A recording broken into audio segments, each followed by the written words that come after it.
Sufra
Hello. Sorry, I had to run to grab something. Yeah. Oh, microphone needs to be in the proper place. Oh, Twitter as well, right? I'm like, I remember to self-promote today in a Discord, and then forget to post about it on Twitter. Great.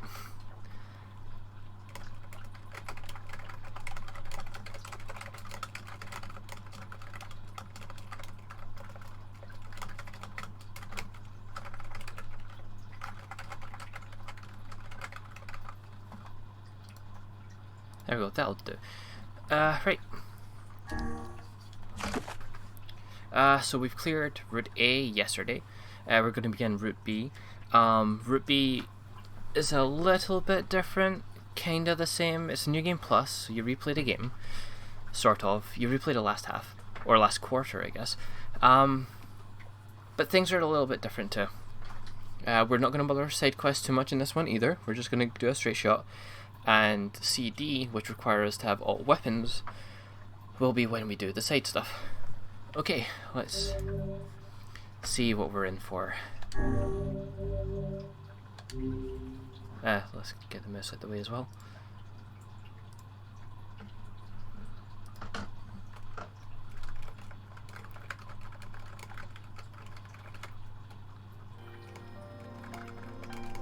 Whenever I interacted with Kaine, I was reminded about something from my past. Maybe my mind has been confusing her with my sister this whole time. Anyway...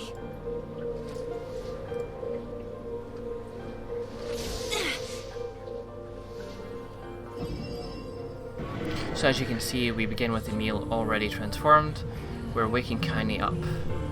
Route B, the modifications to it, the changes to it, are because of Kaine's experience. We're going to get a little bit of text to start with, and then we'll be jumping into normal gameplay. The sound of rain filled the village. The steep cliffs that surrounded the area magnified sound, causing even the slightest drizzle to rattle like a thunderstorm. Thin wisps of smoke steamed from huts as villagers huddled in their homes and waited out the rain. A single child, however, had braved the downpour and was now wandering slowly towards the wooden, hawk-shaped weather vane at the centre of the town. The wanderer reached the vane, which had existed for as long as any could remember, and stared. The child's face was simultaneously delicate and fierce, like a teacup that survived a shipwreck. Those traits combined with the pale white skin to give the face an almost sexless quality. If the beak turns east, I go home. If it stays west, then I... The child blinked. Rain slowly dripped down the young one's short hair and began its long descent to the ground. Come on. Come on! The child felt a slight breeze and watched as the vein slowly creaked to life. Spinning this way and that for a moment, it finally settled with the beak pointing firmly toward the east. East. Really? Before the vein could move again, a jagged rock came spinning and tumbling through the air, striking home against the child's head. The force of the blow dropped the child to the ground as a hail of stones began to fall all around. Oh no, they found me. A heartbreaking smile crept across the child's face as the stones continued their assault. Through the rain, the sound of multiple footsteps grew louder before a voice rang out. Yoo-hoo, Kaine! Yes, Aethong man. Not quite dying. This is Kaine's story, so this is more like before she got left living in the outskirts of town. The voice belonged to Demo, worst of all the bullies in the area. As Kaine struggled to stand, a final stone came skittering through the mud and bounced against her foot. Blood oozed from a cut above her eye and blurred her vision, but she could make out the shapes of Demo and his usual gang of idiots. The boy seemed taken aback for a moment by Kaine's seeming indifference to the blood dripping from her face, but quickly regained his bravado. What's up, freak? You like the rain? You like getting all wet, or did you finally decide to run away from home? Though she knew it was futile, Kaine turned to leave. Before she could get more than a few steps, the other children scrambled to surrender, cruelty burning in their eyes. Kaine knew those were not the only eyes on her. The tormentors' parents watched from safety of their homes. She was attuned to this sensation. It was one she'd experienced many times before. While some villagers simply turned a blind eye to the actions of their children, many encouraged it openly. In a society ruled by superstition and fear, Kaine was something to be hated and, if possible, destroyed. "I didn't say you could leave, freak." Demo's words chewed at her like a worm through an apple. "He can't hurt me," she lied to herself. "Be strong, be brave. He can't hurt me, he can't hurt me, he can't hurt." "Oh look, the little freak is gonna cry. What's wrong? Are you sad that everyone hates you and wants you dead?" Kaine prayed for the rain to flood down and carry her away from a world that seemed to have no place for her. But if there were gods, they chose to ignore her.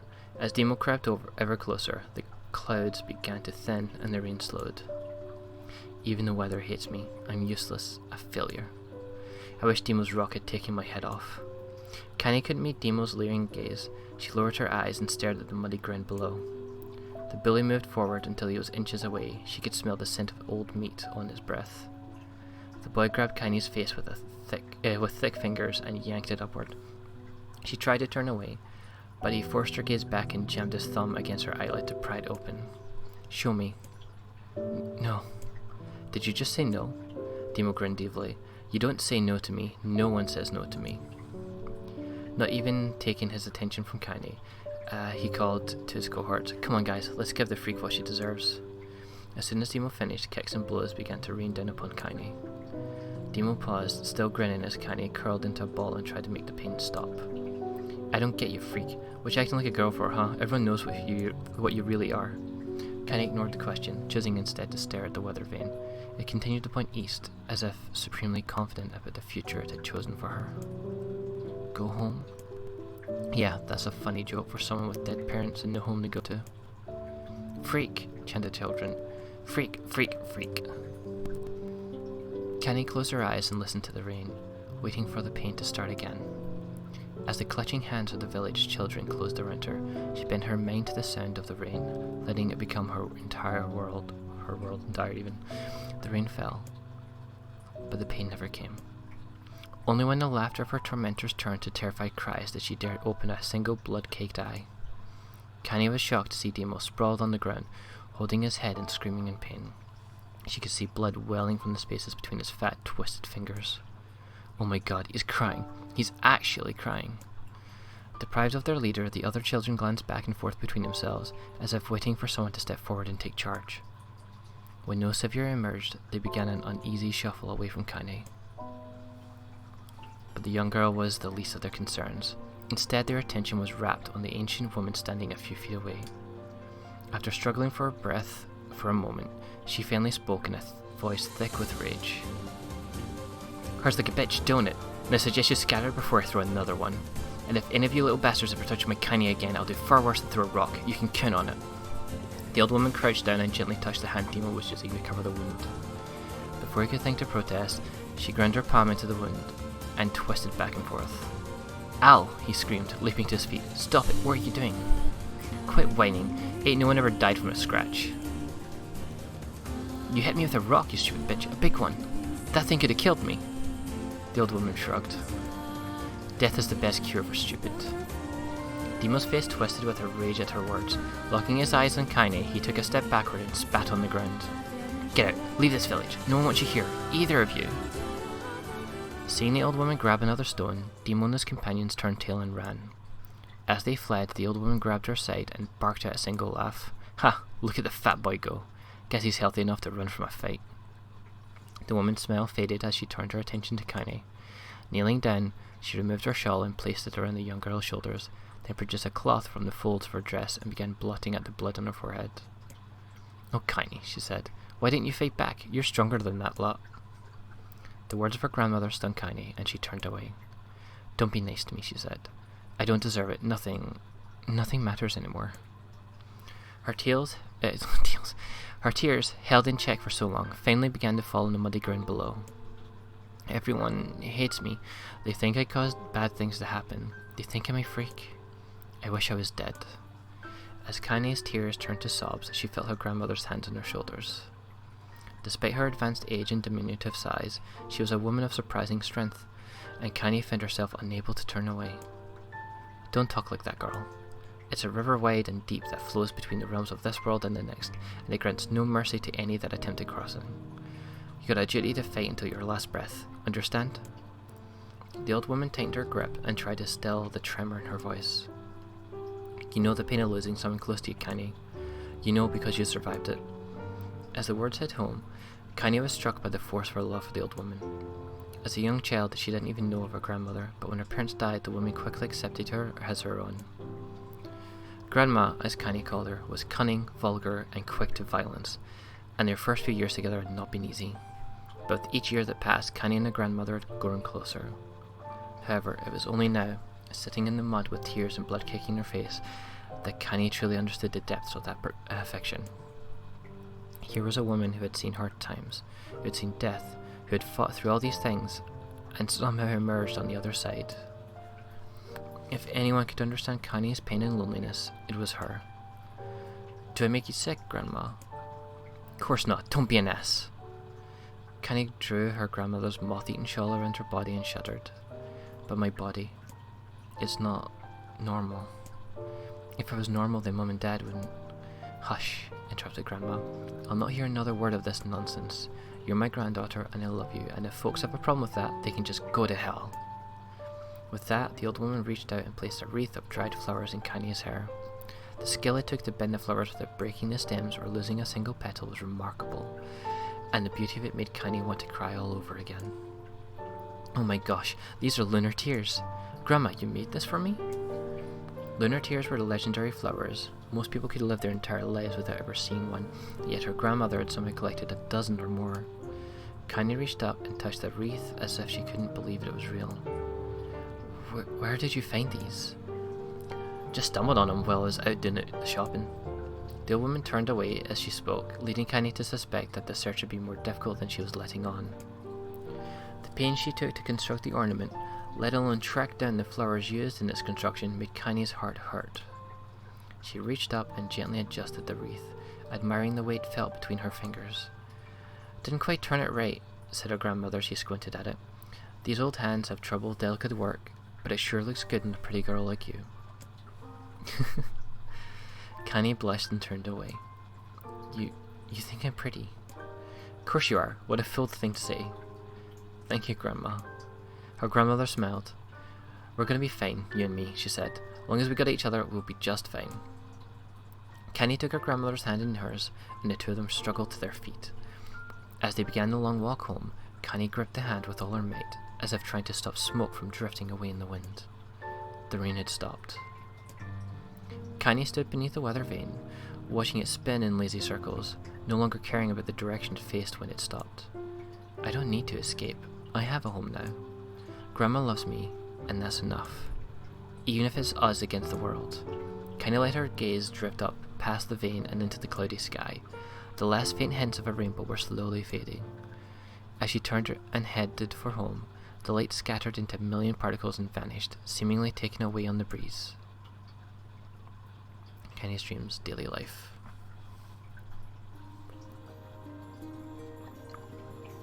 In the distance, Kaine heard the steady sound of an axe striking wood. The noise had a purposeful quality to it, as if she was hearing a master woodsman go about his work.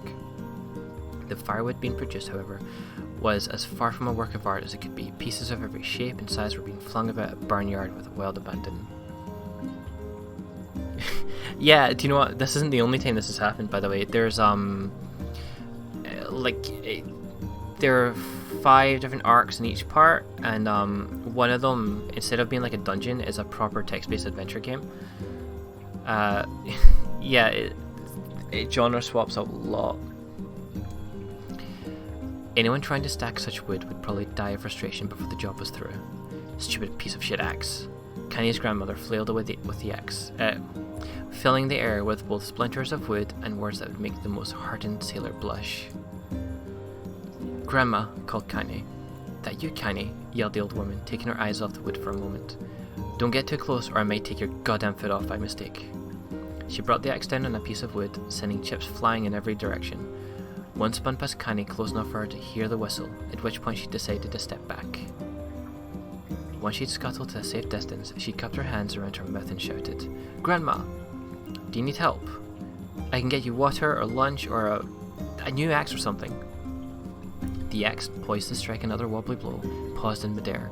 The old woman considered her granddaughter's offer for a moment, then smiled. "Tell you what, since I'm doing such a piss-poor job of chopping, why don't you come here and take over so I can go get the water? Shades have been restless lately, and I don't want you running into one of them bastards."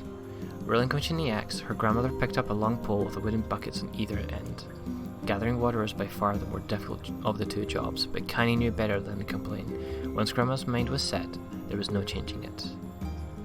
Connie did her best to help with the chores, but Grandma took every task that required travel to the village. Though she had a long list of plausible excuses, Connie knew the real reason. She didn't want her granddaughter to be taunted and harassed by the villagers. Once Connie moved in, Grandma decided to take up residence a good distance from the area. Out of sight, out of mind seemed to be the best policy when it came to the villagers and her granddaughter, and rare were the days when any but the two of them could be found on the rocky acre of land they called home. Connie enjoyed the solitude, but harboured a secret resentment that her grandmother was forced to spend her golden years in such a place. After watching her grandmother leave, Connie turned her attention to the task at hand. She had never chopped wood before in her life, and soon discovered why the old woman hated the chore. Swing after swing of the axe produced only a tiny crack of the wood, and when she finally managed to connect with a solid stroke, the tool embedded itself in the log and refused to budge. Frustrated, Connie swung the axe around her head and threw it, log and all, across the yard. Damn it! Oh, crap. She suddenly understood the joy her grandmother felt in a good curse. Happier now, she picked up the axe, forced it from the wood, and resumed chopping. She had a natural skill with the blade, but the task was challenging, and blisters soon began to form in her small, pink hands. This is tough. Logs are all weird sizes. Spitting on her palms and ignoring the pain, Connie redoubled her efforts. Just as she was developing a rhythm, Grandma returned from the village. Sitting down her buckets with a small sigh, she took one look at the logs and coughed out a wheezy laugh. "Pretty clumsy, girl. You better practice if you..." Her grandmother suddenly collapsed to her knees, causing one of the buckets to wobble precariously. Eyes wide, Connie dropped the axe and ran to her grandmother's side. "Grandma!" The old woman shook her head and pointed a trembling finger at the bucket. "Get the bucket. Can't let it spill." Connie steadied the bucket with a foot as she knelt by her grandmother. A small bit of water sloshed over the side and made a new hole in the hem of her dress, but Connie didn't notice. Grandma, what's happening?" Crazed with panic, she grabbed her grandmother by the shoulders and shook. After a moment, the woman lifted her arms and batted Connie away. "Stop that, just stop," she cried, breathing heavily. "It ain't like I'm dying. Just tired from the trip's all." Connie desperately wanted to believe her, but one look at the old woman's shaking hands and worn face told her more than words ever could.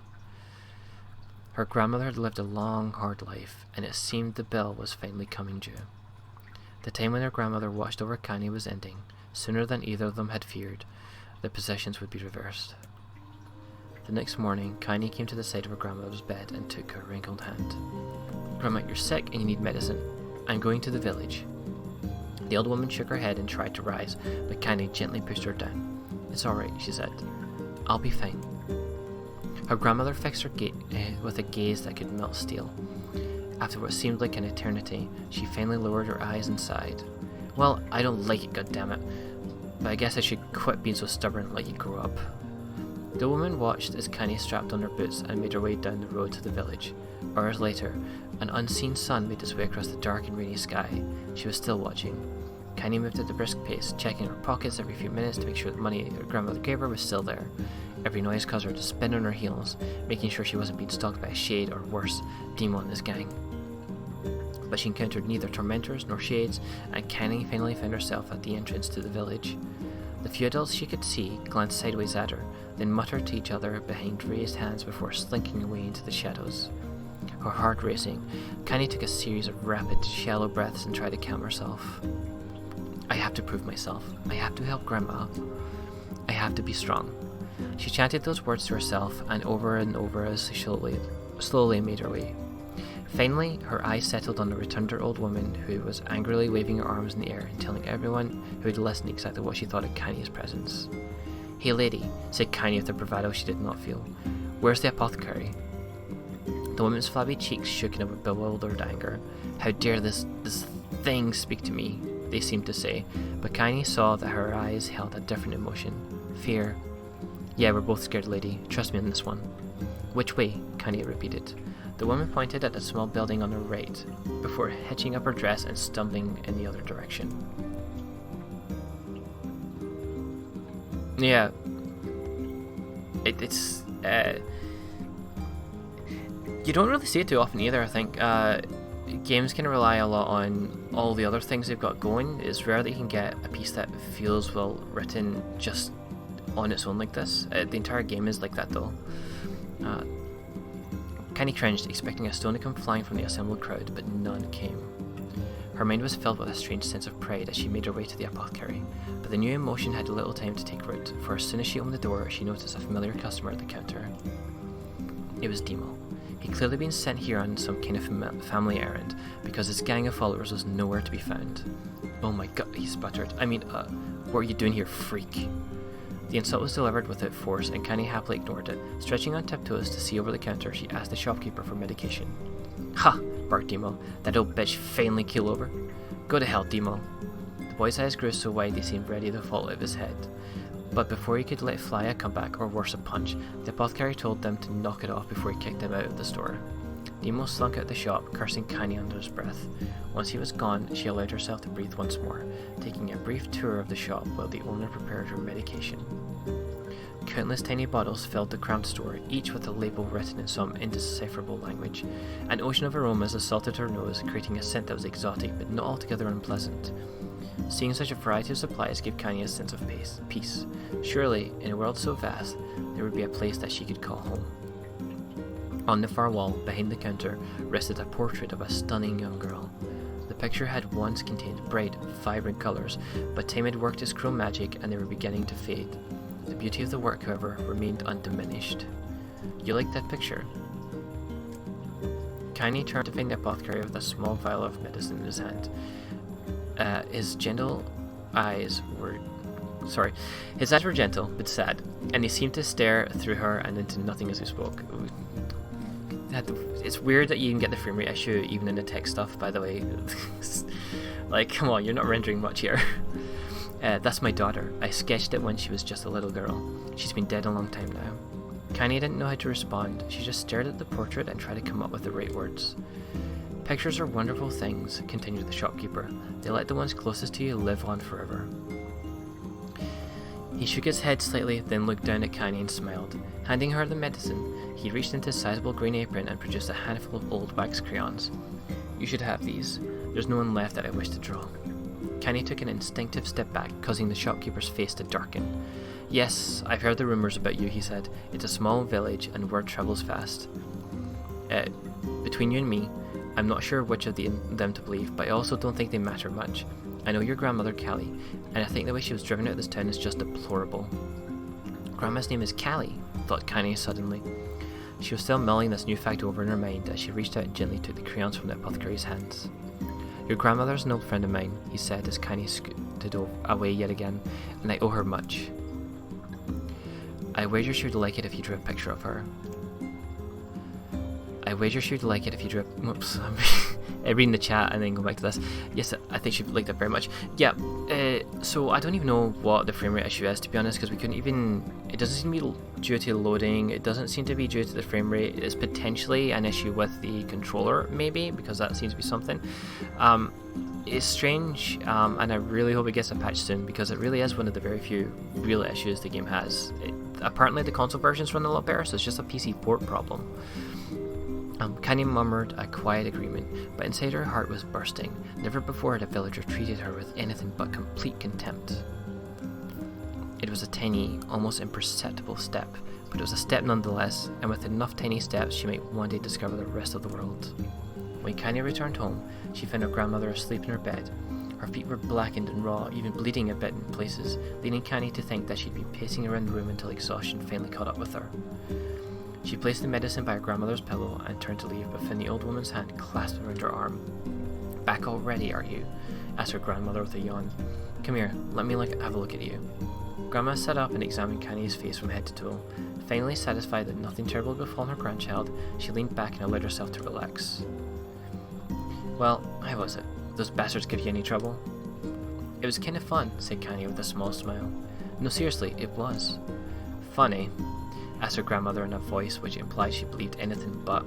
Uh-huh, so anytime you need me to run an errand, just let me know. As she spoke, Kanye removed the crayons from her pocket. After a brief explanation of their source, she informed her grandmother that she was going to sketch her a portrait. A portrait of me? Ridiculous. No one wants to stare at a wrinkled old crone. But Grandma, it'll make you live forever. Horseshit, said her grandmother, throwing back the sheet from her bed. Living forever would just piss me off. Now put those crayons away and help me with dinner. But Kanye would not relent, and in the end Grandma found herself leaning against the wall of their house as if posing for a master artist. Kanye took up the crayons, eyed her subject carefully, and set to work. Just as her grandmother was about to nod off, Kanye finished the piece. After staring at it for a bit, she released it from her grip and let it slowly drift to the floor. It's terrible. It doesn't look like you at all. I'm sorry, Grandma. I thought these crayons would, make drawing easier or something. The old woman's eyes narrowed at her granddaughter's disappointment. Let me be the judge of that, she said, ignoring the pain in her back and reaching for the paper. The sketch could have been a person's face. It could have also been a boulder, a lump of clay, or an incredibly misshapen loaf of bread, all rendered in a chaotic array of colours. The old woman stared at the picture for a long time, then slowly wheezed out a laugh. Oh, Kanye, she said between the laughter, you truly are my blood. You're as clumsy as me, and I love it. But, hush, I won't hear any more bull about how ugly you think it is. It came from the heart, and I'll treasure it always. True to her words, the old woman gave the picture a place of honour above the kitchen table. In the days that followed, Kanye would often catch her staring at the portrait with a small smile on her face, an action she interpreted as silent, mocking laughter. A week later, Kanye could stand it no more and asked her grandmother to take the artwork down. Posh, said the old woman. I'll take this down when they roll me in my shroud. She pondered this for a bit, then turned to Kanye and dropped to one knee. Listen to me, girl. Seeing this picture makes me happy in a way I've never felt before. And it makes me want to go on, so that someday you can feel the same happiness. It was a moment that burned itself in Kanye's memory, a perfect blend of pride and love and joy that came together to form a lifelong remembrance. She swore to never forget this moment, to never forget the old woman who had made her place in the world possible. Times move on, people and memories move in and out of life like ghosts passing through a hall. But this moment will be different, Kanye swore, because I will remember it forever. Forever.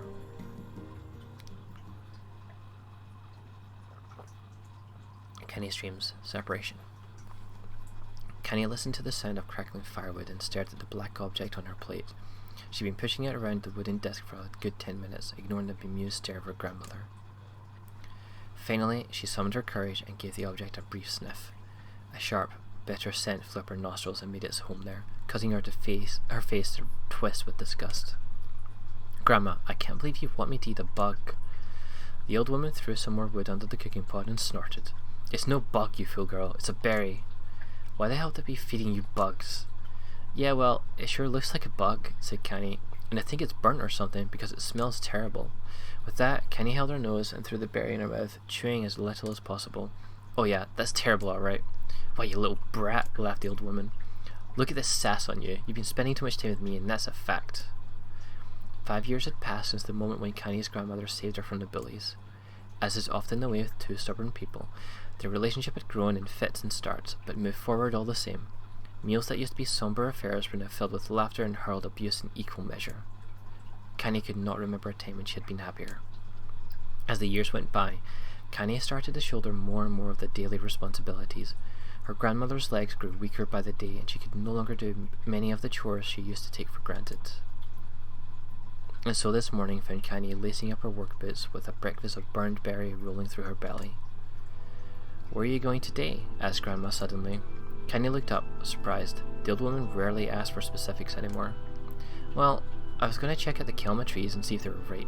I thought we could make some jam or something. Oh, and I'm going to pick up some flagstones, so I need to take the wheelbarrow. Flagstones, pardon me. What in the hell for? Kanye stared at her grandmother, then held out an arm and swept it around their home. Constructed mostly of cloth, rope, and rubble, the old place sighed like a boxer in the final round. Grandma, a dying cat could chew through this house. I'm going to build a stone wall so we have some protection. The old woman laughed, exposing her toothless grin to the world. God damn, girl. If a bunch of thieves want to ransack this old place, let them come. We got nothing worth stealing anyway. I'm not worried about thieves. I'm worried about the shades. People saw one west of the village yesterday. The old woman tilted her head and stared at her granddaughter. Well, shoot. I don't know why you have to do it today. We can worry about it some other. Grandma, no. If I don't go to the Kilma trees, we won't eat tonight. You know that. A confused expression passed across the old woman's face, and for a moment she was a small child lost at the carnival.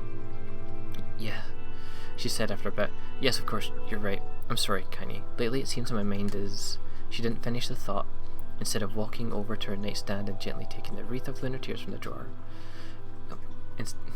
The flower petals had aged to brilliant whiteness, and Kaini thought it was more beautiful now than the day she first received it. You're going to be a true woman soon, Grandma said as she placed the flowers in the girl's hair. So that means less chatter about shades and building defensive walls and more talk about how beautiful you become. I nodded. Kaini reached up to remove the garland, but the look on her grandmother's face stopped her hand. You're a beautiful thing, said the old woman, and there ain't another like you in all the world. I'm very proud of you. Okay, Grandma, that's enough goddamn compliments for one day. Such a mouth on you. Where did that come from? Gee, I wonder. Sorry, I had to mute there for a second. I'll teach you to sass me, girl, yelled Grandma. Suddenly she lurched forward and grabbed Kaini by the ears, pulling her around the room with a crazed grin on her face. Grandma, yelled Kaini in a quaking voice. Grandma, stop it. What the hell? The old woman stared at her and blinked, then slowly held her wrinkled hands out as if it was the first time she'd seen them. Oh, I don't know what happened there. I'm sorry, girl. Something's in my mind just... Kaini thought the look on her grandmother's face was the most heartbreaking thing she'd ever seen. Listen, she began. Maybe I should stay home after all. No, I won't have you stay here to keep an eye on an old codger like me. You go get your fruit and your wall and whatnot. I'll be fine. And when you come back, I'll have a nice grasshopper dinner waiting for you. Kaini rolled her eyes, then kissed her grandmother on the forehead and made ready to depart, trying desperately to ignore the worry that was gnawing at the walls of her heart. Kaini could feel the old woman's eyes watching her as she moved down the path. Don't turn around, she told herself, but in the end the temptation was too great. She spun on her heel for one final look and saw a small, bent woman standing in front of a ramshackle hut with a sad expression on her face. Gosh, she looks so old now. It's like the wind could reach down and just carry her away. Kaini worried about her grandmother all day, causing her work to suffer. What little fruit she could collect was tossed carelessly into the wheelbarrow, and she only found a couple of stones before losing interest in the project. Finally, as dusk approached, she decided to call it a day. Cursing herself for the lack of focus, Kaini pushed the nearly empty wheelbarrow back down the path. As she crested the final hill, she suddenly froze in place. The wheelbarrow fell from her fingers and collapsed on its side, sending a few pieces of wrinkled brown fruit rolling back down the hill. Her gaze was transfixed by a thick black cloud that hovered just ahead. Tracing its path with a finger, Kaini suddenly felt her stomach knot in on itself. No. Oh gods, no. Her grandmother's house was ablaze, the flames licking up as if trying to touch the sky itself. Grandma! Grandma! Kaini ran then, faster than she ever had moved in her own life. Once she tripped on a stone and went sprawling into rocky ground, but she leapt to her feet and continued running, unmindful of the blood that spilled from her wounded hands and knees. As she got closer and closer, Kaini's mane began to race in time with her footfalls. It's too dark. It's too dark. No, just fire. Can't be fire. Too much smoke. Gotta save her. Gotta save her. She burst into the front yard and came to a sudden halt. Her worst suspicion confirmed. The smoke from the fire was mingling with the thick, inky blackness of an enormous shade. The massive creature supported itself on 3 twisted feet and achieved balance through means of a large armored tail. Scales, horns, and claws sprouted from its body in a random, chaotic pattern, giving it the appearance of a lizard designed by some insane god. Seeing Kaini, it let out a roar and flicked its tail, sending a small whirlwind spinning around the yard. For a moment the creature retreated into a shimmering, inky blackness, as if her mind was unable to comprehend that such a thing could actually exist, but then the smell hit her, a blend of rotted meat and excrement, and the horror became real once more. The creature bellowed again, and this time Kaini responded with a scream of her own. "All right, you bastard," she thought as her scream echoed off the high cliffs around them. "It's you or me, let's go." The shade eyed Kaini with bemused interest, then it began looking from her to the house and back again, as if urging her to look at the destruction it so gleefully wrought. Hey, Shax. With dread building in her heart, Kaini glanced towards the house. Through the smoke and the flames, she spotted a small figure struggling to escape the ruins. "Grandma!" At the sound of her voice, the old woman began waving frantically. "She's alive," thought Kaini. "Alive!" Kenny's legs sprang to life as she raced across the yard towards the flaming wreckage of the house. Before she could advance more than a few steps, the shade opened its mouth and let out a roar powerful enough to uproot trees and send them flying. The blasting Kenny tumbling through the air before smashing her against the rocky earth. Stars danced in front of her eyes as she tried to remember how her legs worked. Get up! Get up! Get up, get up, get up, get up, get up now! As Kenny struggled to her feet, the shade stomped towards the house and pinned her grandmother to the ground with the tip of a claw. The old woman struggled to move the claw from her stomach, but she may as well have been pushing a mountain. She coughed briefly, sending a small spray of blood into the air, then collapsed to the ground, her energy spent. Kenny lurched to her feet only to fall back to the earth with a gasp. Her ankles were on fire, one or both of them were surely broken. Ignoring the pain that screamed through her body, she began dragging herself across the ground, leaving a drunken trail of dust and blood in her wake. Grandma, hold on, just a little longer. Her grandmother's face was turning blue, her eyes rolling back until only the whites were exposed. Kenny pulled herself across the ground with a maddening slowness. The distance seemed to increase with every second that passed. The shade glanced between the two women and flicked out his tongue, his giant mouth turning up at its corners. Short, panting breaths belched from somewhere deep inside his core. Bastard, laughing at us. She had no idea how such a mindless creature could experience emotion, but there could be no doubt that Shade was taking joy in their suffering. Yeah, I see your plan. The Shade moved his claw slightly, allowing Grandma to breathe again. It was clearly keeping her alive, only to snuff her life when Kenny was close enough to touch her. I'm going to kill this bastard. Summoning all her strength, Kenny rose to her feet. There was a sickening snap from her right ankle as the foot twisted backward, but she forced it from her mind and began to hobble toward the monster. Pulling a small knife from the pouch at her waist, she left on her foot that pinned her grandmother and plunged the weapon deep. Give her back, she screamed. Give her back to me. It was like stabbing a rock. After a few swipes, the knife broke at the hilt with a dull snap. The Shade panted laughter again, then raised his tail and sent it rushing through the air toward the young girl that was lashed to its foot. Kenny never had a chance. The tail struck her square in the chest and sent her crashing into the burning wreckage of her home. As she lay on the ground with blood pouring from multiple wounds, a small, weak voice spoke up. Kenny? Kenny's vision blurred, but she forced herself to focus on the sound. Finally, her eyes cleared enough for her to make out her grandmother's hands reaching out to her through the smoke. Grandma? Kenny, you gotta run. You can't best this one. Kenny grabbed the hands and held on with all her strength. Grandma, come on, we have to go. The old woman coughed loudly. One of her hands, slick with blood, slipped from Kenny's grasp and thumped to the ground below. Grandma, no. I said run, goddammit. You have to live. You have to get through. The thought would stay forever unfinished. Before she could say another word, the Shade's clawed foot descended, smashing through the remains of the roof and down upon the shattered figure of the old woman. Blood oozed from the gaps in the creature's toes as the terrible putrid smell assaulted Kenny's nose once again. She stared at the foot dumbfounded, convinced that what she saw could not possibly be real.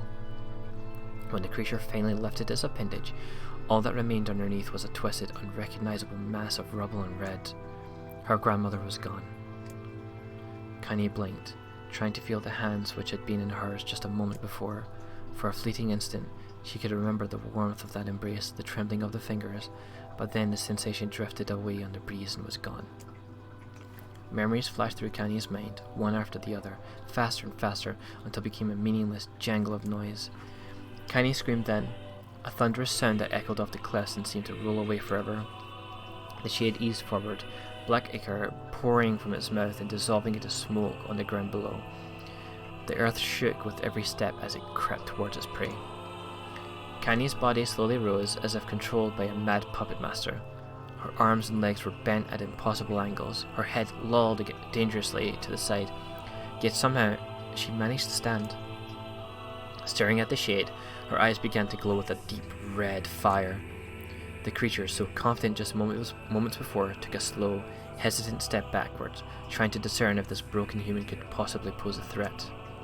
Kenny seized the moment, laughing like a madwoman. She leapt into the air and plunged the shattered hilt of her knife deep into the leg of the Shade. The Shade shook Kenny off like a fly, sending her crashing to the earth once again. Her chest rose and fell slowly, as if a great weight were resting on it. Moist sounds of pain echoed through her mind. Something warm and thick oozed from her ears. Is that blood? I think it is. I think I'm bleeding to death. No, can't die. Grandma told me to live. Deep inside Kanye's mind, something finally broke.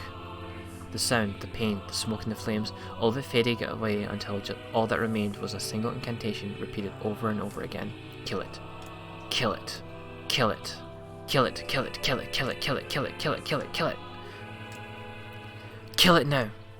As the spark that was Kanye slowly began to flicker and die, she felt her desire to kill and her desire to live blend into one. The distance between her heartbeats grew longer and longer and longer.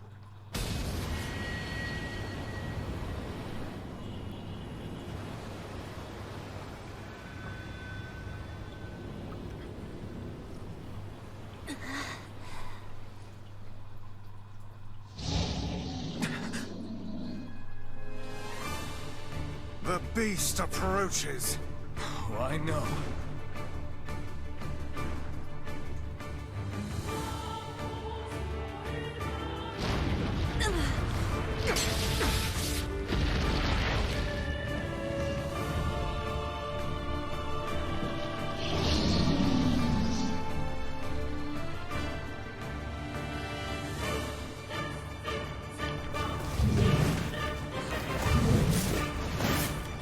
Right, this should be easier than the first time we fought it, since our weapons are stronger, we're a higher level. This creature must have. How did it even survive these past 5 years?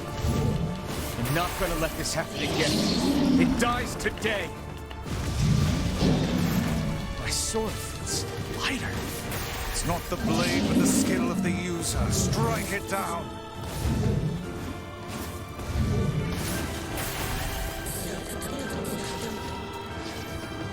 Alright, come on.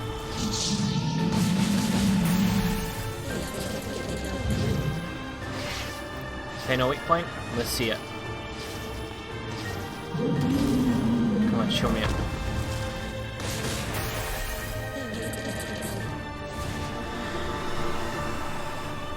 We took 2 attempts in the first go of this boss fight, but here in New Game Plus, it's nothing.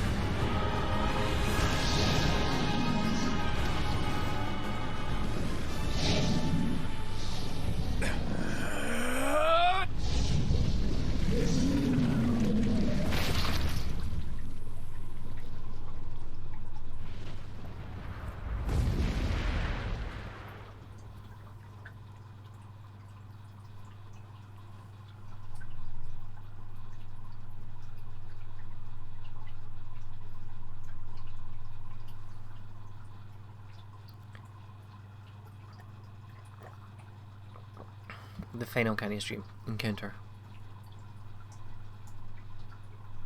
Gently, weakly, softly, the shade, sure that its tormentor was dead, turned and stomped off towards the horizon, stopping along the way to bellow one final roar. Couldn't kill it. Shamed beyond imagining, Kanye tried to turn her head to the side, but only succeeded in coughing up a huge gout of blood. It was again difficult to see, and only after a moment of fierce concentration did she realize that her left eye was gone. Laughing to herself, she turned her remaining eye to the ruins of her home and noticed a ragged stump of arm resting a few feet away. Yeah, that's mine, she thought with a mad giggle. This is gonna make clapping a real bitch. Huh, cried a sudden voice from the depths of her mind. Finally gonna die, are you? Well, you had it coming. Go to hell, Demo, she thought at the unseen assailant. Go to hell before I pluck at your eyes and feed them to a dog. The voice of her childhood terror evaporated into smoke, only to be replaced by another, more recent voice. Hold still, said the apothecary, materializing from the ruins like a ghost. I want to draw you, that way you can live forever. No, stop. Don't want to live forever. I want to die right here. I see, he said quietly. Well, if that's what you want. The spectral shopkeeper fluttered in and out of existence for a moment, then produced a piece of paper and sketched quickly. After a few seconds, he turned the page to Kanye and smiled. Since you rejected my offer, I decided to draw someone else. It was a picture of her grandmother, real as life. Kanye opened her mouth to thank the man, but stopped as the picture began to blacken in the middle. Before she could say anything, dozens of multi-legged insects began to swarm across the image, tearing at it with sharpened pincers. Stop, no, don't hurt that picture. Kanye reached out with her remaining arm and waved futilely at the air. To her surprise, the insects fell off the picture into the ground below, where they vanished into tiny black tendrils of smoke. Relieved, Kanye turned her good eye back to the picture, only to open her mouth in a silent scream. The sketch now showed her grandmother as she truly was, a smashed, unrecognizable lump of nothing. The apothecary smiled, then broke into a jolly dance. "See that?" he cried as he danced his jig. "It's perfect now. She looks just like you. Ha-cha-cha-cha." I look like that? What was that laugh? Oh god, I'm going to die. I'm gonna die. Drowning in despair, Kanye laid her head back in the mud and smoke of her ruined house and waited for the end to come.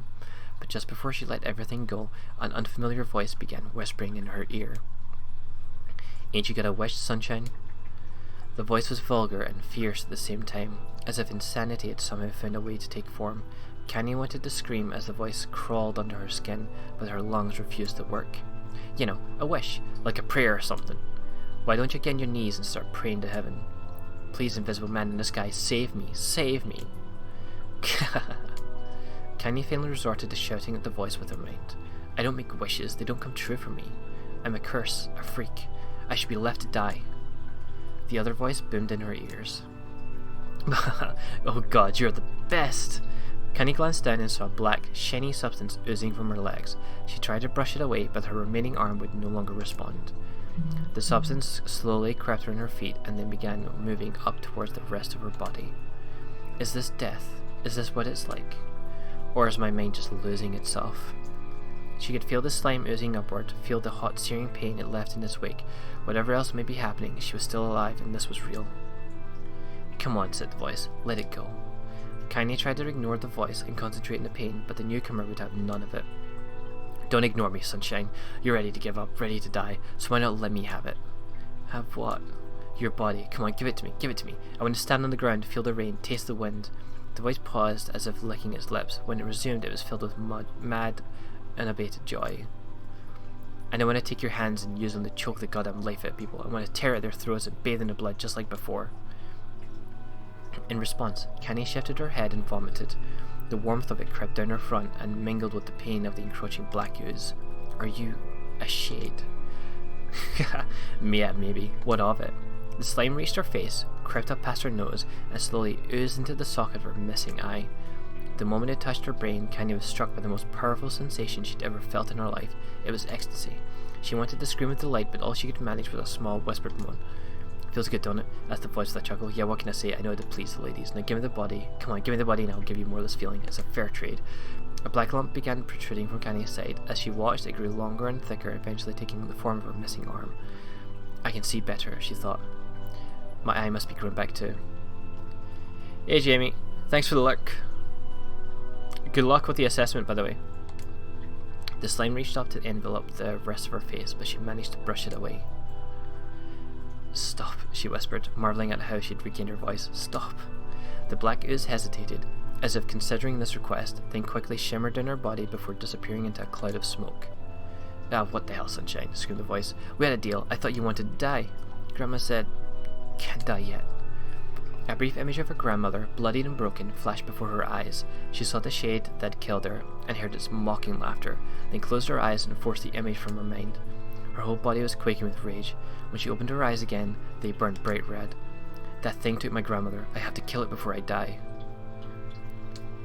Sort of. We beat the first route, so we're working on route B. Also, hey Chronicle, how's it going? Kenny glanced down and saw a mysterious pattern, the pattern of the shades, burn itself into her left arm. "Well, I'll be damned," said the voice cheerfully. "Look at that, sunshine. I think you and me are going to be good friends now."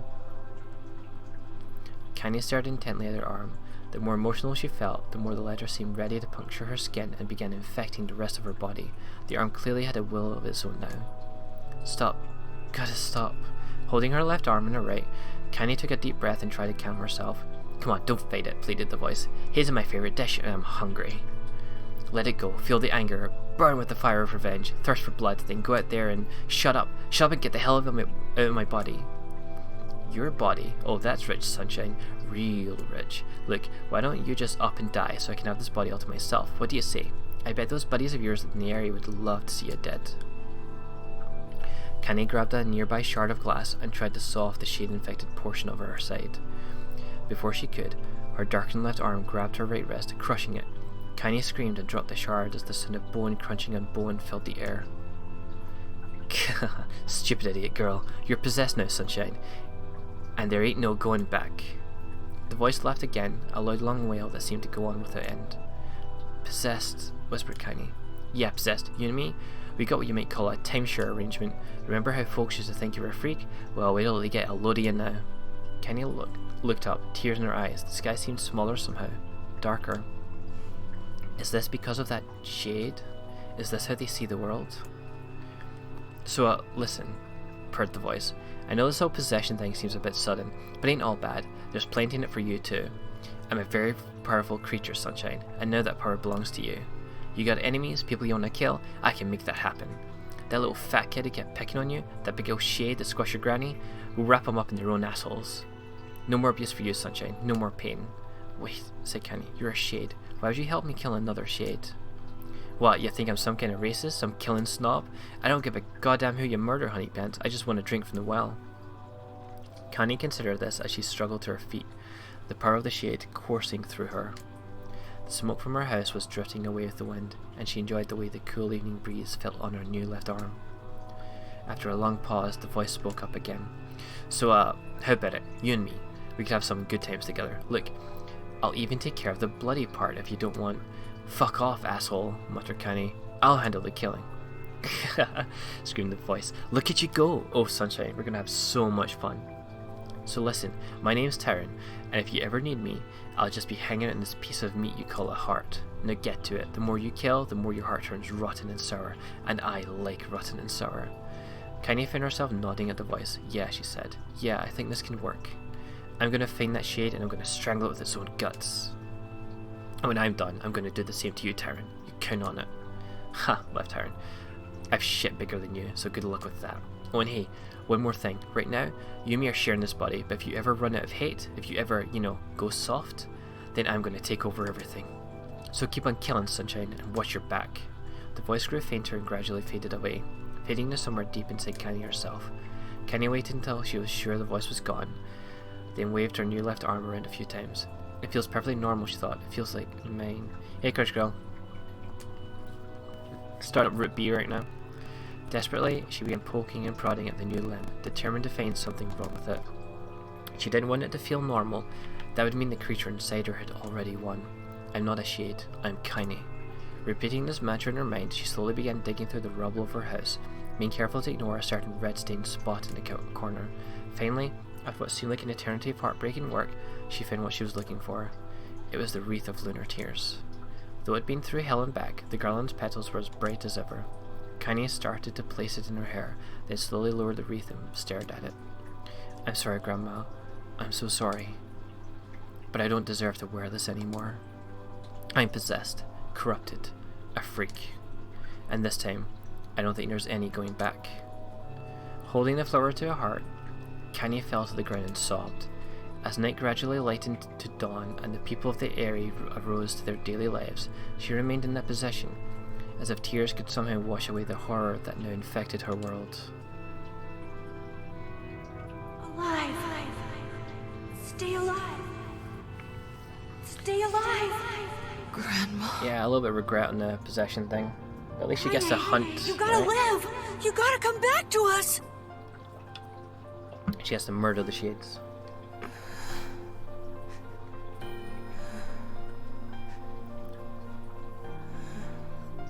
Oh, hey.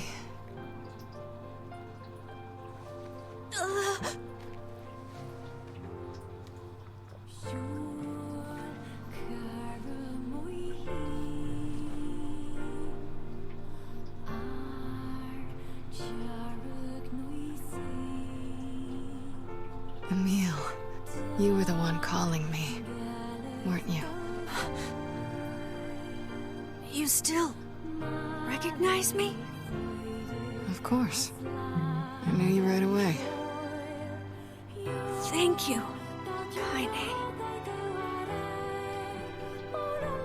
Welcome back, Kaine. Wow, you grew up. So, how long has it been? 5 years.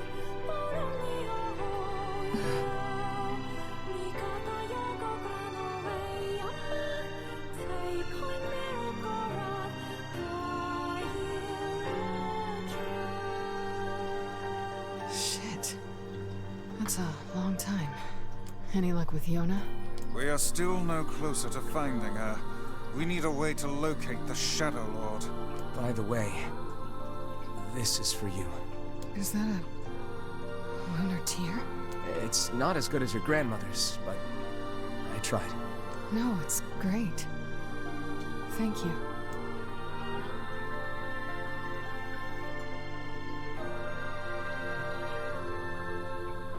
Kaine waking from her long petrified sleep.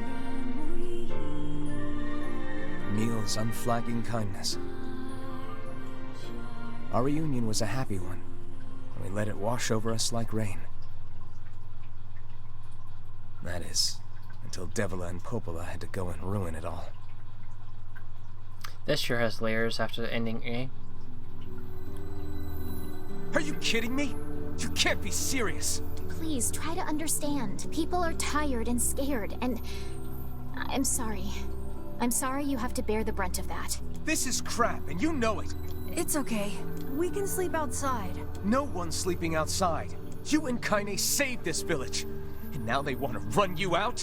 People are afraid of us. And really, I understand. I mean, look at me. As long as you're still with us, I can deal with it. Right, Kaine? I'm used to sleeping outside. But... We'll see you later. Sorry about this.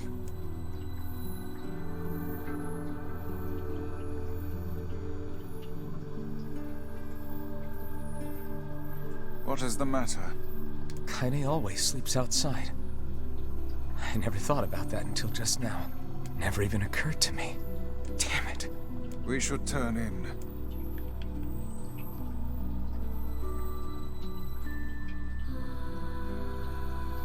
I didn't get much sleep that night.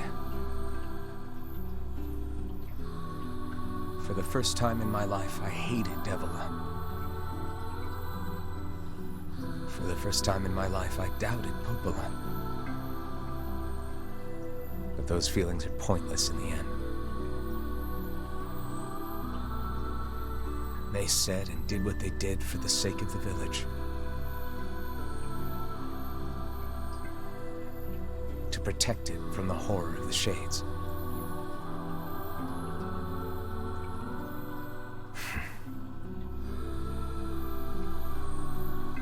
Really, how can I blame Devila and Popola? In the end, I'm just as bad.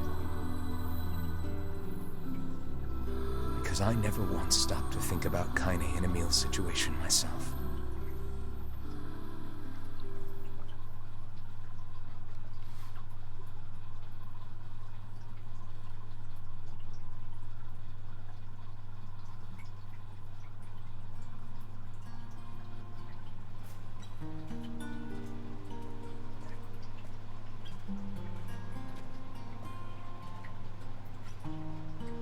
I should apologize to Kaine and Emil, but what good would that even do?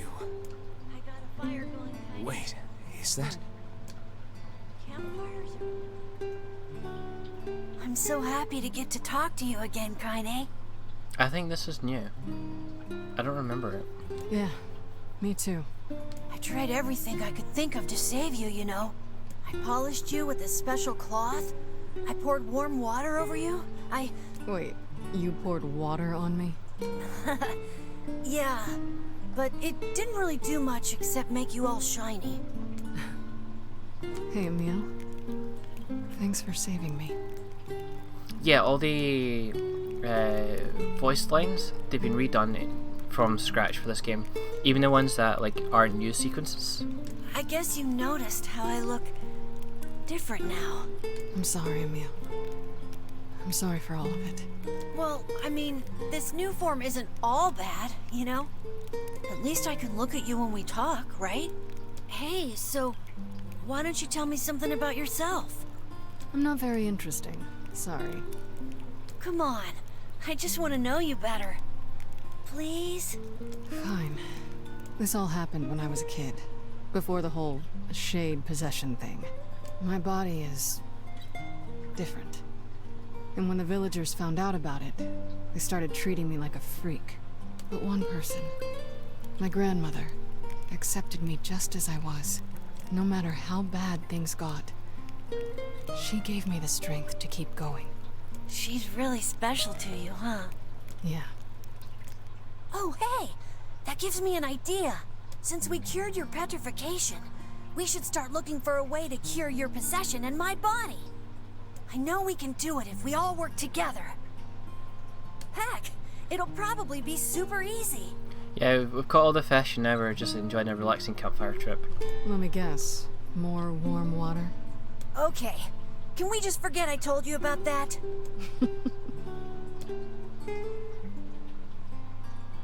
That was a nice new scene.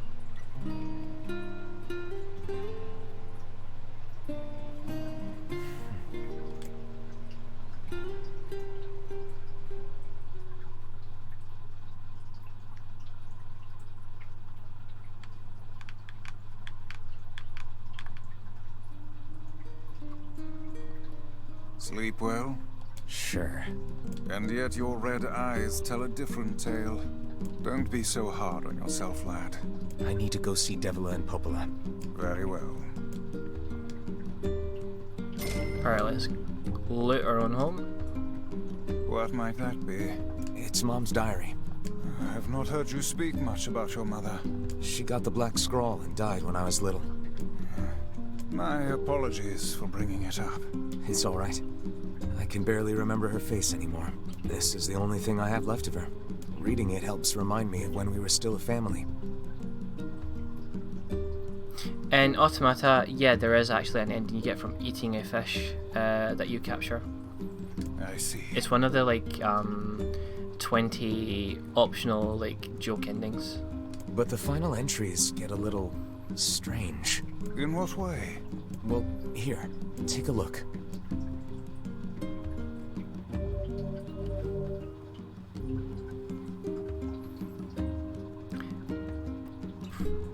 Pretty much, yeah. I mean, ending A, to be honest, so the ending we got yesterday was saving our sister while accepting that we've kind of damned humanity. Since we're not really people, we're a vessel for people's souls to return to. So, it's dire, but it's a good ending for the main characters. Can you not hear me? So I've accidentally triggered the DLC. So I suppose right now we're going to spend a bit of time with Papa Nier. Like a slack-jawed ninny? Sorry. Felt like I was dreaming or something.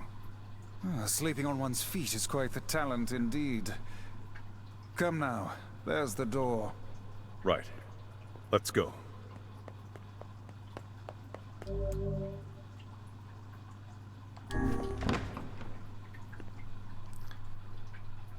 So this is all new to me as well. I believe there's a DLC kind of like it on the PS3 version. I'm not sure in the specifics though, but this lets us play as Papa Nier from the Western release of Nier. Nothing down there. No, did it? Whoop. Let's take care of these bats real quick.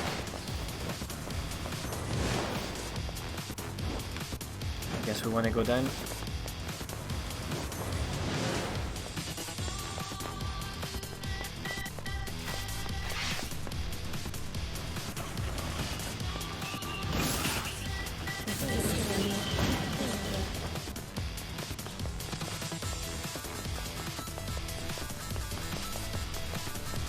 Yeah, so this is new to me. I don't know what I'm doing here. Guess we'll all find it together. Fresh experience.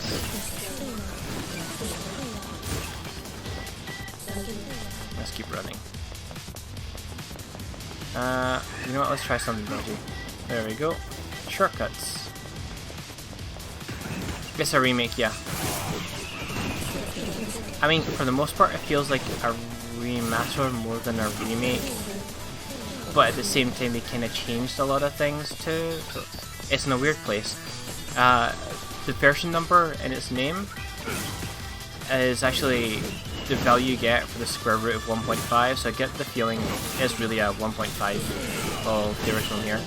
Just a new ending, some new sequences. It's a fuller thing. I guess we need to kill everything. That skip was a bad idea. It's alright, it doesn't take long to run. Let's use the homing attack. No. Oh, there we go, there we go.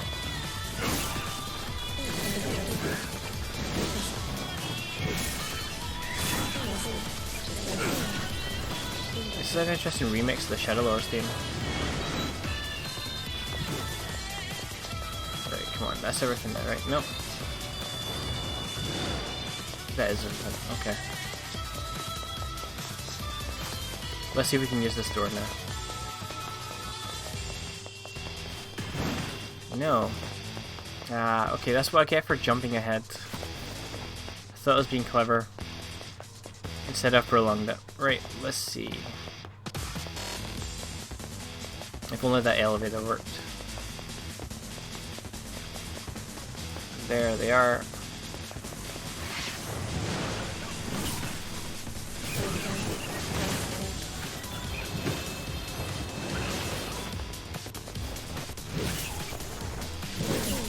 Those red orbs, you can destroy them with magic or attacks or anything. Yeah, it does.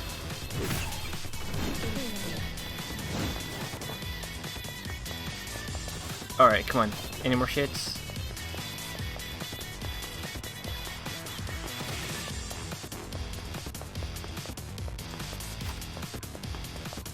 Alright, I don't see anything. We're almost back at the start, so let's sleep. I'm guessing that ground isn't safe to touch. It looks wet. Are you kidding me? Alright, back we go again. One more loop, let's see. This time we'll just run to the top.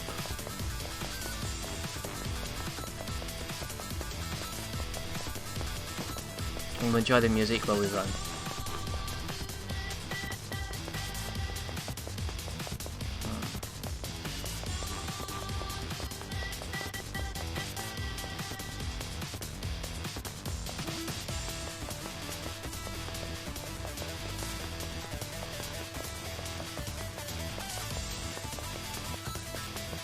Oh, I did skip this bit as well, actually.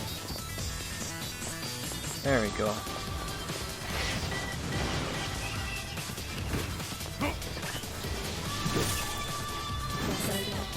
Actually, I think this is a remix of the Neil's theme. Let me just double check here. There we go.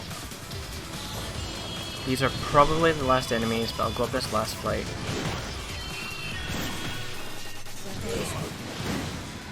Yeah, okay, that was it. Oh, we've got a boss. I've got all my items, excellent. Where's this boss?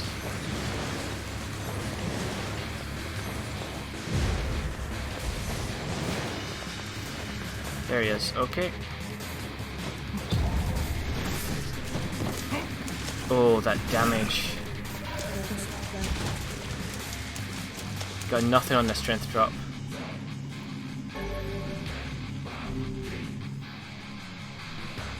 So as far as I understand, this DLC is basically like fate challenges.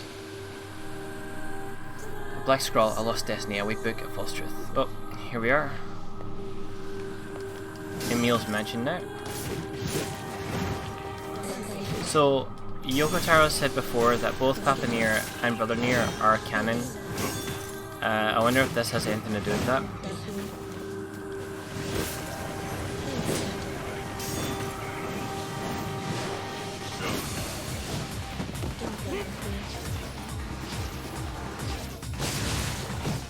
Oh, I can't see for the trees.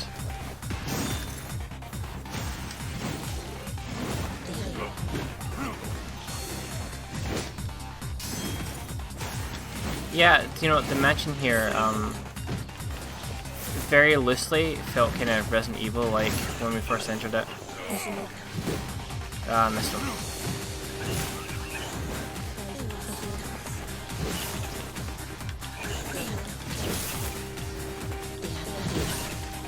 need a watcher for these. Okay, I'll just keep shooting, and that should protect me from the orbs as well.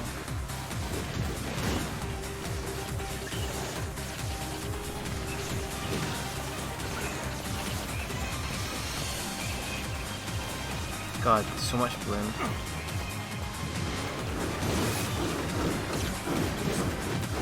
To be honest, I don't actually know much about Returnal. Ooh.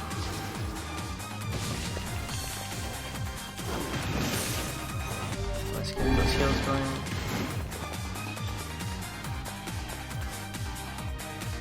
I think we've cleared that room. Okay, excellent. Moving on. So yeah, I don't actually know much about Returnal other than a lot of people are talking about it. Soldiers of Salt calling forth white death. They are legion, those who plunge this world into darkness. Alright, we're getting a little bit of lore dumping from before Nier.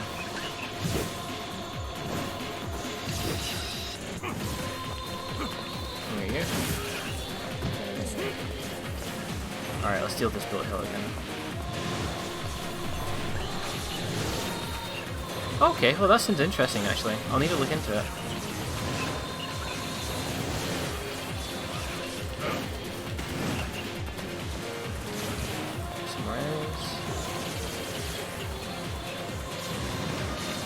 Just get them before they can get me. Take them out before we start having too many orbs in the field again. These guys are immune to magic, so let's take them down. Okay. More of them.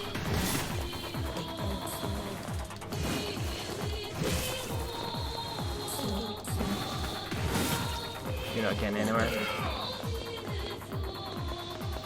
Quickly. Oh, nice. 4-in-1 shot there. Oh. No worries, thanks for the luck, Esler.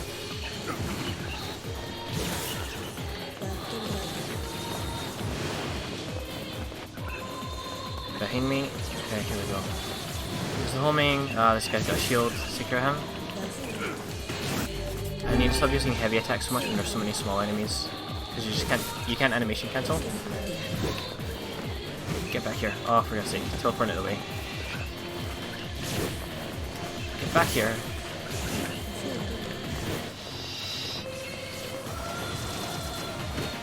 Purple orbs, can't shoot them. You know, here's another way to deal with this. Spirit drop. Reduces magical damage I take. Come on, where did you go? God, they teleport so much.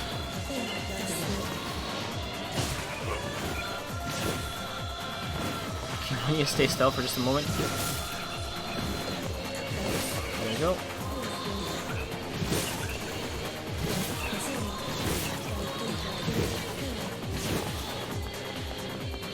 Where are you? Got them all. Cool. New weapon. Nice.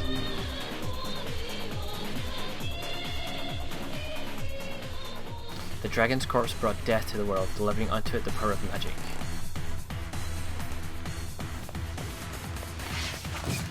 Oh.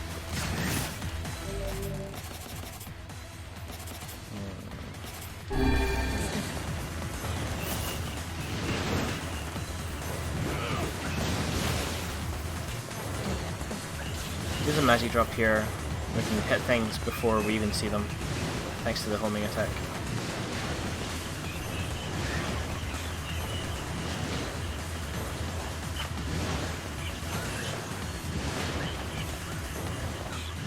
Okay, we've got a boss already. Swapping to strength capsule. Oh, we need to go behind this guy. Easier said than done though, right?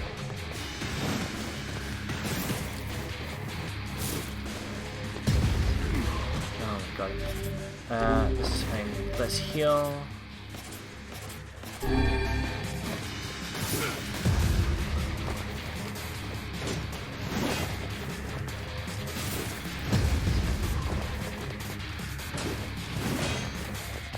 No.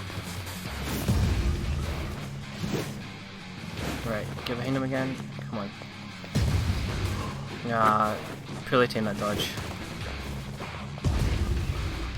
Yeah, just dodge through him. Okay, easy. Just watch he doesn't fall on you, I guess. Alright, next stage. There's 2 more weapons we can get from this. They're optional and do not count towards C and D ending, but we're already in here. The black sickness stains the future, their journey to return to soulless vessels. Oh, new section here. Let's go.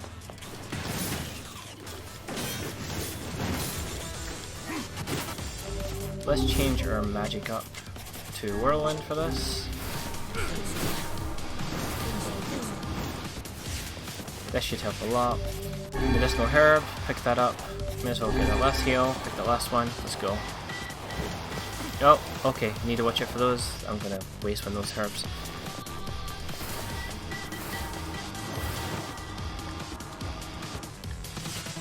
Alright, gotta be extra careful here, because these bits I suck at, evidently. Oh, nice, it checkpoints you, that's handy.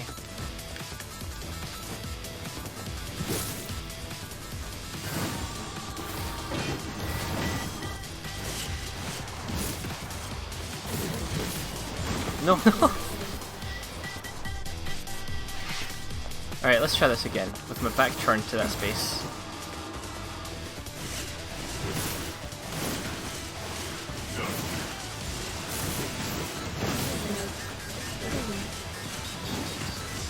So many medicinal herbs. Let's take one. No, learn from last night's mistake. Don't go near there.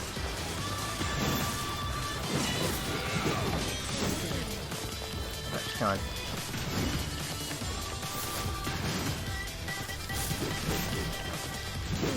Okay, gone. Just check the area. I don't think we can go through here. No, let's go. Whoa.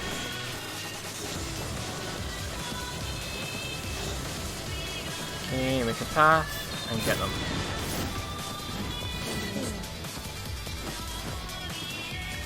Let this sink, jump, sink, jump. There we go. Oh.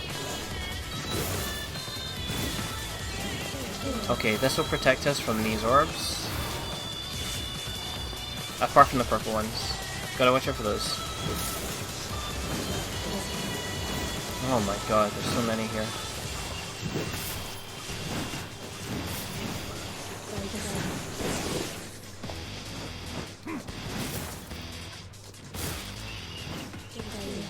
Don't auto-combo off the ledge, we're sorted.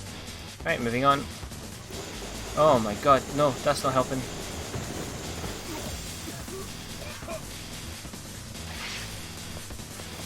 Right, try that again. No! Don't sprint. Oh, let's get healing. Are the herbs still up? No, they're not. Okay, moving on. Sink, jump. No. This is why you let it sink a little bit, so you don't bang your head against the wall and fall again. Okay, careful. No, no, no, that was my fault. Dead zone. That was just stupidity. This time for sure though, right?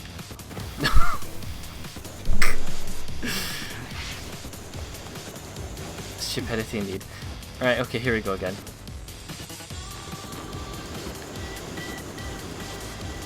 If I charge this, the homing attack will do the rest for me.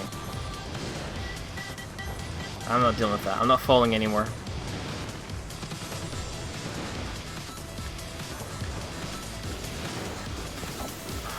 Yeah, see, I should just take my time with it. I wonder if there's a quicker approach than using... Oh, I could use a magic drop. Oh, for God's sake, the collision detection. Y'all saw that, right? I slid off. Ugh, banging my own head. That was my mistake. Here we go. Patience. Oh. Right. Let's use a magic drop.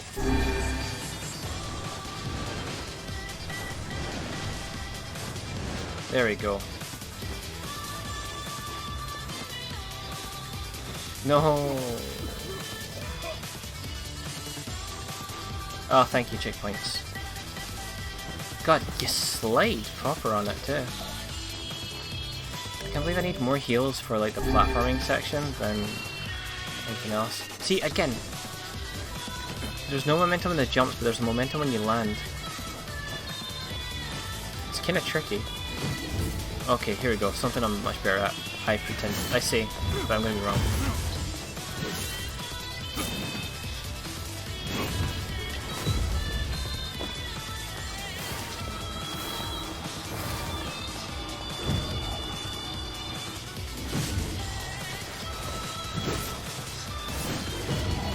Yeah, just eat it. Why not? And dead. Any drops? Nah, just the end of the scene. Kabuki outfit. Okay. What is an XP? Medicinal herbs.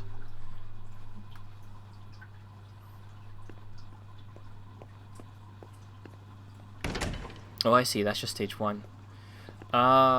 We'll get the two-handed sword at least, and then we can come back and get the spear another time, because the two-handed sword is actually incredibly good.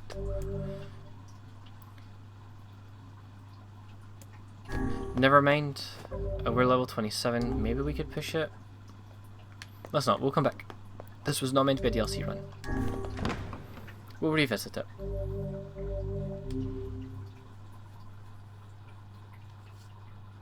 A little taste of the quote-unquote DLC. It's not DLC, it's in this game. By default. I'm calling it DLC because it was DLC in the original game. Something wrong? I feel as if I've just awoken from a most unpleasant dream. I know what you mean. That happens to me whenever I read it. Okay, we'll grab everything else while we're here. I feel confident the child still lives. Of course she does.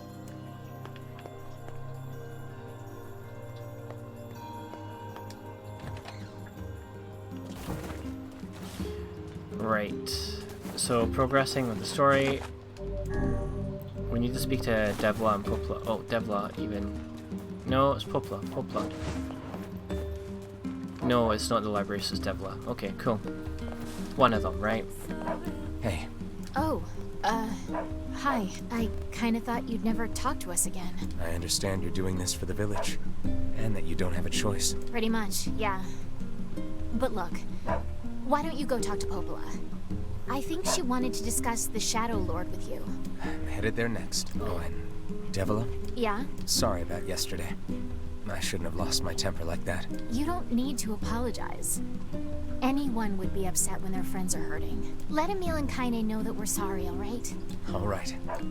So, okay, I didn't quite get the chance to say earlier, but we're in Route B, which is just New Game Plus. We're going to redo the same quest as before by hunting the Shadow Lord's keys. But as you got a taste for anyone who was here at the start of the stream, things are a little bit different. We're seeing things a little more from Kaine's eyes because she's possessed by a shade, so she's able to see things we're not. The intro to all this is just a big text-based adventure bit, but now the new scenes are not going to be that. The new things are, we'll see soon. Look, I want to apologize for yesterday. But we're going to do this story. You didn't do anything wrong. The same as we did when we done Neither B. did you're just trying to protect the villagers. And then when it comes to New Game Plus for C and D, we're going to be skipping everything, doing the side quest, and then we'll get to the last section where the things that have actually changed occur. I believe there was something you wished to discuss with us. Oh, right. Yes, about that. You know about the lost shrine, right? The temple where I was first discovered. That's it. Well, it seems that the Shadow Lord's lair is connected to it somehow. Oh, it was right under our pages the whole time. But the bridge that leads there is unusable. So take a boat. A boat? Yes. The canal's finally been repaired. It took a lot longer than expected. What with the shades and all. I also asked them to provide a boat at the path to the Lost Shrine's back entrance. The ferryman will let you use it free of charge. That should make it easier for you to move from town to town. Thanks, Popola. I feel like you've done so much for me. I'm really grateful. You until later on, Nier. Alright, I'll see you around. And for the love of everything, be careful.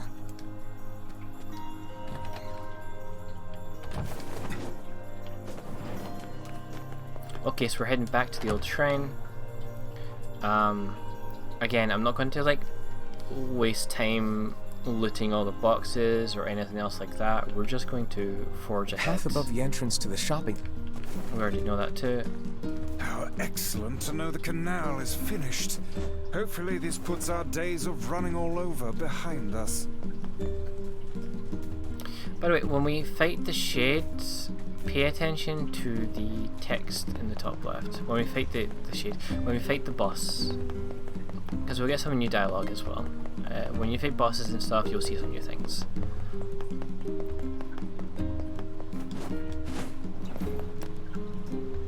Hey! That red pad. Oh yeah, it's the red bag guy. Okay, we're gonna skip this, nothing new. Off to the Lost Shrine. So this is just the red bag guy. He's Lost married Shrine's up ahead, just past to this cave. someone in Seafront. Well as the Shadow Lord. Let us Their make haste. arguments are legendary. That's it. We helped him out before. He'll be coming back into the story a little bit later. But I'm pretty sure he's a new addition to Replicant. Or, well, the remake Replicant anyway. Don't quote me on that. But, oh.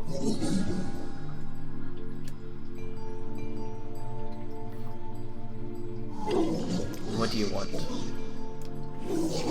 Go away, dirty, defective swine. I'm not like you. I'm different. Alright, well, okay, there's a little taste right there. We're actually going to see the Shade's perspective, basically.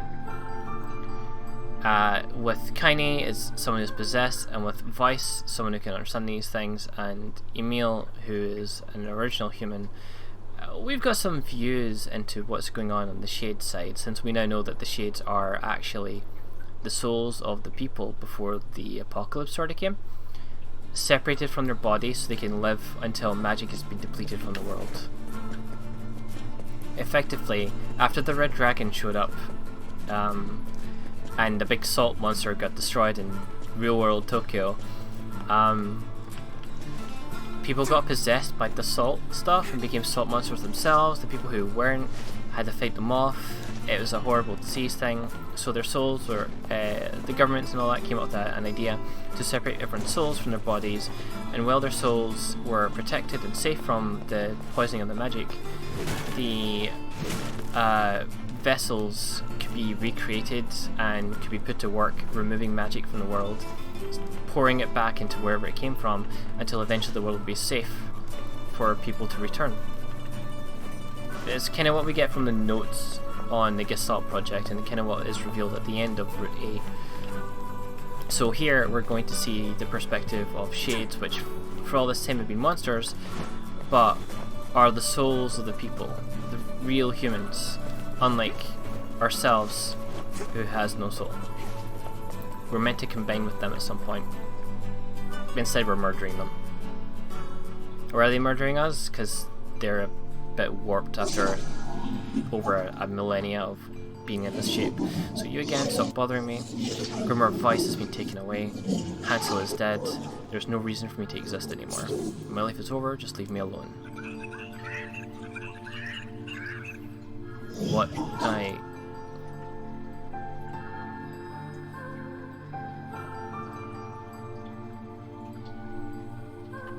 Also, knowing what we know about the Shades now, maybe receiving coloring books. Sunshine.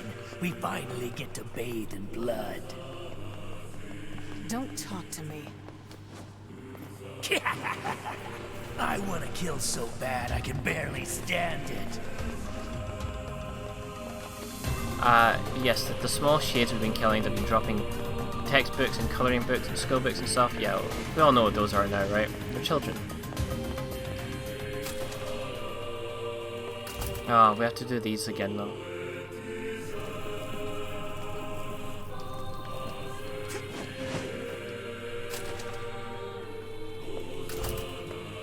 At least it's easy.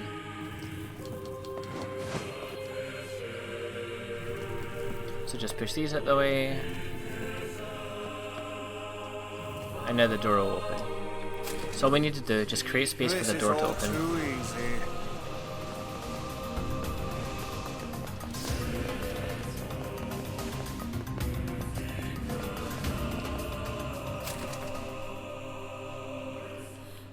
They're just human children.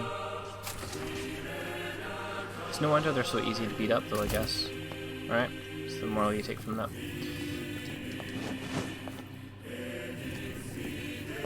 I don't know why I pushed that, because that doesn't need to move anymore. Again, we're just clearing space, so we put these last two in this top right corner. That'll create the room we need to get through this door.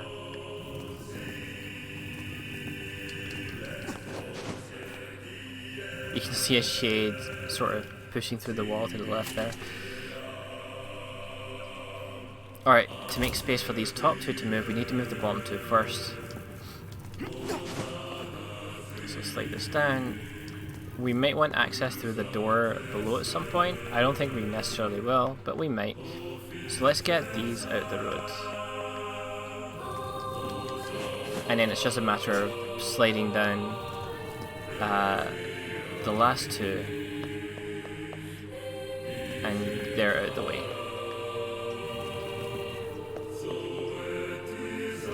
Easy. I think I took the longer route with that one, but it's fine. No, the shades are talking to us. What's with these guys? Certainly not your garden variety of shades. Their bodies aren't fully functional. Say, I've heard of this. A cursed area where incomplete shades gather.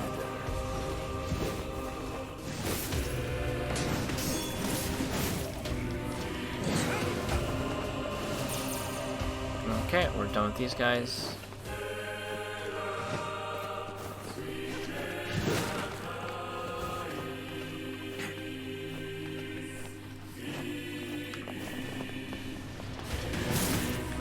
That's one knocked away. Missed him.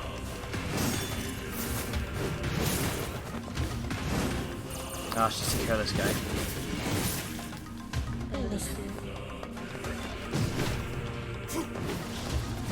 Because of our wards, which are essentially equipment, and our level, these guys are basically nothing to us. They're from this very start of part 2, so barely any trouble to fight now. After all, we've beaten the game, got all the armor, all the wards from the end of the game, so all this is nothing. I don't even know if the XP is worth it, to be honest with you. Right, so slide this out the way first, so we can get in.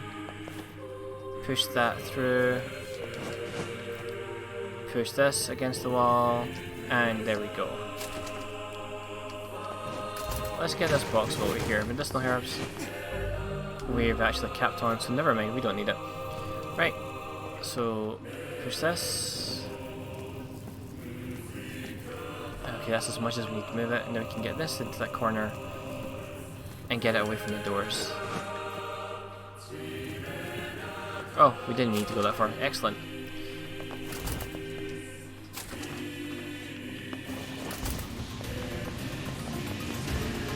Okay, we need to clear this room in order to get access to the next one. Not like it's much effort though.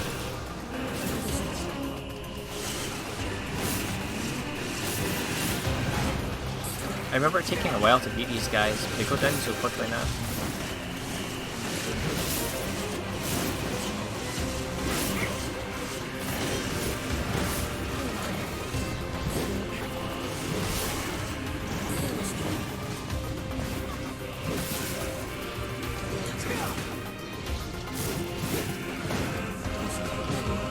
Oh, this one's without its armor.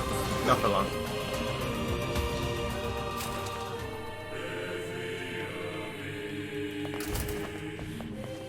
Ah, let's take care of this guy while we're at it. We need the XP.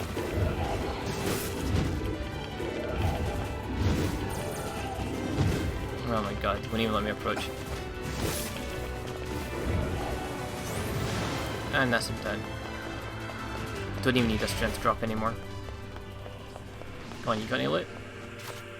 Nah, okay.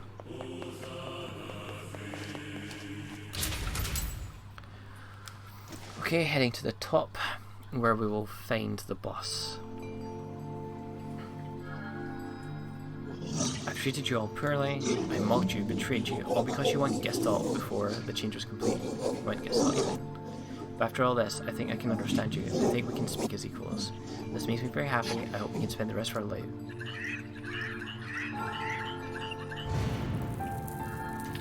What was that?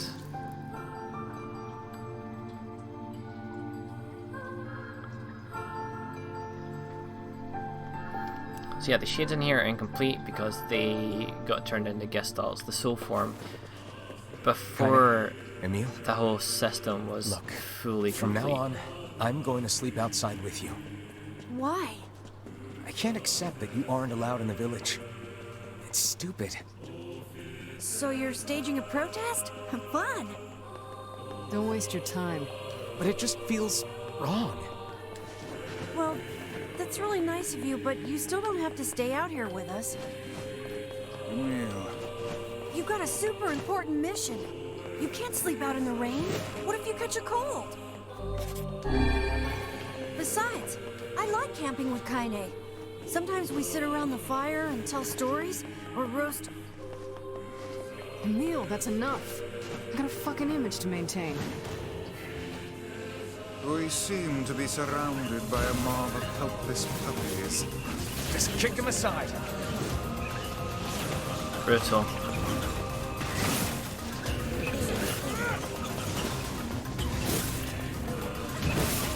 Yeah, Nier doesn't care too much for the shades, but he's also not privy to what they're saying, unlike the rest of his party, who do know what's going on. To some degree.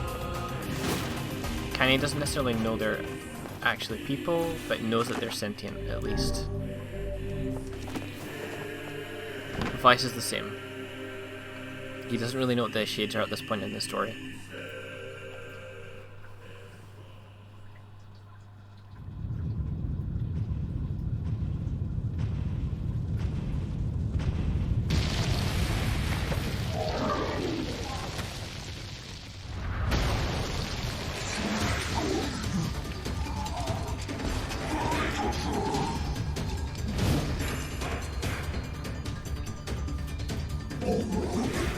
There we go, so there's some dialogue from Gretel at the top.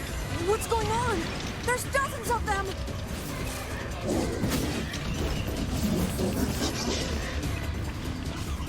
These are creatures of the darkness. Lure them to the light. Pathetic to the end, I see. Aim for that statue. It's the leader. Let's get a strength capsule. I'm not their leader, so I can rely on them.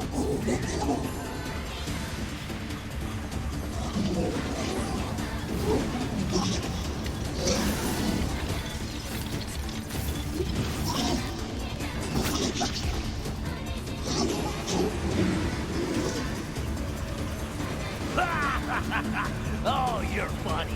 I'm gonna start crying.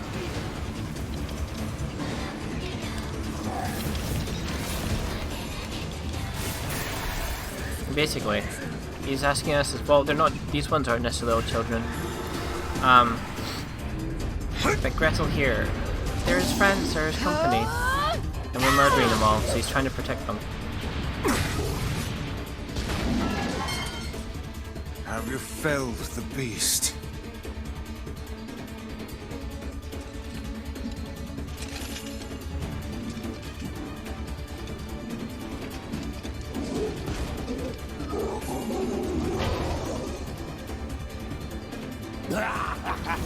This is one stubborn son of a bitch. Damn it, damn it, damn it! Hey there, sunshine. You ain't feeling bad this week, are ya? Ain't no turning back now. You got a lust for blood. Embrace the slaughter. All we know is the thrill of battle. Ain't that right, Kaine? Oops. Well, I'm glad the fight lasted just long enough to finish the dialogue.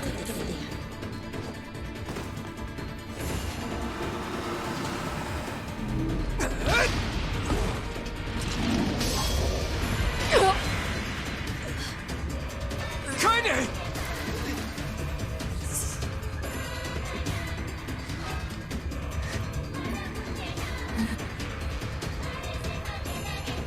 Oh, you're kidding me!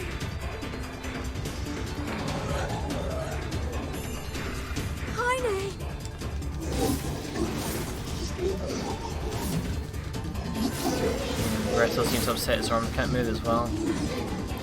Can't protect his friends.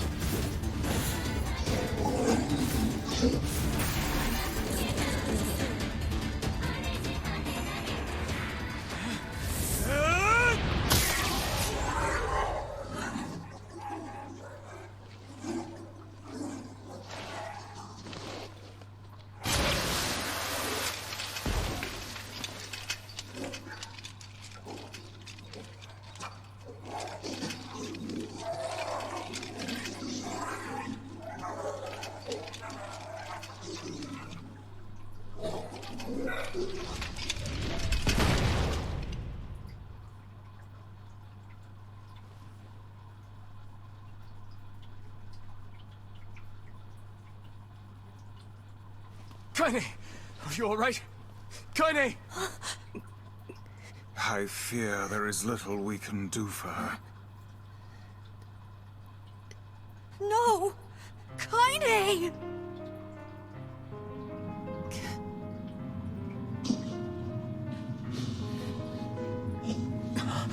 What is happening?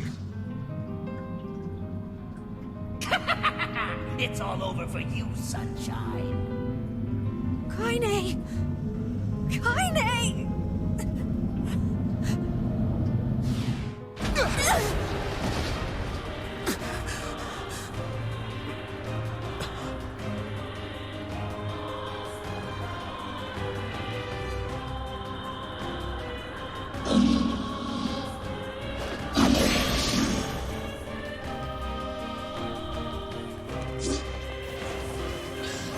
It's Kaine's shade! With no other choice, we must strike it down. Kaine! Come back!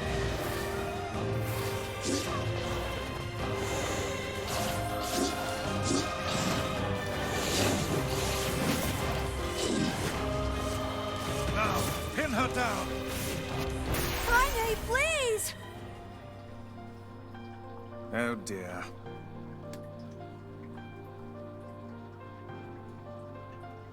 Kaine! Kaine! Kaine! I couldn't hold it back. I can't be with...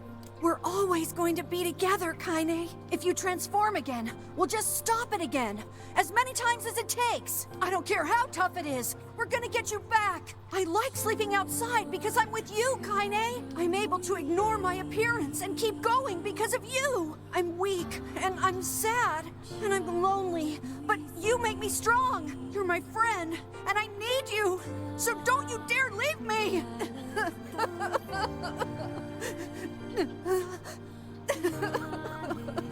All right. Stop crying. And thanks. I'm all right.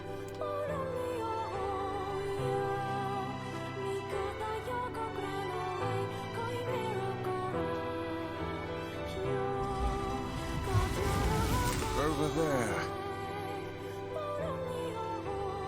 Because she's part shade, she's possessed. Keep in mind the story at the start of this whole section for Route B. In the story, she has an arm ripped off and she loses an eye, but then she gets possessed by the shade and recovers, it regrows them for her. So the shade just possessed her there and kind of took over. After we pummeled the shade down, she still left the body.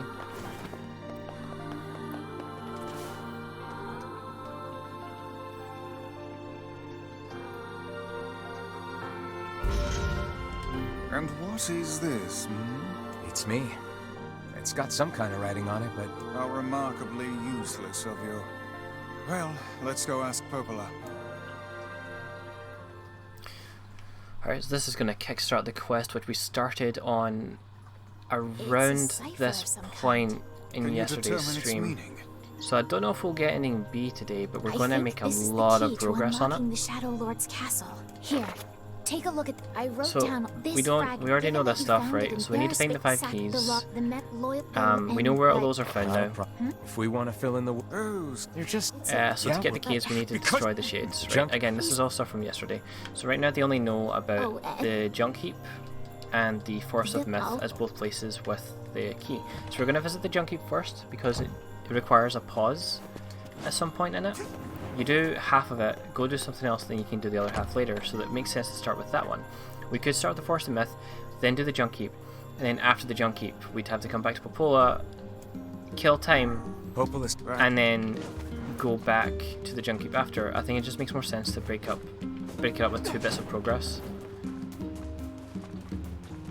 So like before, we're not doing side stuff, we're just going to focus on doing the story, because the side stuff we can do in C and D. Gonna get all those weapons. Right, first we're gonna go find the board buddy, because he will get us to our destination a lot quicker. The Junk Heap, which we'll all be familiar with very well by the end of all the Nier streams, it's just over here. The game's just about to give us an absolute ton of medicinal herbs. How are we doing on those? We're capped already. I'm not going to bother with any of these crates. I don't think they come with anything else. I mean, I could just shoot them like that, I guess. It's all medicinal herbs. We really don't need any of them. Alright, I'm going to open that one.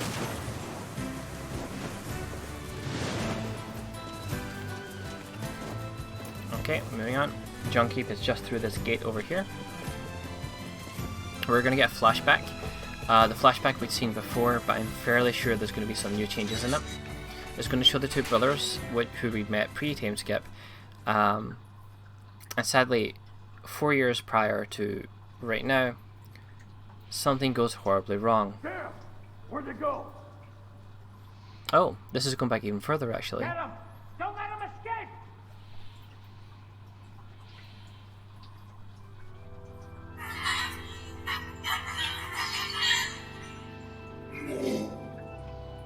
I see something over there!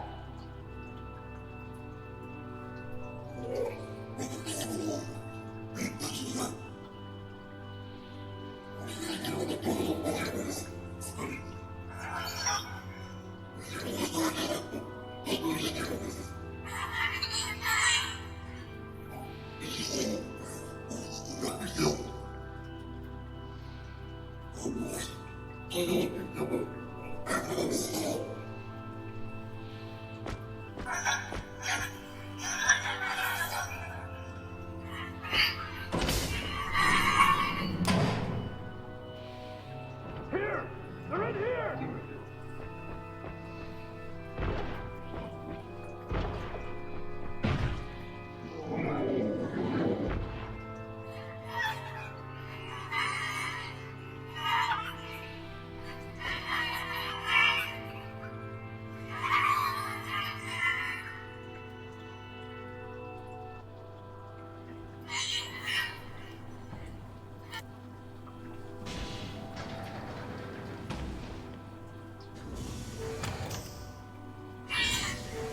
Who's there? Who are you? I'm Khalil. What's your name? Military defense robot, P-33. You are an intruder. You must be eliminated. Error. There is something leaking from your eyes. I'm crying, you big dumb robot. I miss my mom. What is crying? Who is Mom? It doesn't matter. I can't hear her again because she's dead. My creator is also dead. He perished hundreds of years ago. Hundreds of years ago? Really? 874 years, 10 months, 14 days, 4 hours, and 43 minutes. 44 minutes. Aren't you lonely? I am incapable of being lonely, or missing others, or crying. I'm crying because I don't want to die. You will die. If the humans catch me, they're going to kill me. Why will they kill you?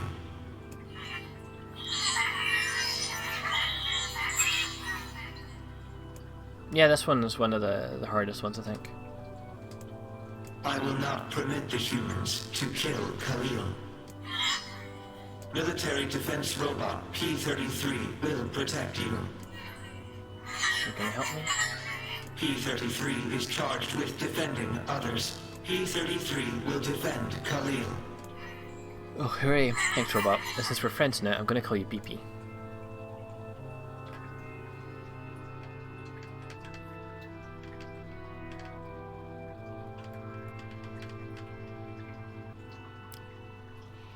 Man, there's gotta be tons of machinery here. Yeah, but I don't know how much we can actually use. Oh, wow. Check this out. It looks brand new. Hey, be careful, all right? This place is dangerous. I'll be fine. Well, keep in mind, Oh no! in Route A, we've done exactly what we're going to do in Route B. Look That out! you're hating Nier for, and at the time, you thought it was the right thing to do as well. It's one of those things. The fuller picture completely changes our understanding of it all. It's just grim. Though yeah, Kaine knows. She doesn't care though. Jacob! Oh god, this can't be happening! Jacob! Jacob!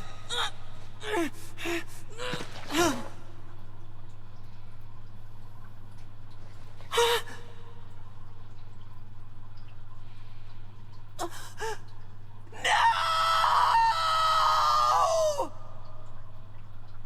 So we'd seen this scene previously in Route A, however, we might get a little difference here.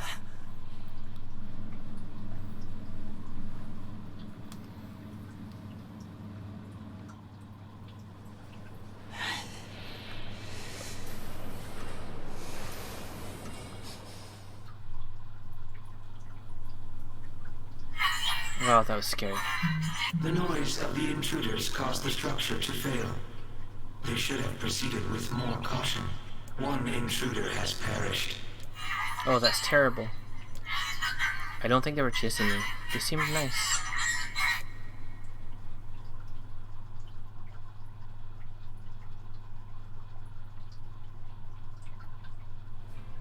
The junkie.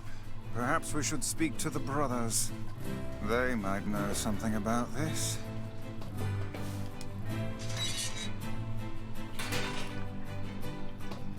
Oh, hey there. It's been a while. You're the little one, aren't you? You've grown up. How fares your brother? My brother's been dead for 4 years. Oh, I see. Okay, okay. so we've done this And part, what there's is it? nothing new here, You heard but any rumors essentially about the little one? we're looking No, for the I haven't Shade. heard about He all doesn't I know will just that, you know, he's just really mad and wants to murder all the robots. Wait. Yeah. I recently But I thought to try and get us to help him out, Don't we already? These things Oops. happen the second time around. yeah, so that's a little meta joke. We've already got the weapon, obviously, but the goal here These swords. is to Yeah, fix this weapon it's up, pretty. Can you? I can since we can repair use it to You'll murder fix Shades. it. I'm gonna need only the root. And in also- order to do that, we need to get some memory alloy from B2, which is the northern section of the dungeon.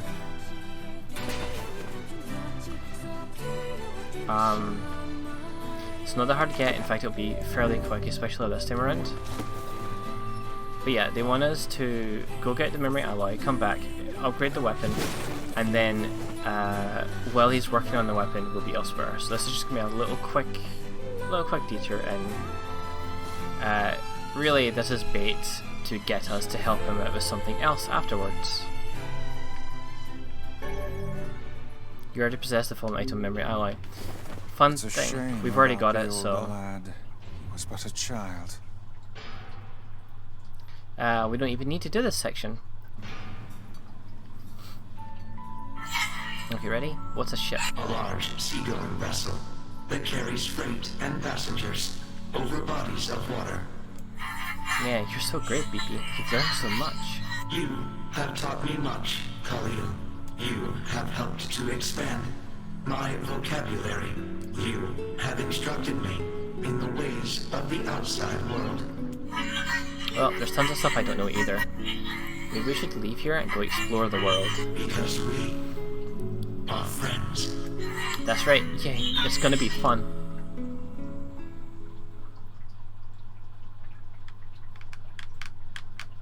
So BP and Khalil want to go explore the world.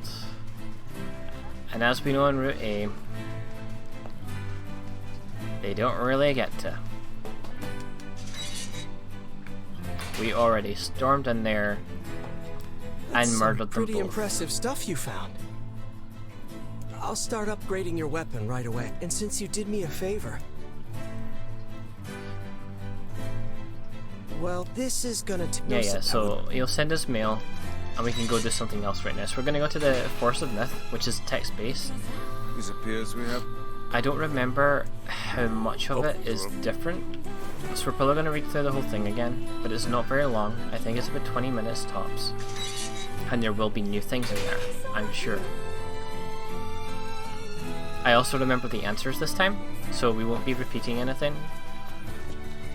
I'll grab this item over here. Forest of Myth we can access from this very map we're in. It's in the southwestern corner. Let's just jump down here. Ignore these guys, we don't need to fight them. They're trying, but if you look at my health bar, he didn't even do any damage to me. They're barely worth the time. Also, I'm pretty sure those are the school children, so... Nier may not know better, but as a player, I know better now.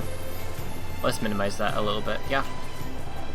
As I crash through them. I'm also going the wrong way. This is the area. We're not going to be here for a little bit. So let me just turn the camera around and walk back out.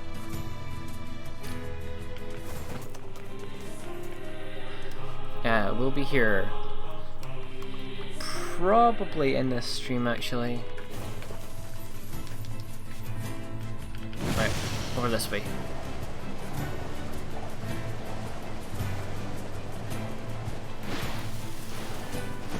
And here's the Forest of Myth.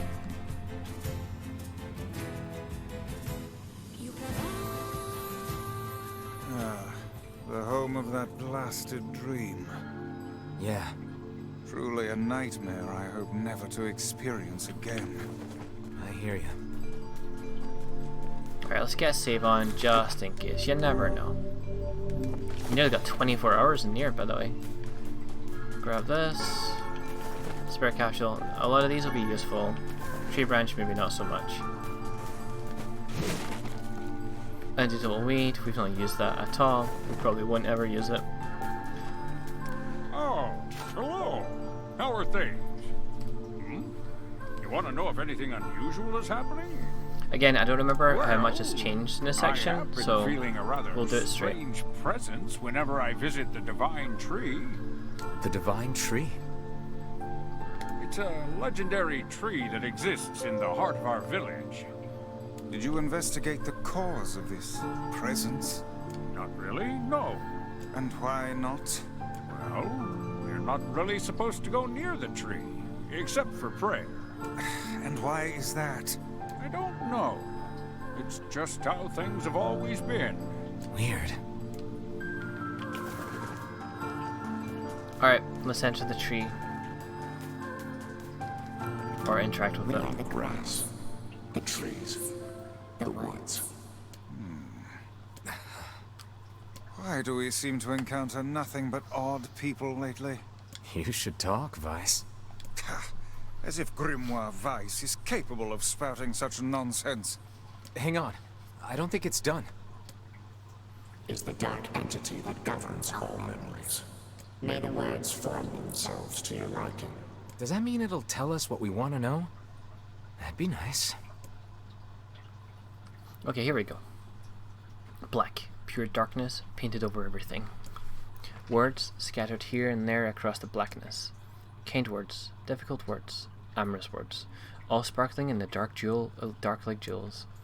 The words were few now, but time was shorter. Grabbing the words in desperation, the tree turned to the sky.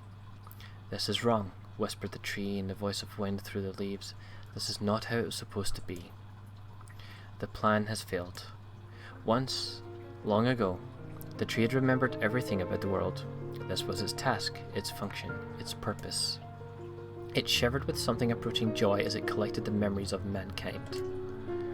This was no accident. Emotions were as much a part of the tree as root and bark. Memories collected like dew on the thick green leaves of the tree, and once they had formed a web that spanned the entire world. Words collapsed into sunlight before passing through the leaves and into the pool of memory. From the pool, the words joined together to form colonies. The colonies united into whirlpools of light, and the light coalesced into stars. Each star was like a child of the tree, and it loved them all. Look at my memory. A child is here, brought low by disease. He is far too young to have suffered so. Thin beyond words, the boy's skin is a shade paler than the bleached sheets upon which he lies. His parents no longer visit him, for they cannot bear to watch him suffer. The doctors have long since surrendered his fate to the gods. The boy, too, has abandoned hope. Strange emotions, weariness, hatred swell within the dark recesses of his young heart. He tries to reject the black terror that germinates in his body, but no amount of effort or tears can drive the invader away. He has long ceased to resent his parents and doctors. Once he did, but now his pain is so great that there is little room in his heart to think of others. Only one person brings the boy comfort, a healthy young girl with tan skin and deep green eyes. She is a beacon of brightness and light in the boy's world. Her very presence is a comfort to him, but he is unable to look upon her face. Whenever they meet, the boy is filled with loathing for his own state. Soon this loathing eats away at what joy he receives from the girl's visits. The girl will stop coming. He knows this. His every waking moment is spent in fear of this day. He thinks that if he could talk to her, if he could tell her of his feelings, this may not be so. But this conversation never happens. The girl disappears. The boy dies alone. The tree scoops up this memory and carefully stores it within itself. Etched upon it is a single word: envy. Look at my memory. There is a female warrior. Her greatest enemy is a beast with red eyes that she cannot fully comprehend. When she strikes it with her sword, it turns into a pillar of salt and dies. But when this white smoke clears, a new enemy rises, and another, and another. The warrior knows that her struggle is folly, but fighting the unending stream of enemies fills her with a sense of joy and purpose. Somewhere deep in the warrior's drug-addled mind lies a vague memory of a daughter. Perhaps the child exists only in her head, the dying remnants of a powerful dream. She does not know. Her friends and fellow warriors come and go. Some flee in terror, some are eaten. She began the fight with 23 companions, but most are gone now. The warrior's body shudders. She does not understand why at first. By the time she hears the fierce, low sound, the arena is already enclosed in darkness. Looking up, the warrior sees a beast so large that it blots out the sky. She is laughing. She has been doing so for as long as she can remember. Covered in blood and dirt, the warrior laughs. She laughs and laughs until the town that contains her daughter collapses into a pile of dust. This memory has been stored for a long time. It is etched with a single word: loss. Look at my memory. A red dragon falls from the heavens. Ah, that memory has been lost. A shame. It was a favorite of mine. After many centuries of existence, the tree saw that its carefully labeled memories were beginning to dwindle. Once seemingly infinite, the memories now seemed ready to disappear forever. The tree did not feel sadness at this. Grief was an emotion beyond its comprehension. It did, however, have the distinct feeling that something was missing. The mountain of memories it had so carefully assembled had disappeared. The tree stretched its branches as far as it could, but new memories refused to flow. The pool of memories was a black, empty pit, a hollow place where life had once flourished. The tree had lost its purpose. There was nothing to be done but sift through the few remaining memories littering the ground under its branches. This is why the tree was pleased when the young man and his companion entered the room. Nier. Well, this place is gloomy as hell. The room Nier had entered was almost completely empty. All he could see were a few crystals scattered haphazardly on the ground. Picking up one of the crystals and peering into it, Nier suddenly saw a familiar sight. It was the Forest of Myth, its villagers prisoners of their own dreams. I apologize, the tree thought. That is all that remains. As Nier stared at the jewel, bewildered, a voice suddenly called out from the depths of his mind. The voice implored them to listen. It was an order. Following it was mandatory. Abruptly, the pair realized that they must listen. They must listen. Voice, look there. A small shadowy presence appeared from beneath the floor. It appeared to be a shade. The shade grasped several jewels in his hand. More jewels tumbled out of his mouth like shards of broken teeth, sights and sounds tinkling from each one before vanishing forever. The creature was abusing the memories, treating the precious objects like a collection of cheap playroom toys. Vice. The shade appears to be consuming the memories. Nier. These things eat memories? The tree extended a branch towards Nier. Without a second thought, Nier brought his blade down on the shade, tearing its stomach wide. Jewels burst from the shade and poured across the chamber floor. Look, thought the tree. There is the conviction memory I had lost, and satisfaction, and many others as well. Yes, this is good. The tree opened its mouth and attempted to speak, but no sound emerged. A millennium of silence and solitude had caused the tree to forget certain things, but rather than be upset, it greeted the development with a good cheer. Focusing all its power on the riddle of speech, the tree formed a kind of makeshift vocal cord and tried again. Ahem. I implore... It spat out a glimmering green jewel. One more time. I implore you. There we are. What was the colour of the lost envy? Last time it was brown. It may actually be green this time. I'm gonna go brown. No, okay.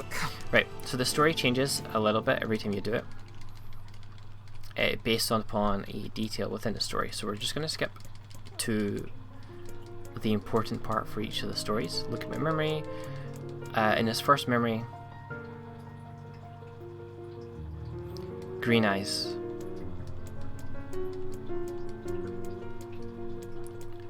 The female warrior.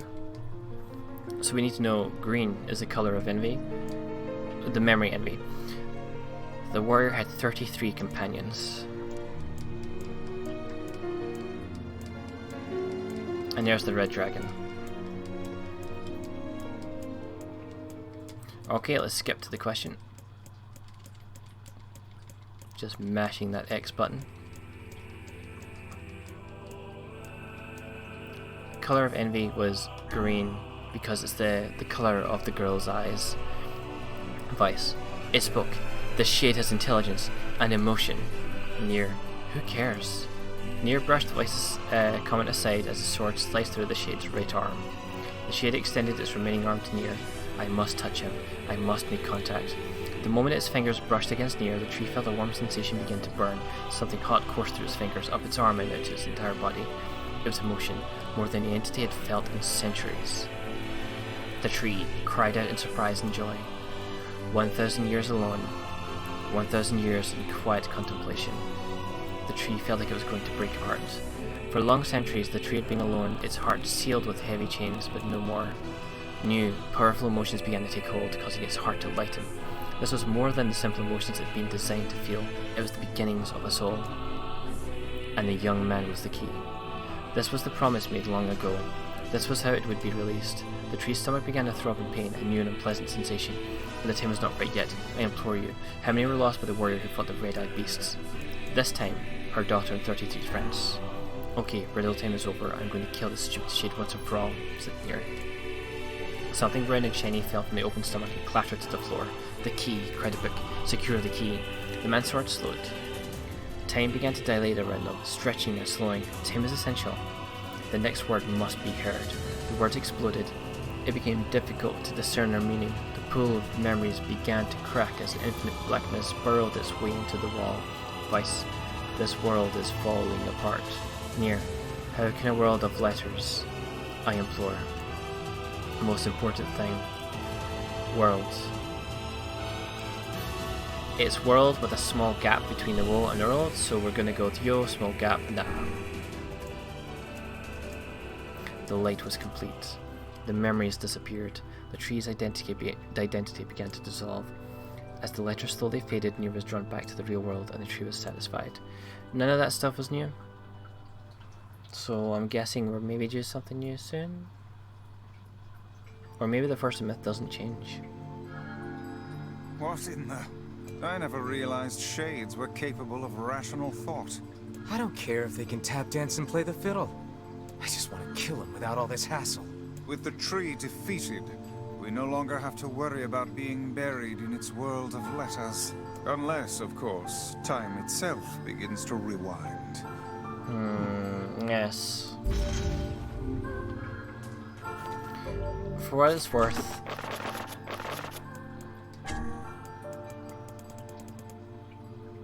as in here,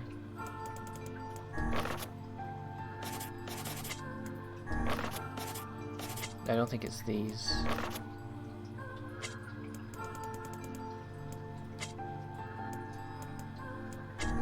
Oh well, I guess we get it later on, so it's something you need to read later. Missed opportunity, we'll fix that later on. Right. We are now done. So let's go see if the letters arrived from the younger brother. Which... Let's see if the junk heap kid sent it. It has. We know it has. We've done this already. Yeah, Nier's misguided, but most anyone doing Route A would be. We're all in those shoes, murdering those shades and trying to rescue Yona.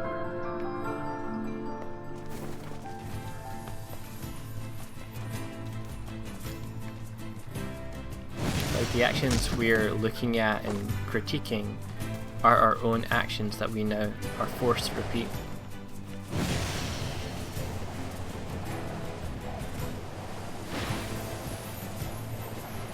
Oh, that was close.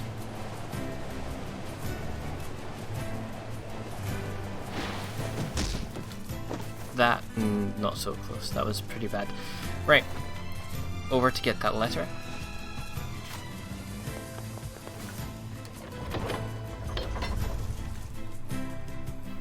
Nier brought a chick home with him. It makes little chirps and follows me around, and it's just the cutest thing. Huh. I don't remember that one.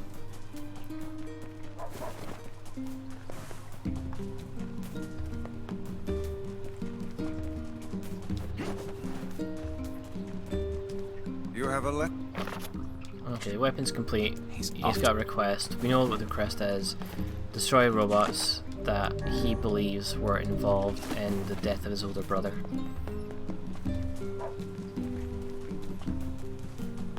So let's go back to the junk heap and get the second key.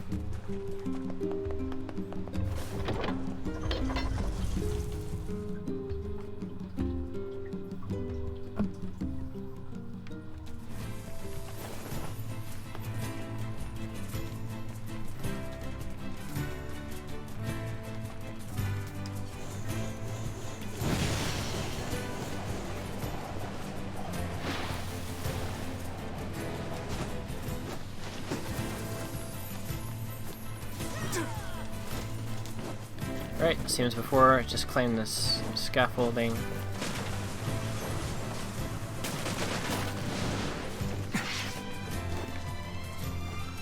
I don't think there's... I've still yet to see anything drop from here that isn't medicinal herbs.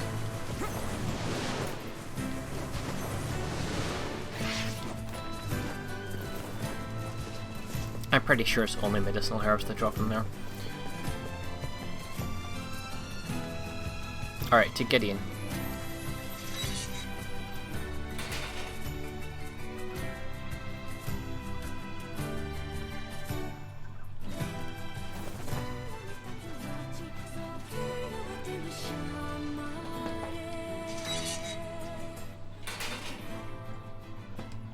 Hey there.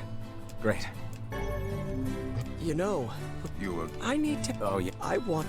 Okay, he wants us to avenge his brother in exchange for the sword, but he noted the little child shade that's friends with BP. So Nier's perked up and thinking he might be able to get the key for the Shadow Lord's castle from the shade that's lurking around BP. So let's go kill that young little kid and take the key. Because that's what Nier is.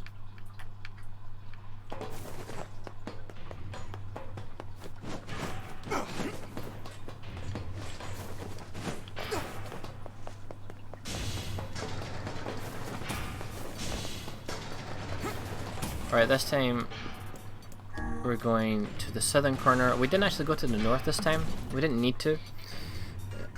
Again, because we'd already done it. I told you, Route B is a lot shorter than Route A, and hell, Part 2 of Nier is really short to begin with. The elder brother postponed his joy for the sake of his sibling. Do you think he was ever truly happy? Just making his little brother happy would have been enough.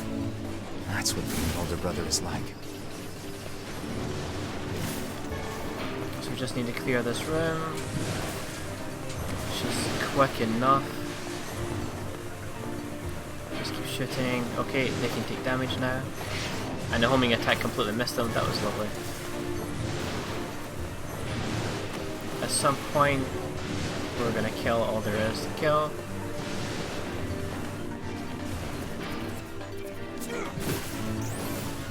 God, they go down in one hit. It's ridiculous now. Alright, we're done. Moving ahead. On to the main cart, which yesterday for some reason I couldn't remember the name of. Alright, so let's try and hit that. There we go.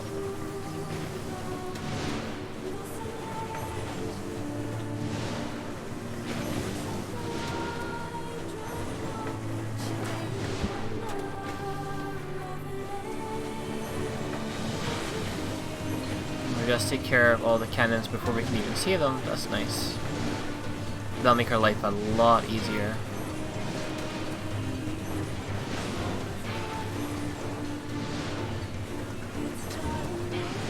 Okay, some enemies should be spawning up in the top left corner here. This is when it gets a little bit more crazy, but I'm already destroying things in advance, so... Yeah, we didn't even get any enemies. There we go, there's one.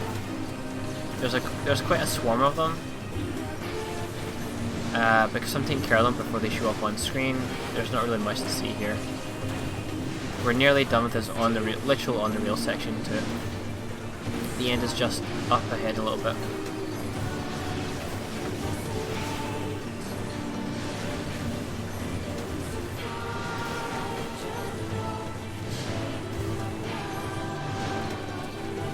Okay, and here comes the end of it. Just this last stretch. Okay, there we go. Let me just double check the map. That's fine.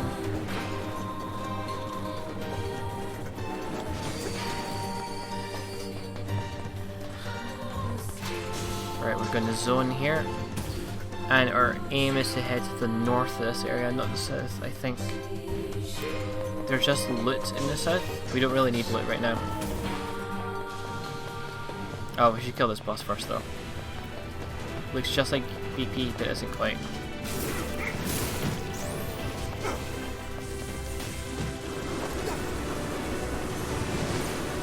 Again, most of these enemies are nothing. I'm barely even bothering to avoid damage, it actually takes so little.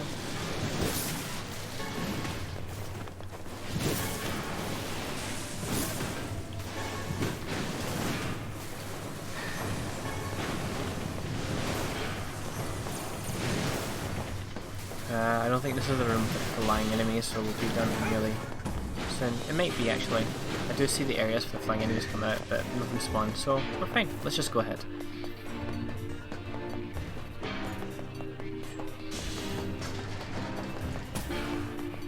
Alright, we've got to clear this room. This is the one with the flying enemies though.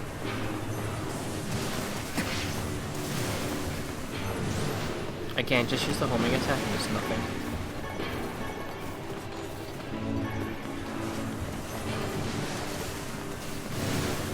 Look at that, so easy.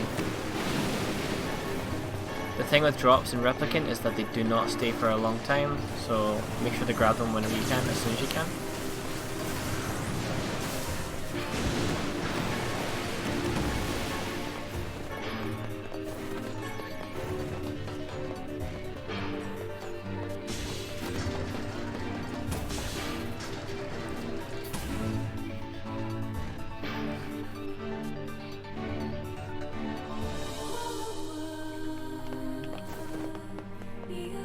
Alright, we're in the final stretch before the boss. We're going to run up these stairs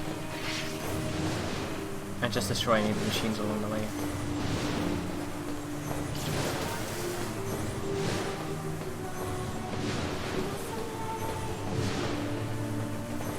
I've never heard of a shade living with a machine. What's that about? Don't know, don't care. All that matters is that we kill them both. Alright, we've taken care of all the robots. The save room should be just coming up soon. We'll take the elevator upstairs, get to the save room, then leap down into the boss chamber. The save should also heal us up, so I'm not going to burn any of the healing items right now.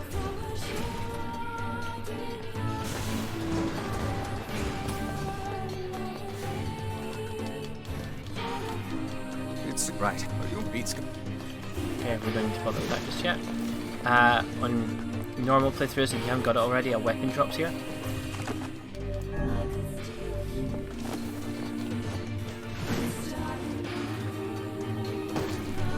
Here we go.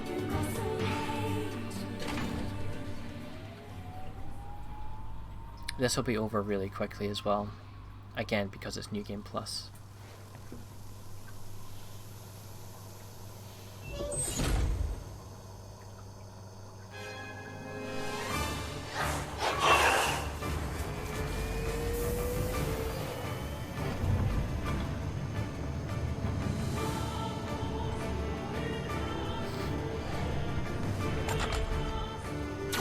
Intruder detected. Scanning. Scanning. Exterminated.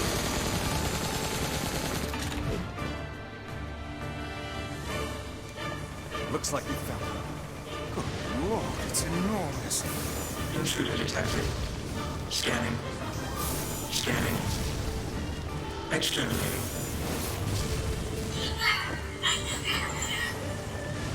Look at the shade! That thing is commanding the robot somehow.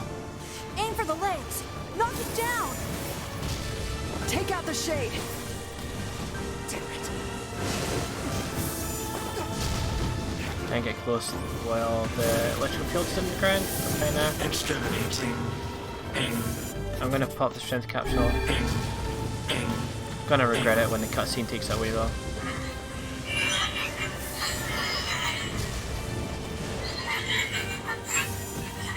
Come on. I made a mistake. It's definitely magic for this fight then. We're gonna swap from Whirlwind to Lance, which is our go-to in these situations. Again, BP and Khalil are talking in the top left.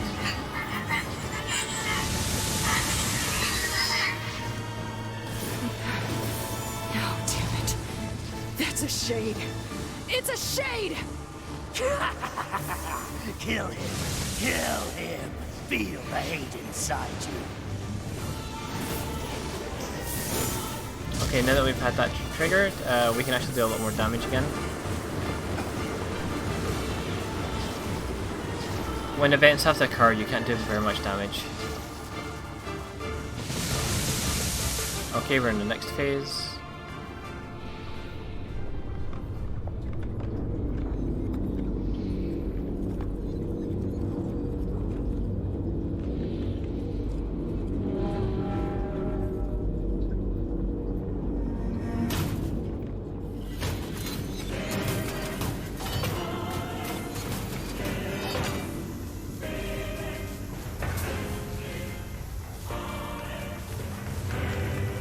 Like before, BP is going to fly.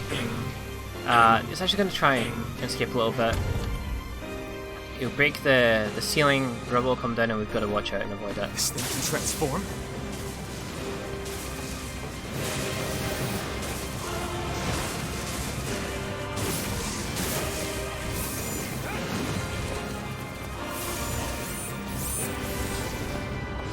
Watch for falling debris. Look out! Don't. Oh well, just wasted that. I'll let the MP recharge while I run around. Escape. Escape. Escape. Escape. Go. See the world.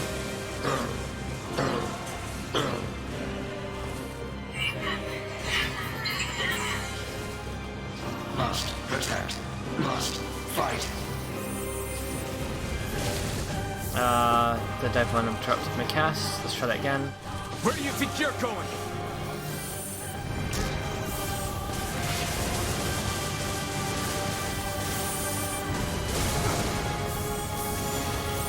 And there we go, we've defeated them.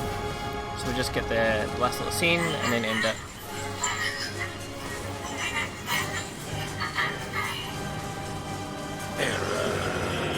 Khalil, the little shade, is begging us to not destroy his friend.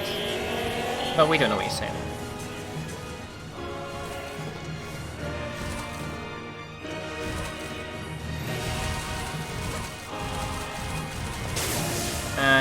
fun. Same for the weak point. First the shades.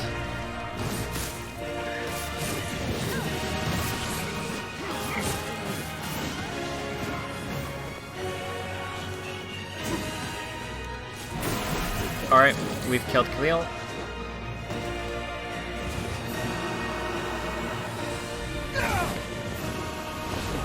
And let's destroy BP.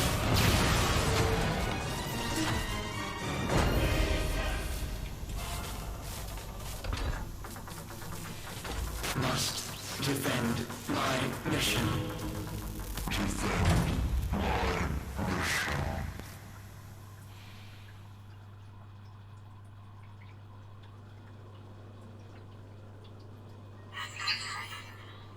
BP, I'm sorry.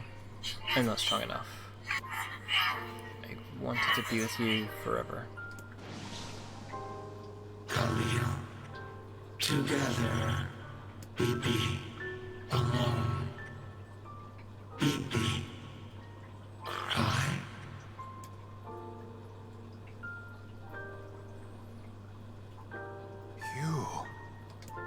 You stupid machine!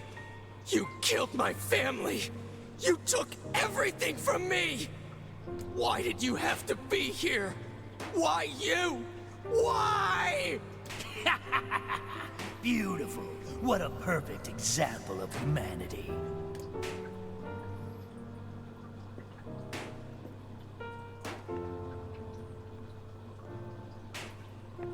Hey, come on. That's enough. I did it! Now that this goddamn thing is dead, I can forage wherever I want. Just wait, you goddamn freak! Now I can make all kinds of powerful weapons! Just leave it to me! Leave it all to me!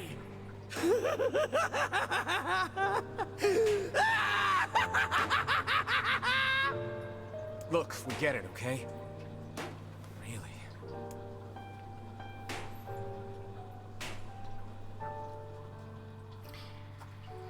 He didn't take losing his brother very kindly, but yeah, Hatred and madness will BP never and heal Khalil the actually wounded felt sorry heart. for him when the accident happened, but he doesn't know that. He thinks they're involved in it. Maybe it's just all he's capable of right now. Revenge is a fool's errand. Yeah, I know. So, fun fact. I say, while we're playing Nier, BP... Maybe Popol has found some information about the Shadow Lord. Very well. Yeah, this is. BP's fine. BP is not fine. BP is a bit badly beat up and feeling lonely and very sad, but BP will be fine. BP shows up in the side story predating Automata and actually gets like a little cameo in Route B of Automata. I've been thinking. Why was a shade hanging out with a machine? It appeared the creature was actually issuing orders to that mechanical minion. Do you think the shade had a reason for what it did? Actually, Look, it doesn't matter what a shade is or isn't thinking. All that matters is that we kill every last one of them. Kinda keeping her mouth shut there. Don't worry, that's not a spoiler for Automata. BP Right. doesn't really have an actual Sure. role in the story in the idea of a Automata. shade trying to protect a robot is Just goddamn a little absurd. nice little cameo. Still, BP returns. you guys should be careful. Even if it's not actually in the game. What do you It's mean? a backstory thing. If the shade inside me ever takes over, I'm probably going to attack you. That's not gonna happen. You are no shade. The lad is correct. You are many things, hussy, but a shade is not one of them. Shades, for example, do not come equipped with such foul and scurrilous mouths. He's not heard the shade that's possessing her then. How about I cram your face up your own asshole, book? Don't worry, Kaine. If your shade ever takes over, I'll stop you. You will you? Thanks, Emil.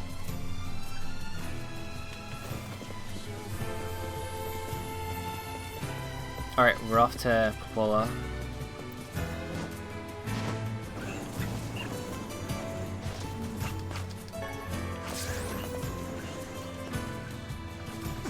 You know, no, let's not do that just yet.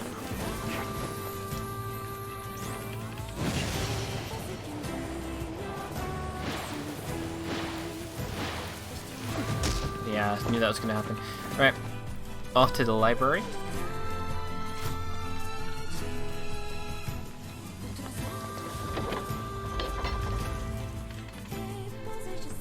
Give a wee wave to Yona in the corner there.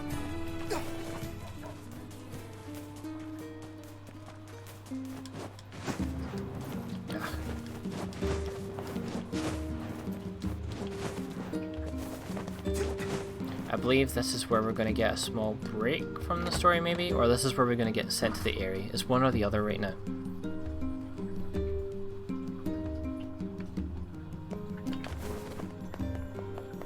The break from the story being a new part with a ship that we saw yesterday.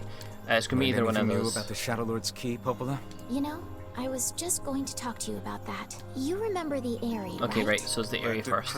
Not so. I just. So we got a letter from the village chief. Sacrifice. That's right. They're opening up trade. You're over. I won't there. Well, try. And they're welcoming people in. One of them has heard we're looking for a thing called sacrifice, and believes someone in the village will know the answer. So they want Nier specifically to come to the area so we can visit them and get a key. So we're all way to go visit the chief of the village. Again, this is the stuff that we had in yesterday's stream.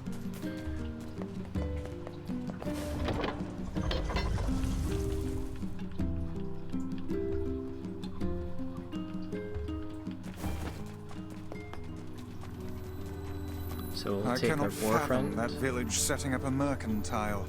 They must have truly opened their minds. I do that every single I time. have my doubts. Aren't you glad to be going back home, Kaine? Home? Place is a Oh my shithole. god. Alright. Don't be so nervous, Kanye. We'll protect you. Something appears to be amiss with these creatures. Well, yeah, they're shades. That is not what I meant. How to explain it? You think about it while I kill him. There we go. We can now get on our mount again.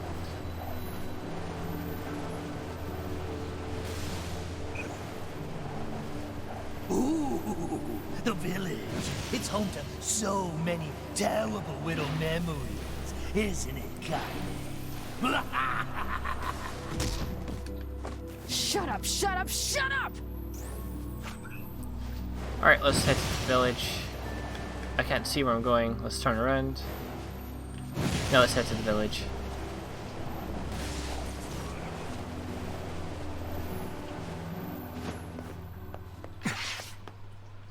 Alright, so let's see what's going on here. Again, we'll rush through a little bit of it. Here we go. Here's the new bit. We do not desire needless conflict. If we can continue to live with humans, then we can continue to live peacefully. But that young man will come. Yes, the young man will come. He will kill us all. Women and children included. What should we do? What can we do?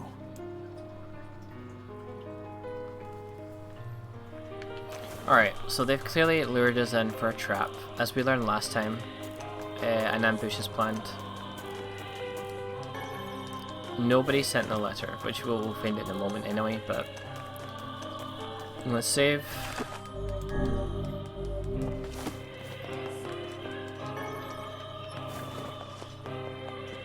Right, so first we need to go visit the chief, who resides just up there. So it's easy enough to get to. Just climb these ladders and run along the next bridge.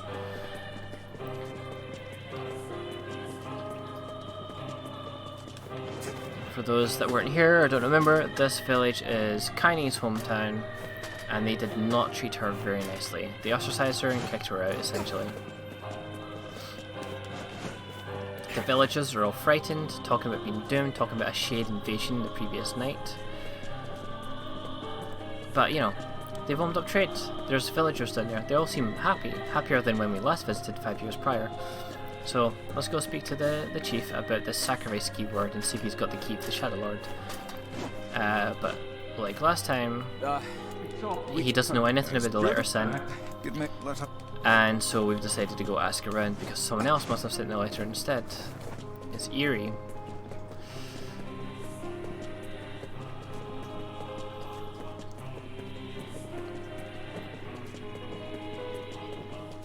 So let's take a shortcut.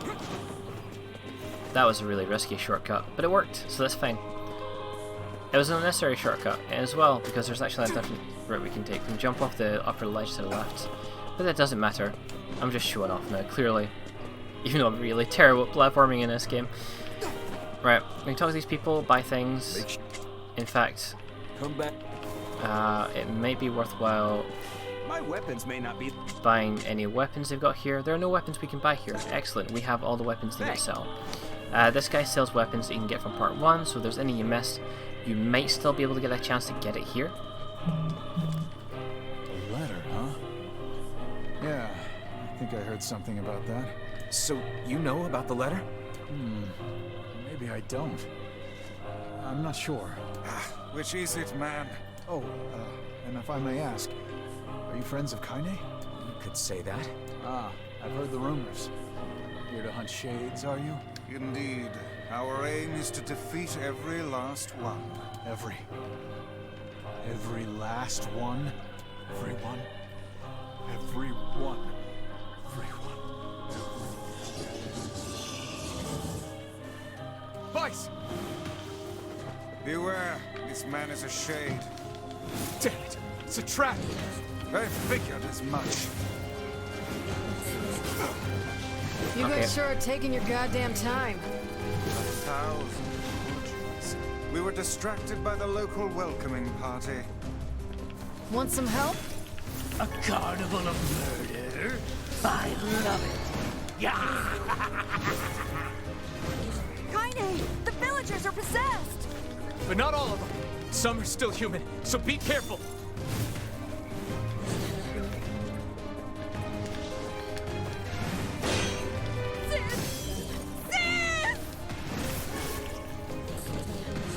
Alright, so we're just going to clear out the villagers. Again, this is a much easier run than when we done it last time. We're practically one-shotting the armored enemies that would take a while to kill. So we're just going to blast through this.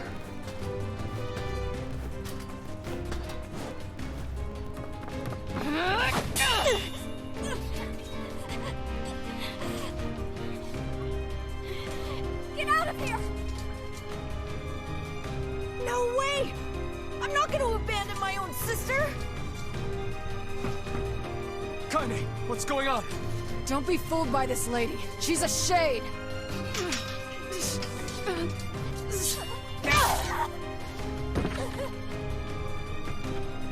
No! No!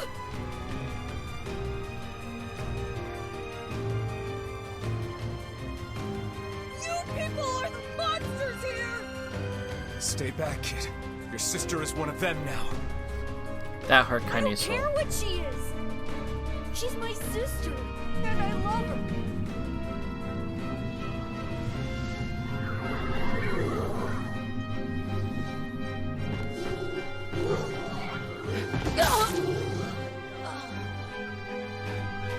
Kaine!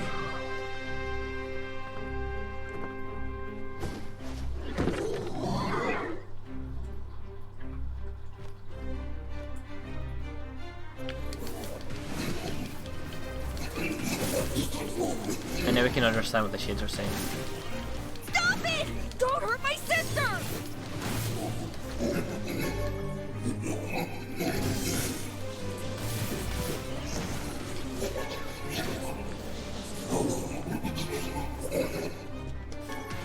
What madness.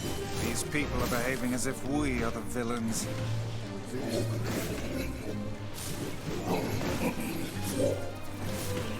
Kaine!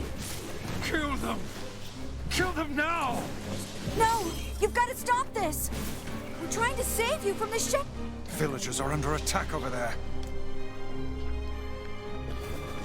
Alright, let's go save whatever villagers are left over there.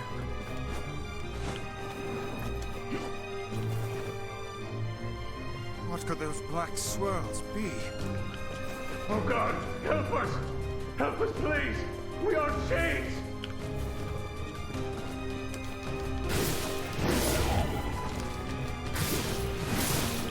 Just break the armor off this guy, and then it'll go down really easily. Please! I beg of you!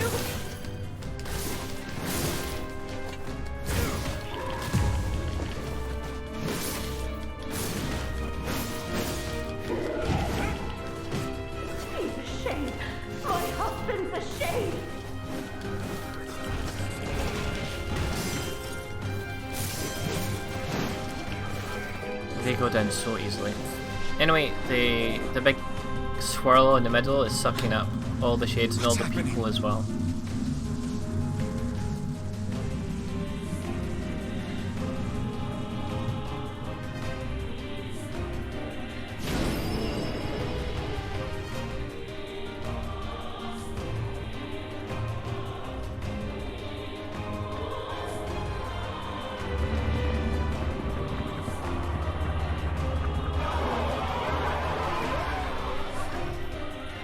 By my pages, is this beast a shade as well? That thing sucked up the villagers. No! If we keep this up, we're gonna kill them all! We can't let that happen!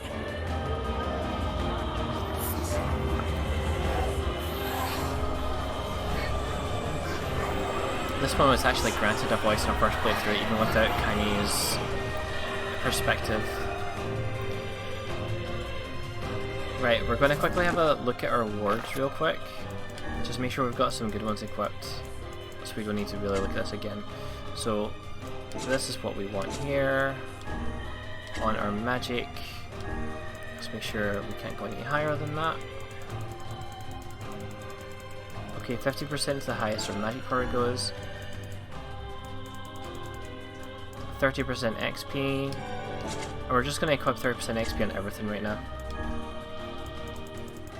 That way we can get to the extra content later on too. Magic power can go higher in this one. Can't believe we forgot to do it for Dark Lands. Whirlwind, is that up to date? 15%. And let's give this 30% XP as well. Martial arts.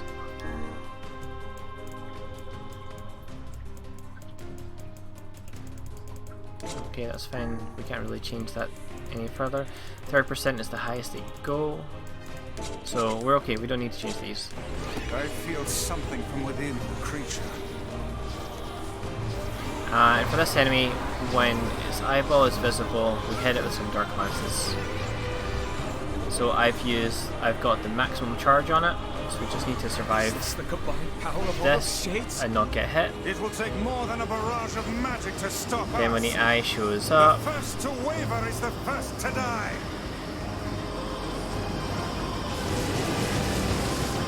There we go. I sense magic coming from the center of that eye. Just charge this up again. Hit him in the eye. Okay, we've triggered the next scene already, so we're not going to do more damage. Wait! I think those are actual people! Hold nothing back. Those are shades. I may be making a mistake by doing this early. I might be actually. There's a point where we need to go ahead behind the boss. The surrounding tentacles appear to deflect magic. But I think we can do a little bit more damage here first before we can do it. So let's go ahead. No, it's still protected. We have to go behind. That's fine. We'll charge our MP before we do that.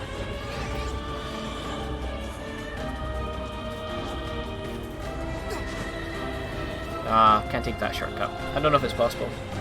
At some point I'll make the jump and we'll find out. Right, come up here, go behind. You're supposed to have a bit of dialogue telling you to go behind, but we didn't really get it here. We kind of ditched Kanye too, didn't we? We need to go higher still, up here. So Emil is currently taking care of the boss, where he's supposed to be anyway. So we have to run behind and strike the new weak point.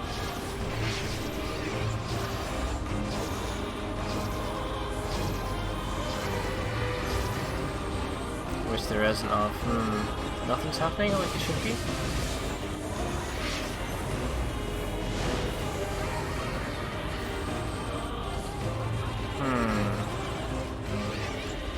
An event should have been triggered. We did run back to and nothing happened. Let's go dead in the center and see if that'll trigger the event.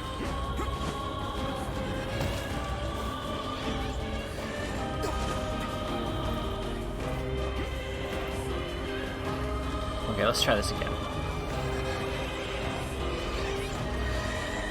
Really? Okay. Right, never mind. I'm jumping too far ahead. Let's do this. Fully charged. No. And I wasn't looking at the boss.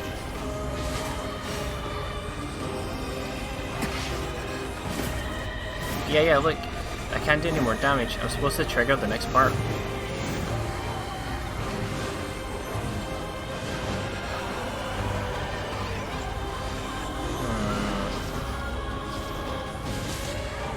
There we go, there we go.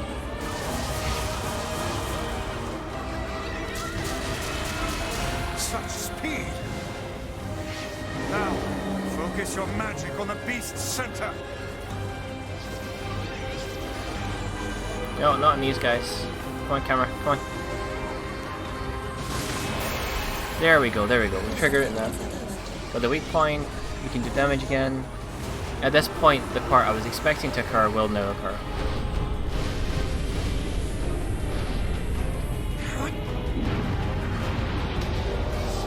I guess we had to just keep hitting it, even though it wouldn't take any more damage.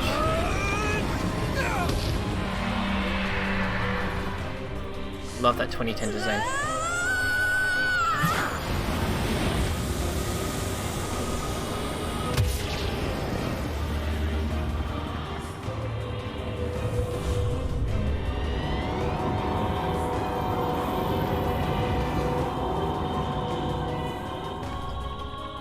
Look out! Something's coming!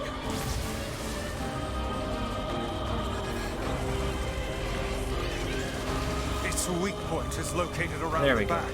Try attacking it from above. I'll try to pin it down! Oh my god, Emil! the camera.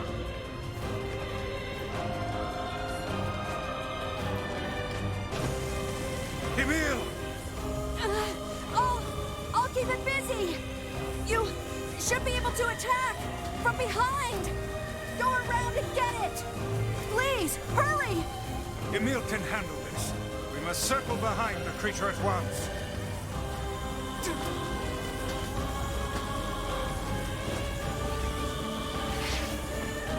Alright, let's charge our lance again.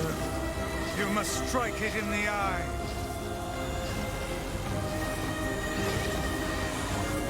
Bullet hell time.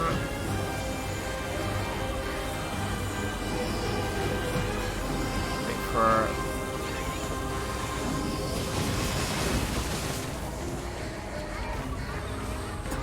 Did we get it? It is escaping to the inner level. I'm coming! Gotta catch my breath!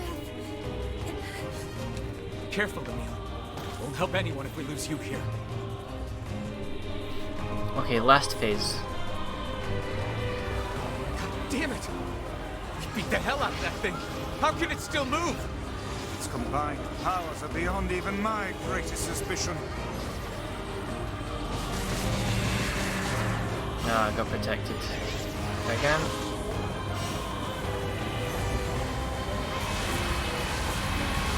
Come on! Help me take it out! I'm on it! Alright, weak point.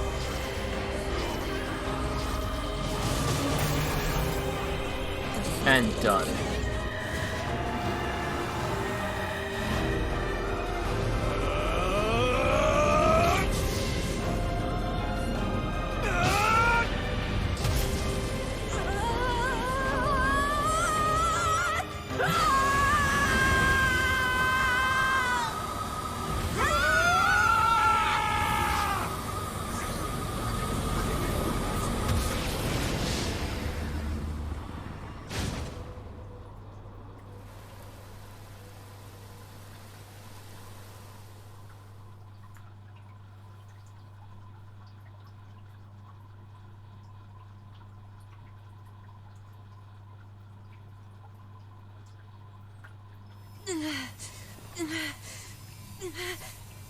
Emil! Emil, wait!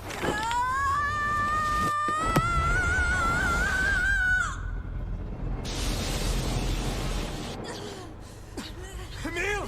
He's gone. His instincts have taken hold. The ultimate weapon is being deployed. Ah, fuck. This ain't good, Sunshine.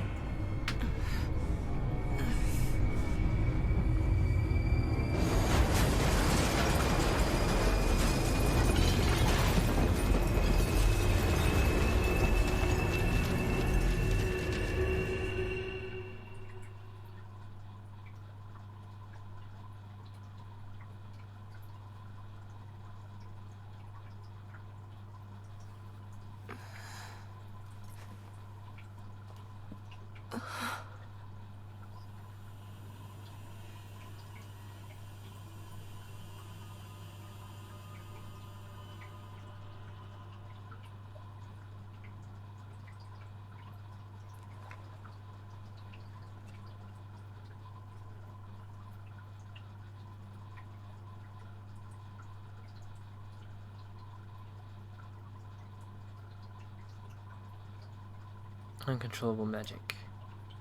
I have to protect the people I love. That was my only thought as I unleashed a magic powerful enough to destroy not only the Shade, but everyone else as well. All of them. So many innocent lives. Destroy. Eviscerate. Crush. Kill. These are the dark impulses that override all other thoughts. As a being that was created to be a magical weapon, these are my instincts. Or maybe it's better to call them our instincts. Millstream Rampage. A klaxon sounds from deep within the bowels of a laboratory. Thick metal shutters drop down, sealing off the room with a series of dull metal thuds. Aboard the experiment, number 6 is out of control. Everyone get out of here now. Get out of here. The researcher's words are abruptly cut off as a massive hand materializes out of the gloom and lifts him high into the air. The researcher begins to scream. He screams and screams, the sound echoing off the walls of the laboratory until the hand squeezes down, coating the room in a deep crimson hue. The rest of his colleagues stand in silence, mouths open, unable to process what they've just seen.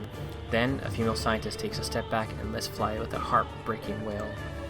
But this is a terrible mistake, for the sound of her cry suddenly brings forth the monster in all of its terrible glory. Its body is a bloated corpse, its head is a grinning skull, and it is massive, many times the size of a human. The head lolls from side to side as it tromps about the room in all fours, bringing to the mind the wild maneuverings of some wretched, starving beast. This creature, this thing, is experimental weapon number 6, also known as Haloa. No, oh no, please stop. Oh God, save me, save me!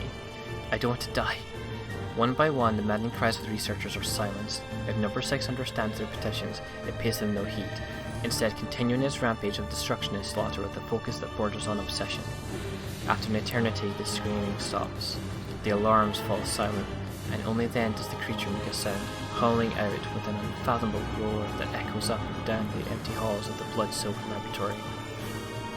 It's a sound that curses those who had dared bring such evil into the world, and yet one that also seems to be pleading for help.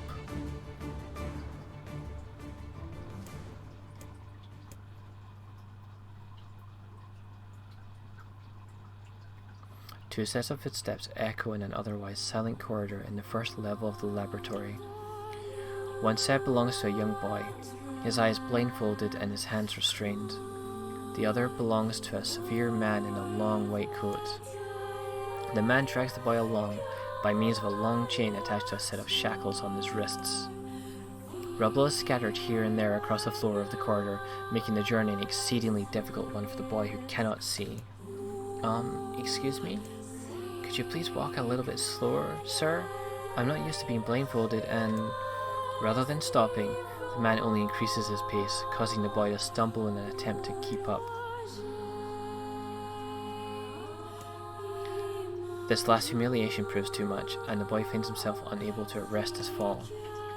Without the ability to brace himself, he topples to the floor, smashing his head on a pile of debris and causing a trickle of blood to worm its way down his pale, frightened face. Agonized by the pain, the boy inadvertently opens his eyes, causing the falling drops of blood to emit a strange crackling sound before transforming into tiny, white rocks. "Close your damn eyes," roars the man. Yes, sir," stammers the boy as he slams his lids shut. He hadn't realized the blindfold had slipped off during the fall, but now he keeps his eyes squeezed shut so tightly that sparkles appear against the black of his vision. The boy is Emil, also known as number 7.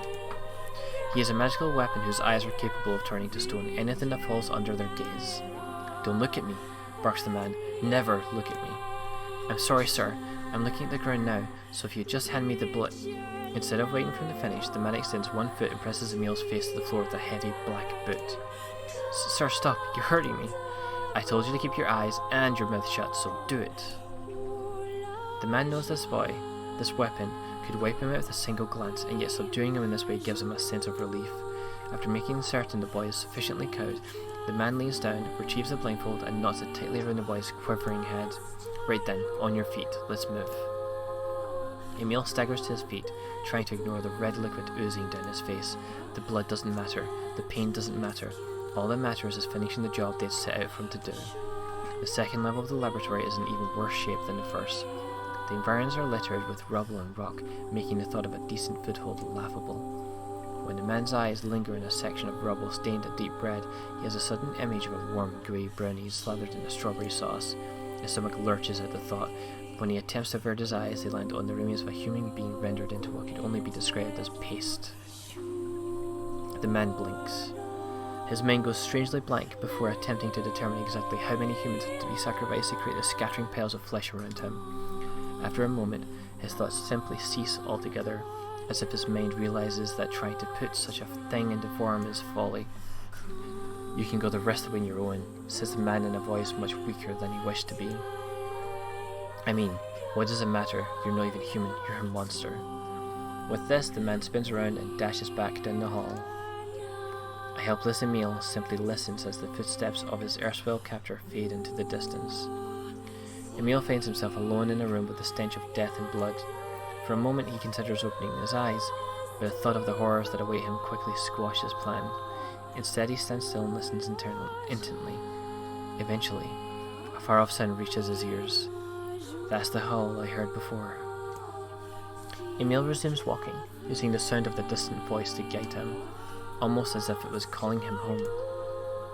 By the time Emil reaches the third level, he is moving on memory as much as sound. His hands and face are covered in fresh wounds from the numerous falls, but every time he thinks about giving up, his mind returns to his sister. We studied together, we ate cookies together, we cried together, we laughed together, and sometimes I was the only one who got yelled at. That's why I was never lonely. Our being together allowed me to stay strong. For Emil, his sister was all he had to live for, so holding that feeling close to his chest, he presses on, one slow step after the other. Finally, Emil finds himself drawing close to a certain experimental chamber in the deepest part of the laboratory. The hull is very close now, and as he touches the switch that controls the door, he thinks about his mission. Number 6 is the ultimate weapon. She is his sister, and he must turn her to stone. The door slowly opens, revealing the massive interior of the experimentation chamber. After a few steps, Emil removes his blindfold and slowly opens his eyes. His sister lurks before him, but she looks nothing like the girl he once knew. Instead, he sees a savage beast crawling on all fours through the shredded remains of the researchers.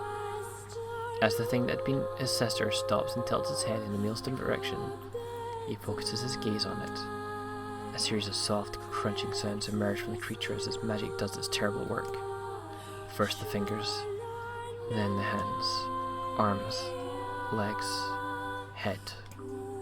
What little colour the beast once possessed fades to dull, ashen grey, and yet somehow it summons what strength remains and pulls itself towards Emil one slow, lumbering effort at a time. Wailing, the massive monstrosity closes in. Is she worried about me? Or is she coming to kill me? Emil feels prepared to accept either outcome. After all, this was his older sister, the person he loved more than anyone else in the entire world. Hello, I. The moment Emil speaks, number 6 comes to a sudden halt. Silence descends on the chamber as the siblings stare at each other. "I'm sorry, Hello, but everyone says you're too powerful. They say it's too dangerous unless I seal you away. I'm so sorry." As Emil watches her body begin to turn to stone once more, number 6 simply waits in utter, perfect silence. "I'm sorry. I'm sorry. I'm sorry. I'm sorry."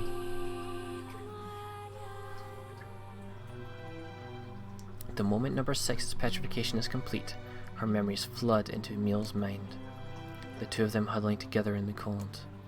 All alone in the world with no one to protect them. All she wanted was to save her little brother. And yet, it was that little brother who, in a sense, saved her. The moment the petrification is complete, Emil sinks to his knees, a frozen sister and a little brother wrecked with sin. Alone in this cold cage, the two of them weep in a single silent voice.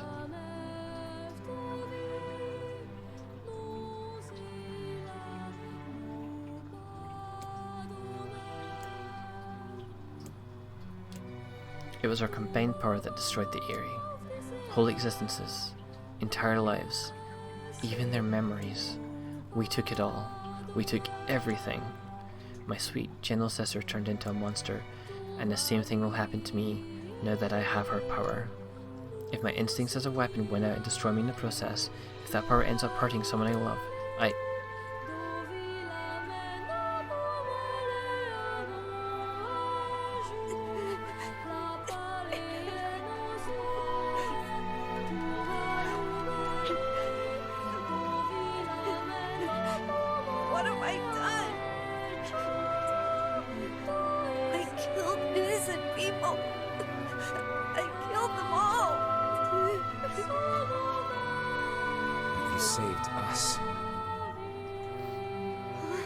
If it wasn't for you, we'd all be dead.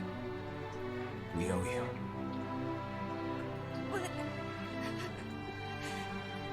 But I... It's all right.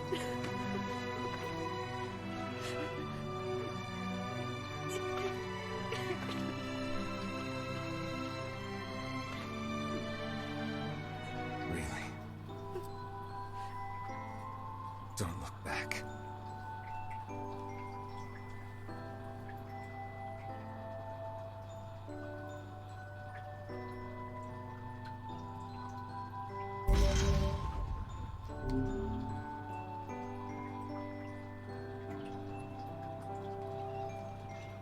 We had best be off. Yeah.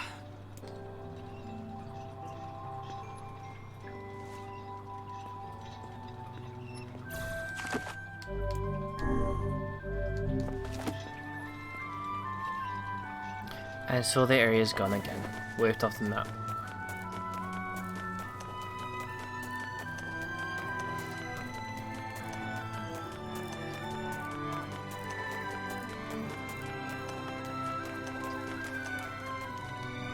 Alright, so next up we're going back to Popola. And we're going to go on a detour Maybe Popola's found some information. Very well. A new sequence that was added to this remake. I should probably find the board, buddy.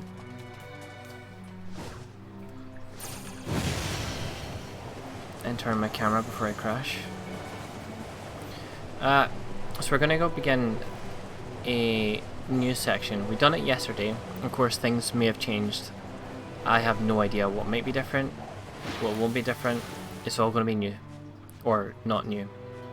Who knows? We'll find out.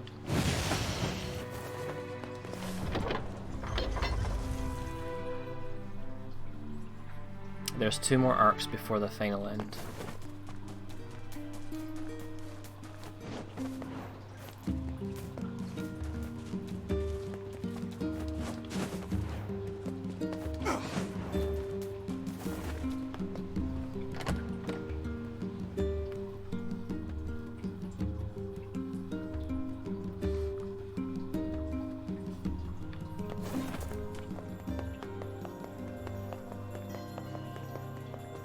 The frame rate's been behaving. It's interesting. Hey, Popola. Ah, you're back. Have you learned anything more about the Shadow Lord's key? I'm sorry, but it's going to take me some time yet. I see.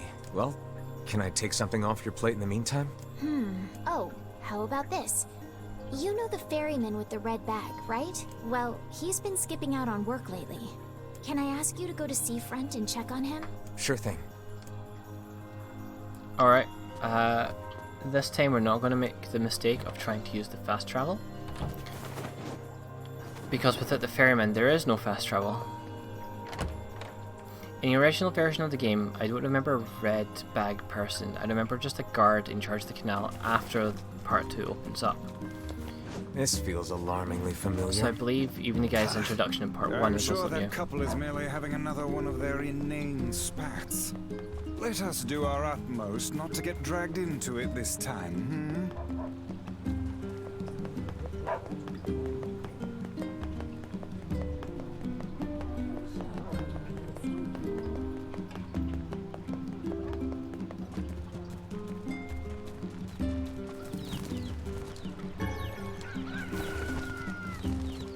I'll grab some items that we're passing by while we're here.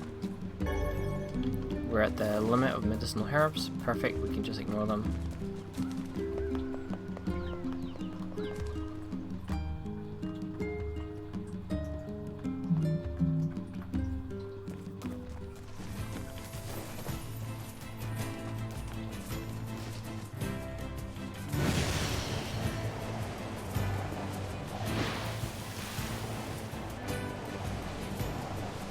Alright, seafront is just down here.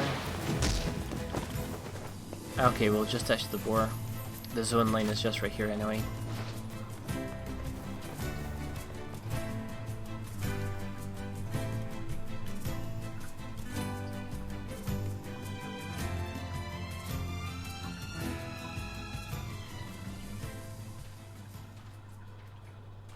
Yeesh. I don't think I've ever seen fog this thick before. Huh? What's that?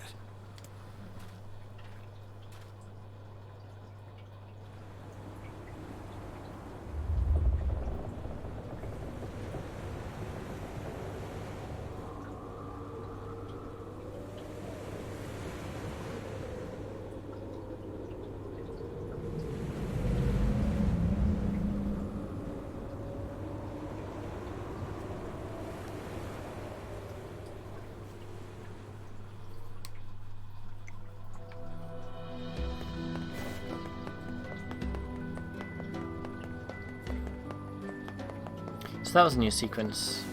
Alright, here's the wife. Oh god, it's a... What's wrong? Oh, hey, I Basically, he's gone missing. He ate 10 apples, she yelled at him, and he ran away. And here we go again. Their last argument 5 Shall we years ago was begin over by him eating asking one around apple. at the tavern like before? There was more to it though. Hey there. I'm looking for the guy with the red bag. Really? Yeah, the hard. Anyway, I think it's she doesn't know. She's gonna ask us for a drink. Yeah. We'll pass. She's been asking us for a drink since we were a minor. Keep away from her. That lady should really be reported, but, you know. New sequence again.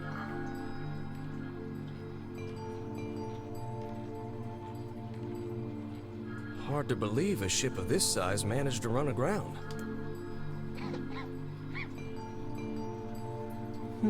What was that? Hey, is someone there? Okay, I definitely heard someone cough just now. Maybe it's one of those kids from town? But where are they?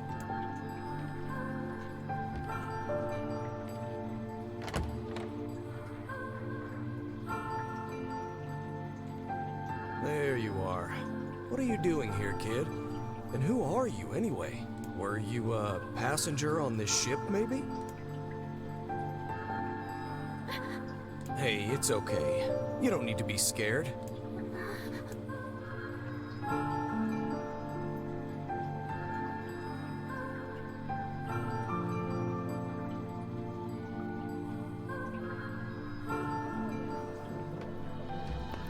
To think that couple's petty squabbles have become something of an attraction for the locals.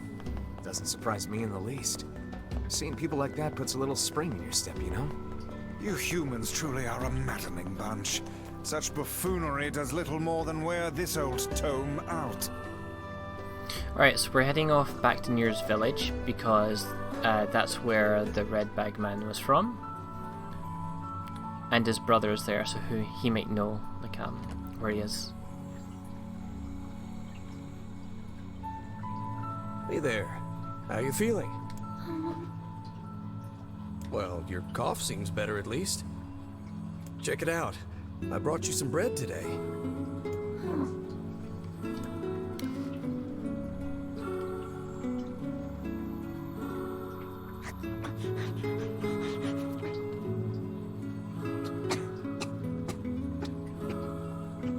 Oh, easy there.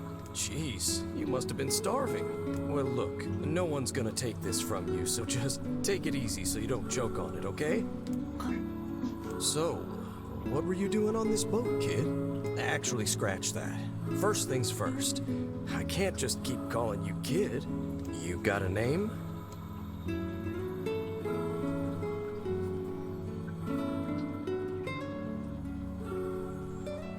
Well, this is going nowhere fast. Let's see. Louise. Yeah, what about Louise? I mean, it just sort of popped into my head, but what do you think?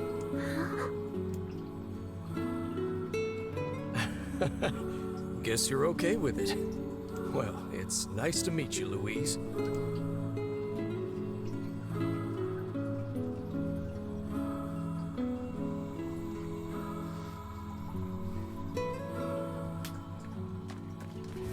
Right back to Nier's village. We searched the southern plains back when the wife ran off too, right? I believe we did, yes. Lots changed since then. So it's kind of nice when we find something that hasn't. The fact that couple is still arguing almost fills me with, I don't know, hope, I guess. If you asked me, that particular couple could benefit from a little Oh my god, I'm change. terrible at drifting today.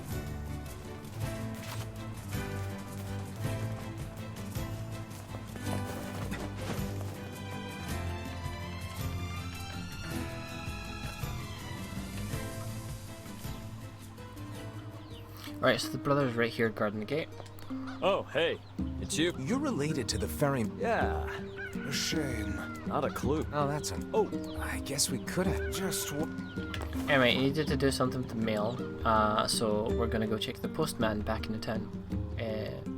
So, one more time back to Seafront. I cannot believe how many trips we have made simply to track down a single man. It's alright to do this kind of thing every now and then. I only pray this is not the calm before some manner of storm. Well, Vice. Say there, lad, have you ever penned a missive? You mean a letter? No. I'm not big on writing. It always takes me forever to figure out what I want to say. What's to figure out? One simply takes quill in hand and unleashes their soul upon the canvas of the page.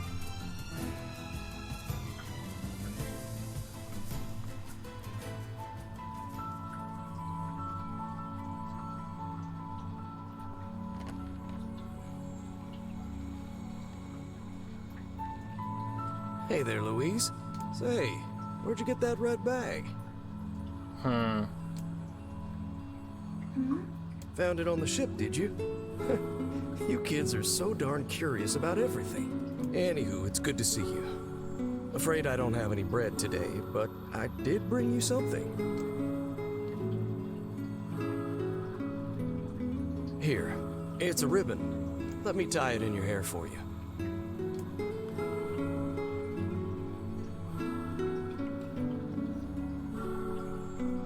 Well, what do you think? Pretty nice, huh? Huh. What's that on the floor?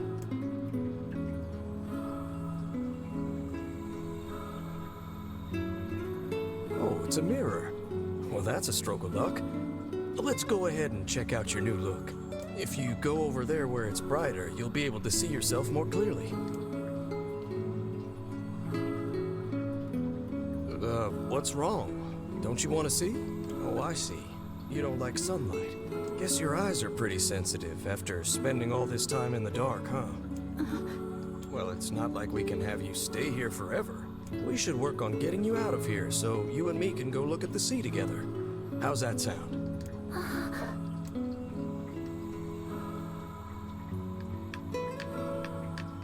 Of course, from our last run, we know she got the red bag because she murdered the very man we're looking for. And she can't go into sunlight because she's a shade.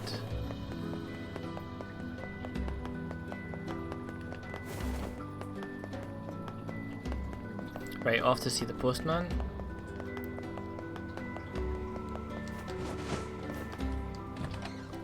Of course, the postman is actually missing and replaced by someone else. Hey, postman.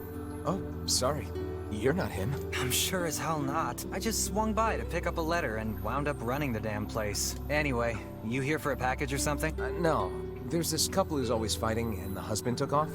So I'm trying to track him down. Ring any bells? Sorry, pal. You're asking the wrong guy. Still, that's pretty weird. My buddy's daughter took off too. Maybe running away is the cool thing to do now. I find it exceedingly unlikely this pair of runaways is mere coincidence. Any idea where she might have went? That is the question, isn't it? Actually, you know what? I bet she went to check out the huge shipwreck that drifted into the inlet the other day. This guy seems really casual with the fact that his daughter's been missing. Not often something like that comes around. It's all the kids have been talking about. Alright, man, I guess we'll look for your daughter while you just hang about here.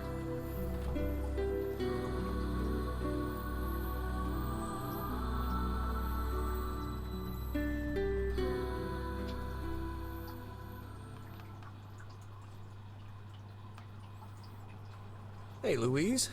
I brought your food for today. What's wrong? Aren't you hungry? Huh. You haven't been eating much lately. Are you okay? Well then, let's try this.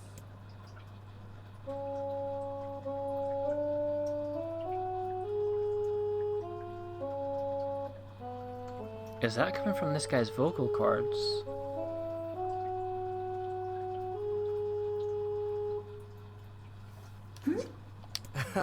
Yeah, sorry about that. It's called a song. Can anyone else do that, or is that just this postman? Humming a jaunty tune is the best thing for putting a spring in your step. Songs are like a little bit of wisdom that makes the tough times easier. I love them personally.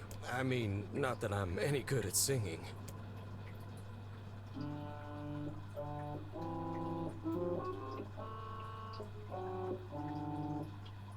Whoa, your voice is a bit rough there, but you're actually pretty good. You know, I knew someone who lived in the town lighthouse before she died. She used to hum this same song a lot. I heard it every time I stopped by to deliver something, and I guess it just kinda stuck. Of course, that was quite a while ago.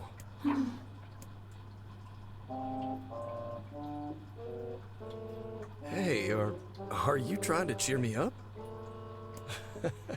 You are a kind soul, Louise.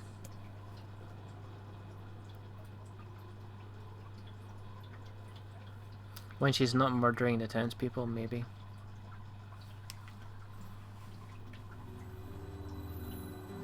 I'm sensing some really weird magic going on here, Sunshine. You feeling it too? Yeah. Is it a shade? Are you actually trying to think something through rather than just jumping in and killing? What's wrong, Kaine? Nothing. It's just... I'm sensing a presence from seafront. Something like a shade. A shade in the town? That's not good.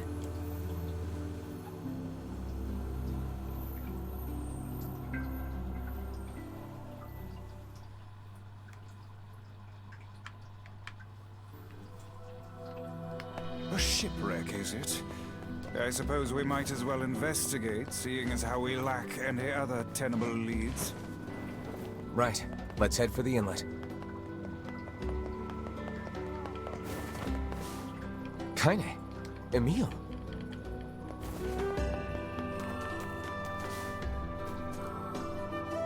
What's going on? I haven't seen you two come into Seafront in, well, ever, I guess. Sorry for the surprise. Kaine said she sensed something strange in the area. Strange how? Like a shade? Maybe. Not sure. There's some kind of sound or something coming from up ahead. What an incredibly specific piece of information the hussy has graced us with. What is it, Kaine? Nothing. Let's get moving.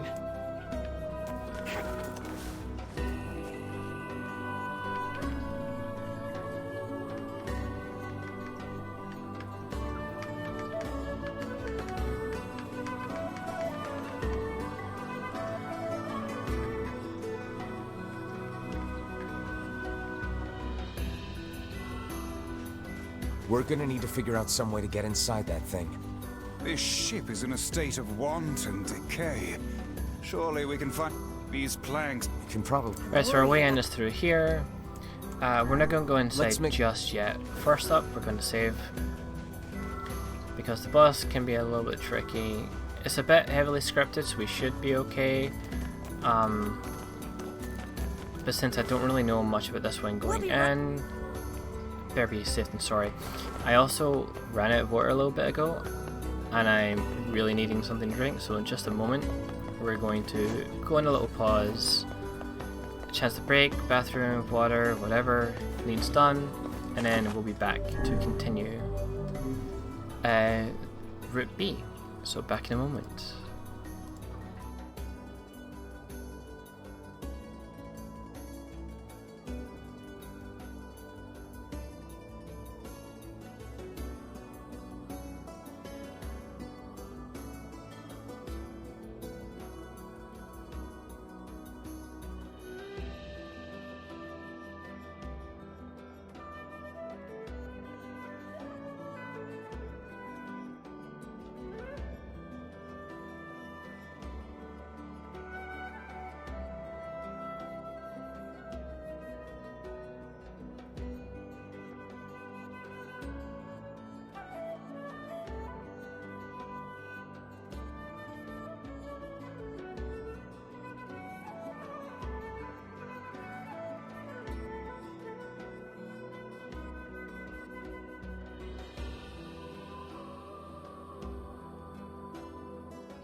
And that's me back. Alright. Let's go forward and see what's fresh in this new section. If I go the right way.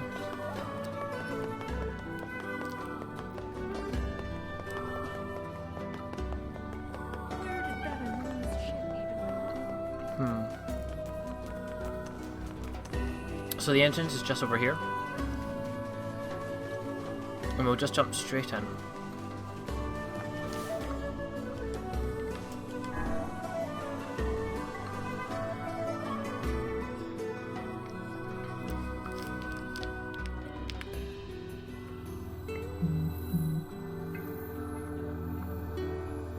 So, were you able to write that letter?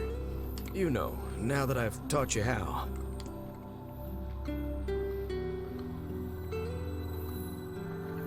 Not yet, huh? Well, there's certainly no reason to rush. You know, it makes me happy that you've taken such a shine to me. First time we met, I didn't have the foggiest idea what was going on in that head of yours. So, hey, I've been thinking. How about you come live with me? It might be kind of nice to have a daughter around.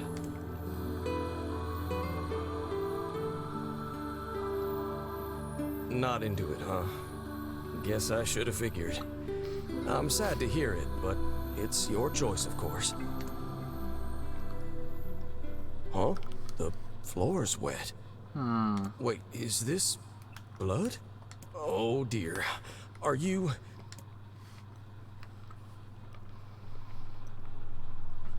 Oh, I see. So, Route A was a misunderstanding. In this section. Oh, baby, that is one hell of a smell. We got something real nasty nearby, eh, Sunshine? Come on, don't tell me you ain't picked up on it yet. You of all people gotta know what this smell means. This ship is in poor condition indeed. Do try not to thrash about and bring its timbers down around us, hussy. Whatever.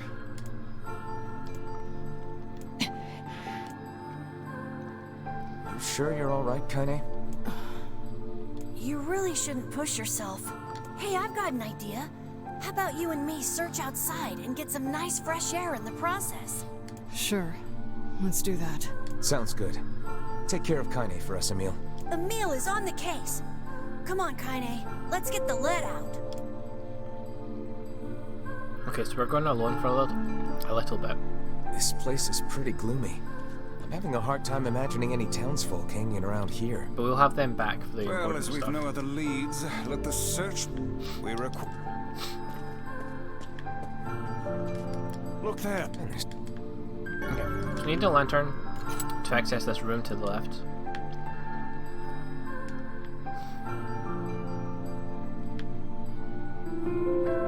Wait, did you see that girl? I did, perhaps. There's the girl from the cutscenes wandering around. In Route A, this is your first time seeing her. So she may as well just be a spooky ghost girl. There's no... Weird. Anyway, over there is the key. Grimmer Vice has been very spooked right now. What is with this ship anyway? There may be clues somewhere that tell of how it ran aground. Okay, and we're going to come through here with the lock undone. It looks... Then... Nier may as well just keep the lantern on. What's this? An apple. I wager it was perhaps he absconded to... Let's keep... We'll find a couple of apples, which are clues to the Red Bagman being in here. But of course, unfortunately, for him and his wife, he is now no longer with us. Presumably murdered, well, not presumably, absolutely murdered by the little girl. Why? We don't know. The missing... Just shade business.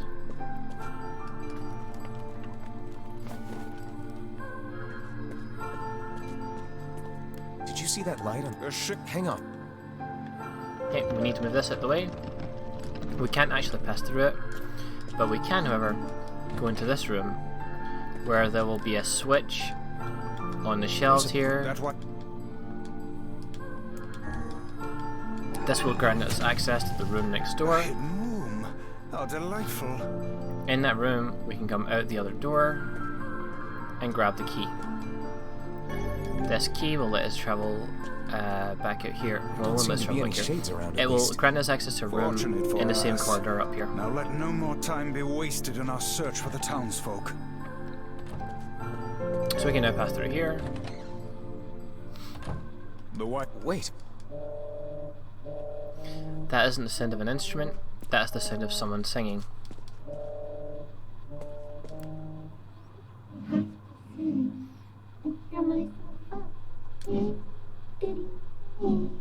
That's the first time we've heard her voice.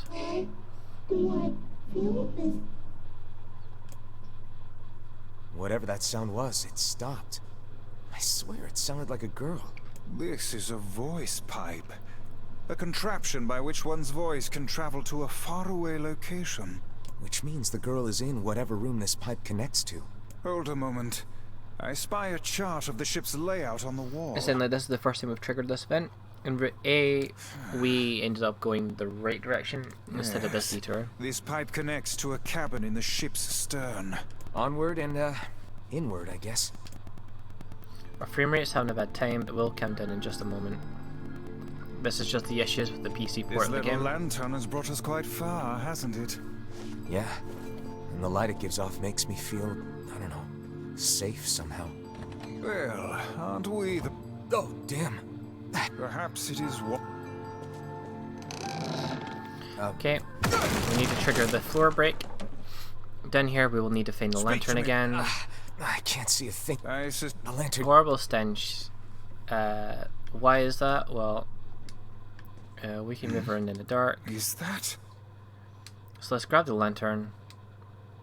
Why is that? About use it, and let's discover that the stench is coming from... Oh dear. Look at the bodies. Yes, the They are missing all people. people from town. Oh no. This can't be real. Why? Why did everyone have to... God damn it. Pull yourself together, lad. Remember the presence Kaine sensed. The culprit who murdered these poor folk likely awaits us further within. I won't let them get away with this.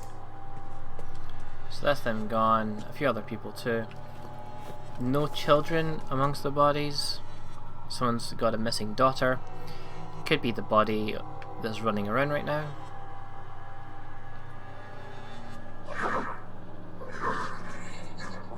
Why did things turn out like this? Did you leave because of this body? I just want to be able to talk with him. I don't want him to be afraid of me. I don't want him to hate me. I want to maintain a human form. I want to look at the sun with my own eyes. I want to sing beautiful songs. So if I can just eat up more people, maybe I can become a human.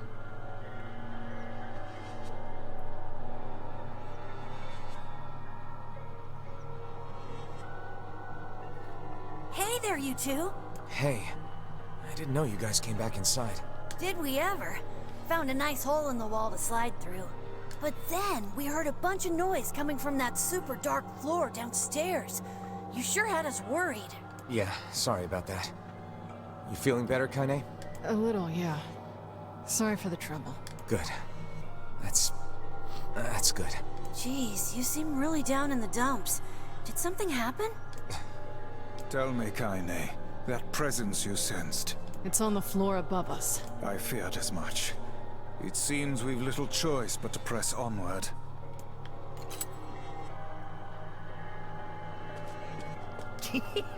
Oh man, that smell is getting ripe. How you feeling there, Sunshine? Not great. Can't you tell?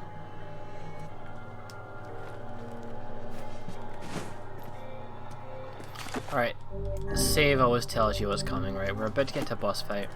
This would be the culprit who... So let's go meet the culprit who's been murdering the townspeople. Again, we're skipping some of it because we just done this yesterday in Route A. From here, I'm probably going to slow down the skipping though because we're probably going to see something else new. It's that girl we saw when we first entered the ship. Hold, lad. This is a lone child sitting inside a hulking ship littered with corpses. Something is clearly amiss.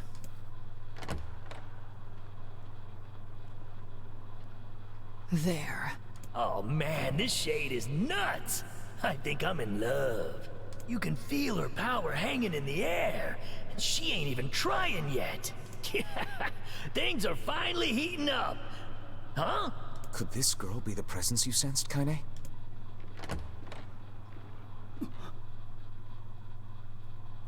Oh, hey, it's you. Been a while. Wait, you're the postman. What are you doing here? Oh, I've been coming here a lot lately. I think this girl was on the ship when it drifted in. I've been keeping an eye on her until she's well enough to leave.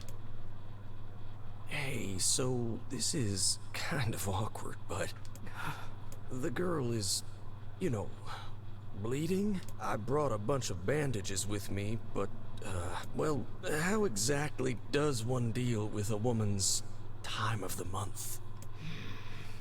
Sorry. Clearly crossed a line there. Forget I said anything.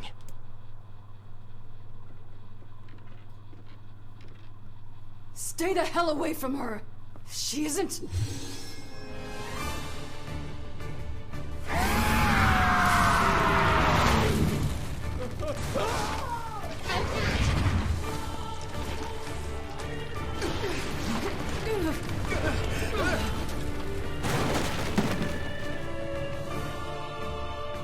Kaine!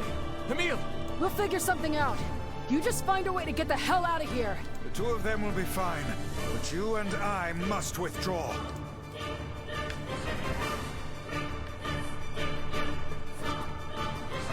Alright, so let's go The ship is collapsing. escape the ship We must leave. Very much aware of that, thanks. and beat the boss. Shades! Damn, they're in the way!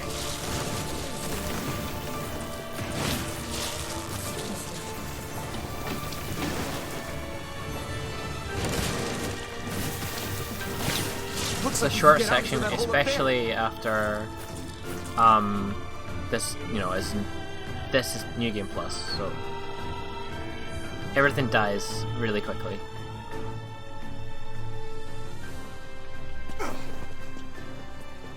Alright, let's get the boss fight going.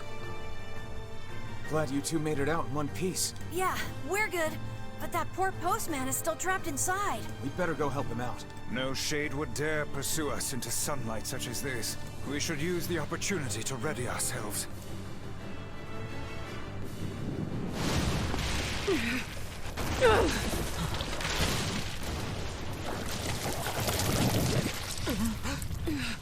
What on earth?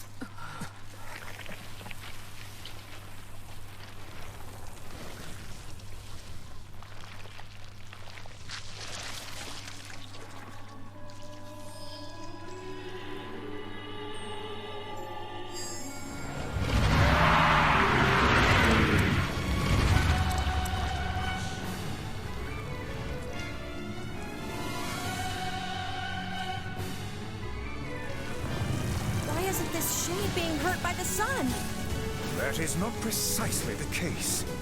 It most certainly is being burned by the sunlight.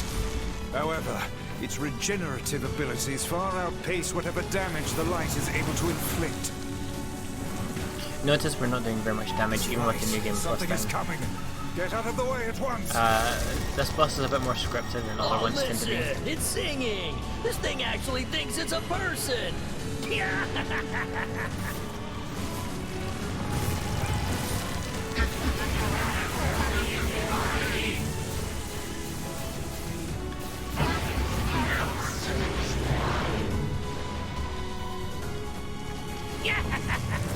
I don't know where the singing lessons came from, but I do know it sure Just as gonna hell slam the trying ground to eat again? us. No? Okay.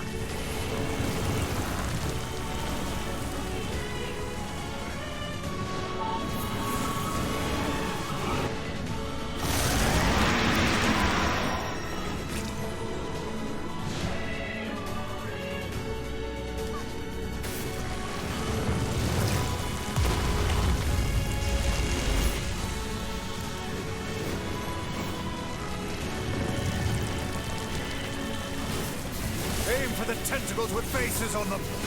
There we go, that's one done. Don't stop now. Focus on the next one.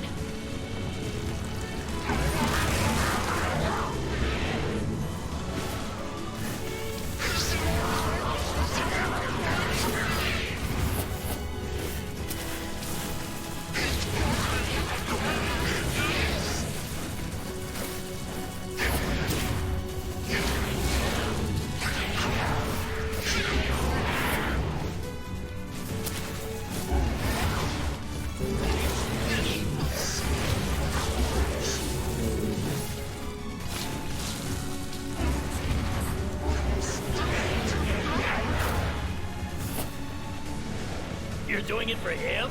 How sad. How precious.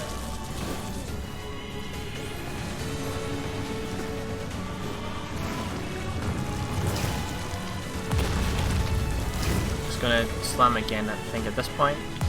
There we go. What spell have we got equipped? Dark Lance is much better for this.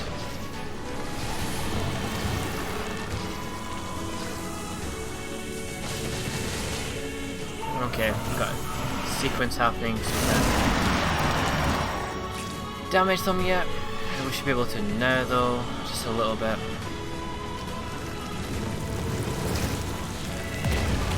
Okay, dodge one, dodge the other, and attack.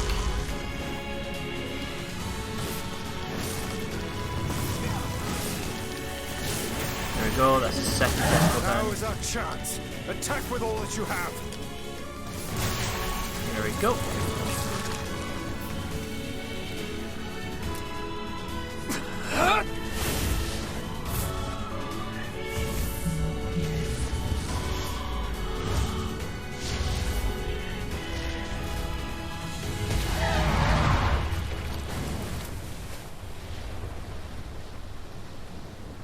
Just straight up decapitated. Did we get it?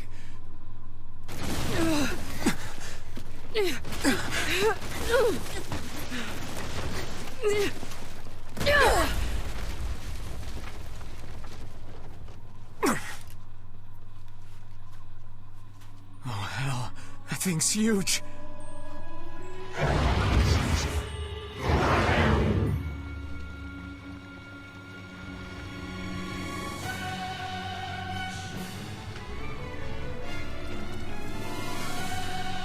I'm not sure this is what he wants either, though. I don't feel like this shade's as tragic as the other ones were. To think it could recover from such a grievous wound. Ordinary attacks aren't gonna do shit against this Okay, thing. here comes the slam. Hey, the guy from before's collapsed on the beach. That shade's got some kind of hard-on for it. We should take him hostage. Shut your yap. I'm not in the business of using my blades on people.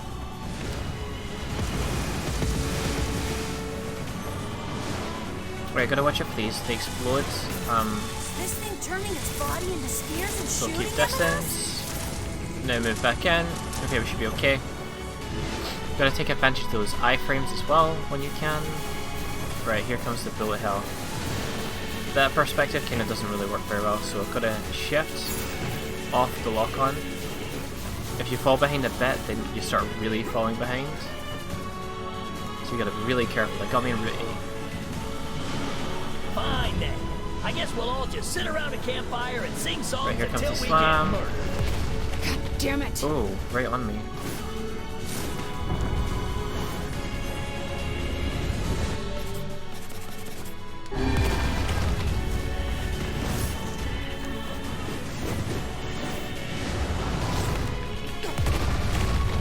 Jeez. No, don't knock onto that one. God damn it. I wonder if it's possible to actually beat it instead of doing the trigger thing. Let's try this again. Come on. Oh, it's fully healed. Never mind. It's definitely not possible then. The number of spears flying our way is increasing. Yeah, I can see that. Damn it. My word, if this continues. I don't think you're not meant to win this, but I was trying to see if it's possible at all. It's not possible for me right now, at any rate. Especially the way it heals again.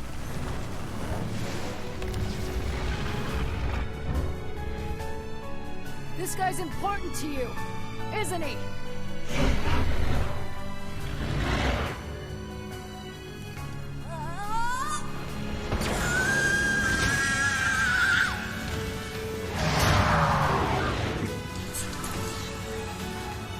This is here and now.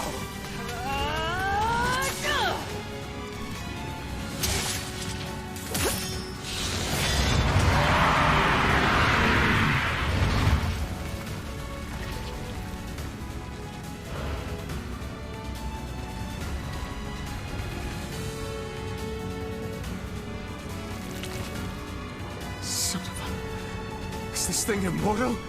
How can it withstand such an onslaught? I'm really scared, guys. We will be in grave danger if it unleashes that attack. We must stop it. Again, I don't think you're supposed to be able to beat this, but let's try. Because we're beating the clock a little bit.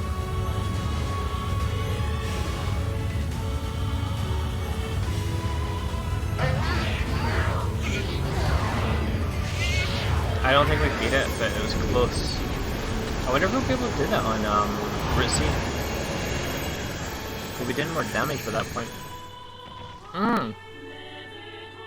I heard that this bit is different on A, B, and C.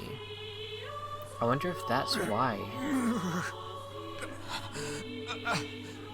I think we're in trouble. What the hell are you doing? Stop him already! My body won't... Damn it! Fuck!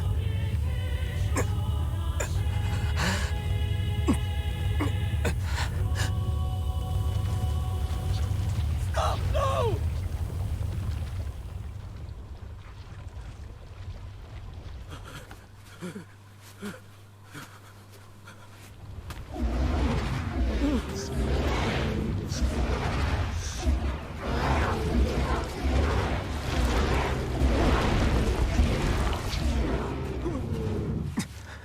What are you doing? You're gonna get yourself killed!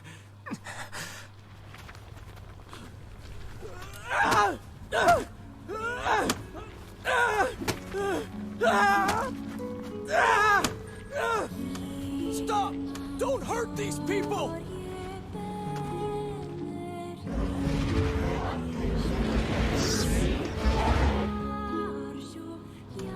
So you've been lying to me this whole time?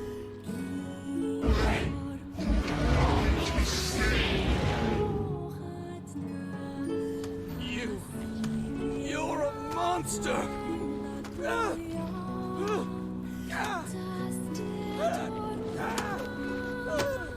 It stopped. Focus on the source of its magic. Aim for the head.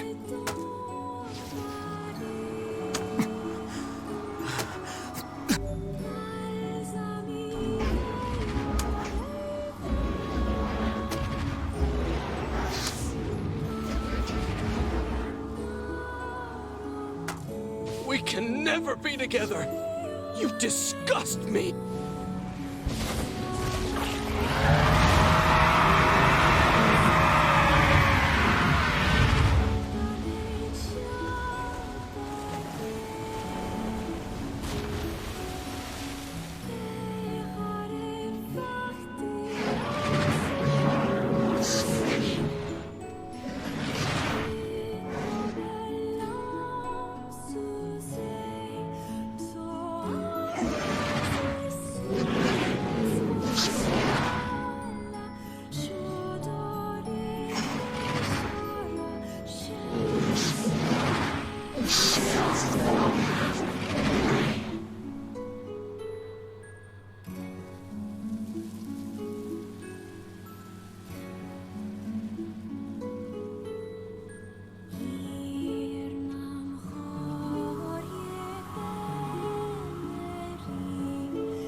Thanks.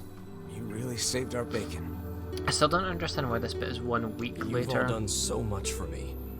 Offering a little refuge is the least I can do.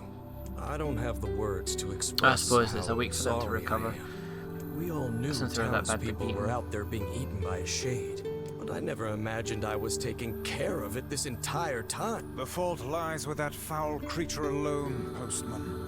Not yourself. I hope I can believe that someday. All right, well, we'd better get going. There's someone else we need to break this news to. Fair enough. I hope to see you out there on the old letter trail again soon.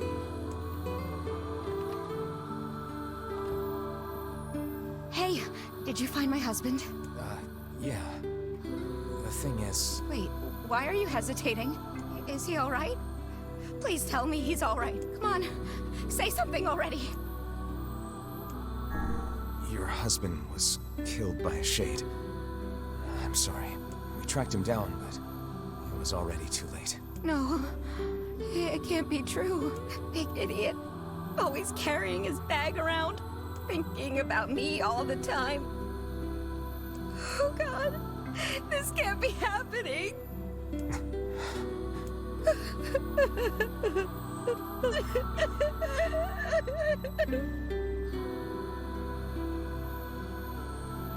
It saddens this old tome to think we'll never hear those two at each other's throats again. If only I'd gotten to him sooner. Damn it. Do not let it burden you so, lad. You did the best you were able.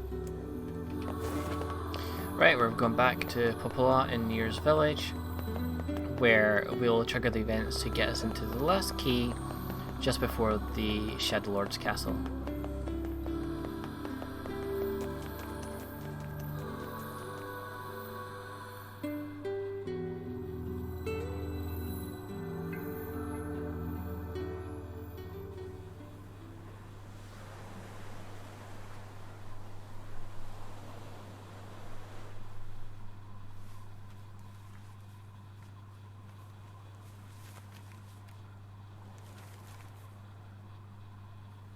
The hell's this, Sunshine? A letter. That thing wrote it for the postman. Ha! Man, that is some grade A chicken scratch. She probably copied the letters as best she could. So, what's it say?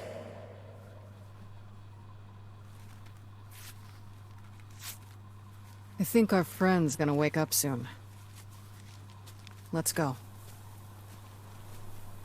Oh. I wonder what it said. I guess you can get some idea. Hey, Kane. Yeah?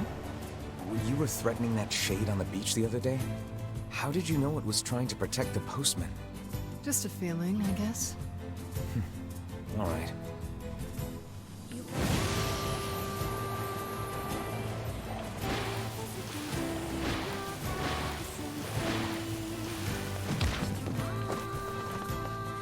I'm terrible at steering that thing today.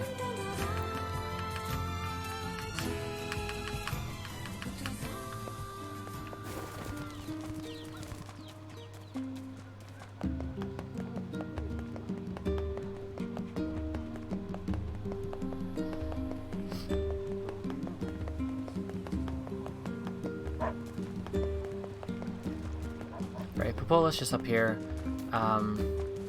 After this, we'll receive a letter for Facade, and that's going to trigger off the last arc before the final dungeon. Provided I can climb up the stairs.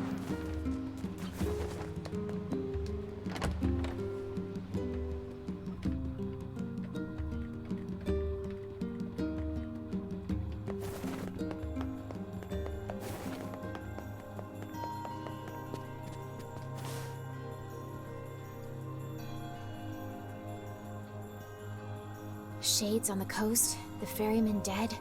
You've had quite the rough trip. That poor ferryman used to tell me stories of the epic quarrels he had with his wife. He found the whole thing quite amusing. He loved her, though. He loved her with all that he was. I'm very sad to hear that he's gone. Still, you made it back safe, and I'm glad for that. Have you any new information about the key to the Shadow Lord's castle? I'm still working on the decryption, but I'm afraid progress has stalled. Loyal Cerberus might refer to a dog, but I've never seen anything that would fit the bill. It must be pretty complicated if even you can't decode it. Well, you're our last hope, so please keep trying, okay? I will. By the way, I was walking by your house earlier and I noticed you had some mail. You might want to check it out. Thanks. I'll do that. Oh, one last thing. Since the ferryman was missing work, I arranged for someone else to handle the job. I'll make sure they know to let you use the boat as before. Gotcha. Even without those we have lost, the world relentlessly continues to turn. Right, so we'll take the ferry, because that's much quicker.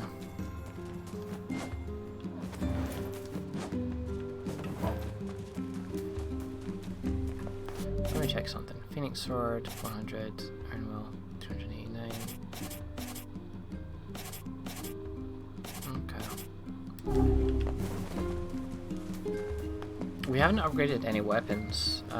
Maybe I'll quickly see if we can upgrade any of the main ones I use. And then we'll proceed to Facade.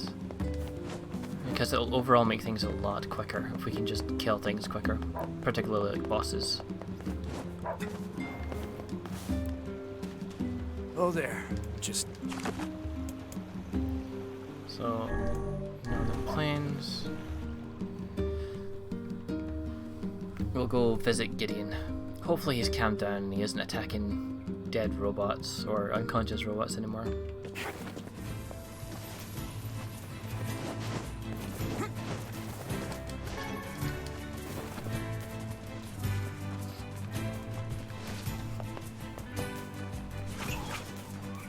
Right, we just need to go over here. There's the scaffolding to the old factory. The junk heap, if you will.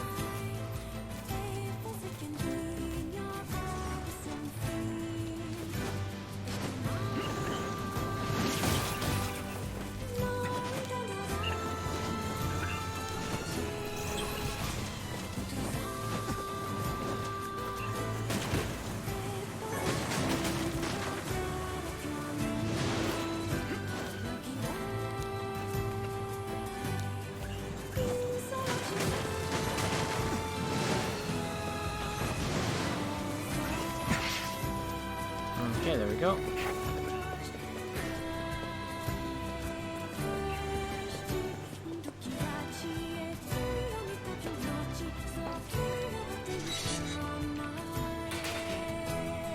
Hopefully it's not too expensive to upgrade.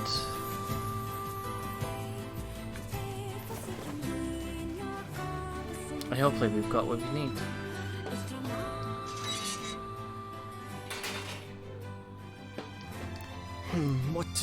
What to do. Ah, welcome. How are you? How you doing? Hey there. How are things? Great. Things are great. Couldn't be better. Shades just took over the second floor of the junk heap is all. You don't seem too concerned. Doesn't matter. No one cares.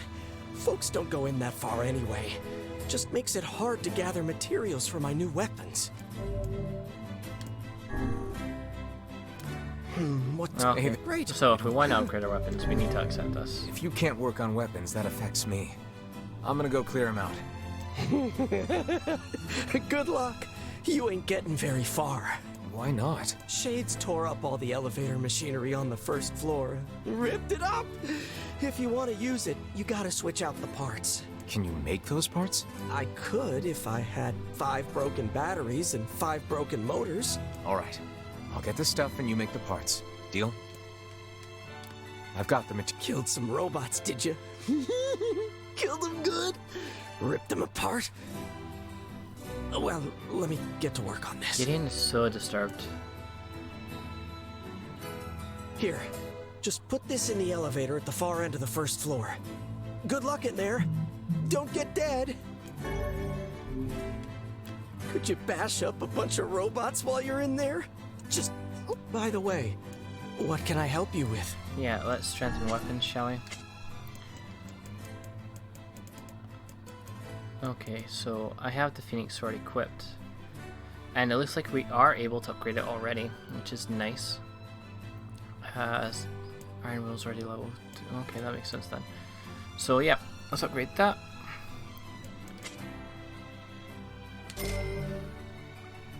Can we upgrade again? No, we can't. We need 2 eagle eggs and 1 complex machine. Alright, we'll worry about that later on. I don't think we can get anything else stronger than that. So that's still a big upgrade. Come back soon. Rip them up! God God damn it, Gideon. Right, okay. We're heading over to our mailbox then, and heading to Facade immediately after.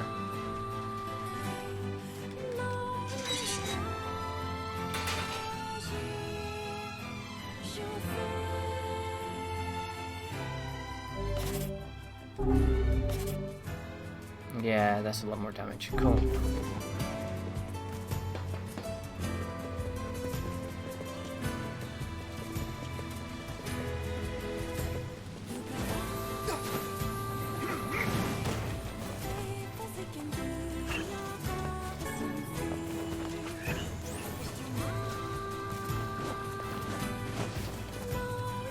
Ah, here comes the frame rate problems. Maybe it'll make it easier to steer the board. No, it doesn't. It makes it easier, much easier to overshoot it. Right, I need to be careful. No. Oh well.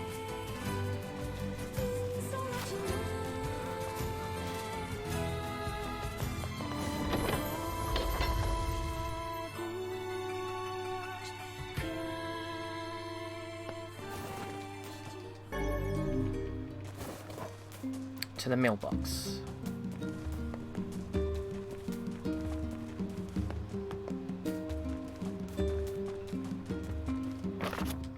Okay, anyway, so the king is getting married in Facade, so that's lovely. We've got no choice but to attend. After all, we're pals with the king now, so we're gonna go grab the ferry and take it to Facade. No, we should be able to.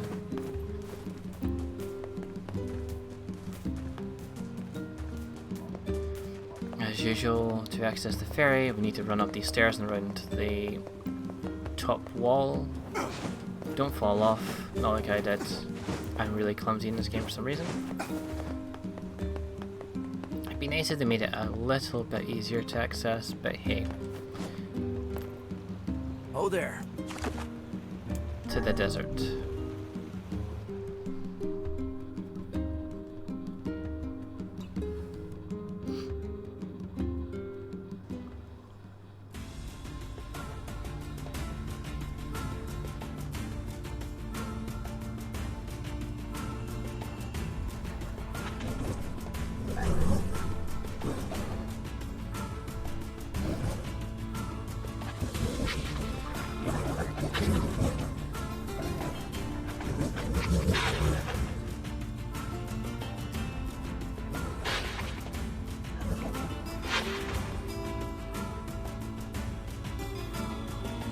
So the Shade Wolf has faith that the wolves can live alongside humans instead of constantly at war with them. I guess you can't make that shortcut. So, we'll see how that goes, shall we? If it's anything like Route A, which it will be, it's not going to end well for them. Right, travel to Facade.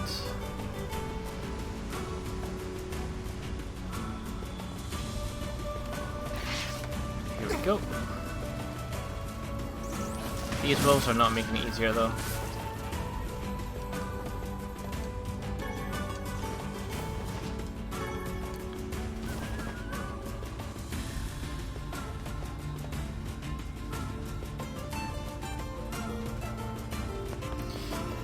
Right, here's the entrance to a Facade.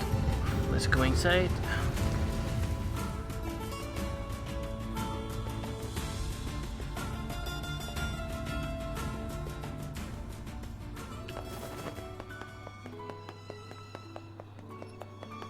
We'll go visit the king. We're not going to take the fast travel.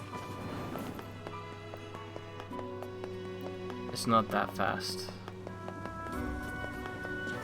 It's faster though, so this was a mistake, but it's fine. We'll outpace them without the skip.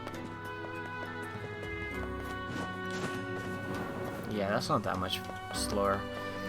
Alright, the king's castle's over here, or the king's mansion. Alright, we need to just go up the stairs, we'll go find him.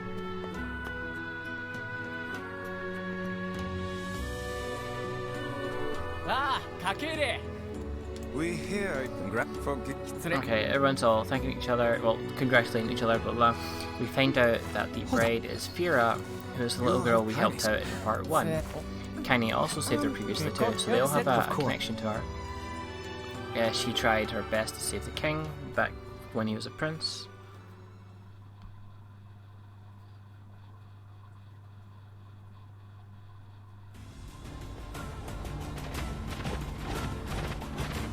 And here's our new scene.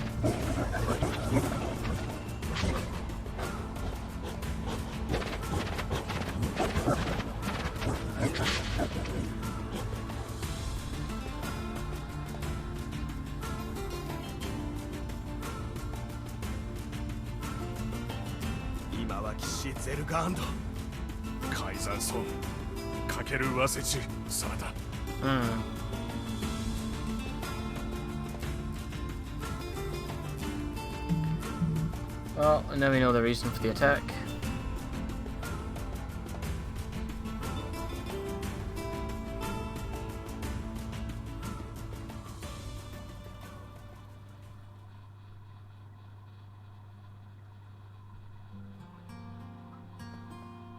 To think they even have rules governing the timing and water temperature of a bath. What's it to you? Okay, back to what we've done before, so we're just gonna rush. I don't like this. We weren't. You know, they're all. Kaine isn't comfortable with festive things, but you know, we're all here to support the king and Fira. Emil just stopped shy of admitting that he's gay here.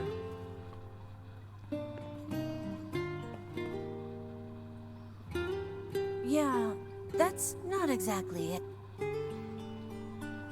That's not me making a joke. That's what it is. He's quite into Nier. Harvest is good, is bad even. Things are kind of rough for the people, kind of like everywhere else. So the king feels a bit guilty about having a festive occasion, but really it may also boost morale, and everyone's allowed their moment. Here's our new scene again.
Aw, weddings are the best. There's flowers everywhere. Everyone's happy. It's just great. I'm kind of jealous. Aren't you jealous, Kaine? Nah. Oh, come on. イギューと螺旋地恋アルテルアシースヨリンチコッテチサイトズセおていさてれるたいいと Alright, let's begin it.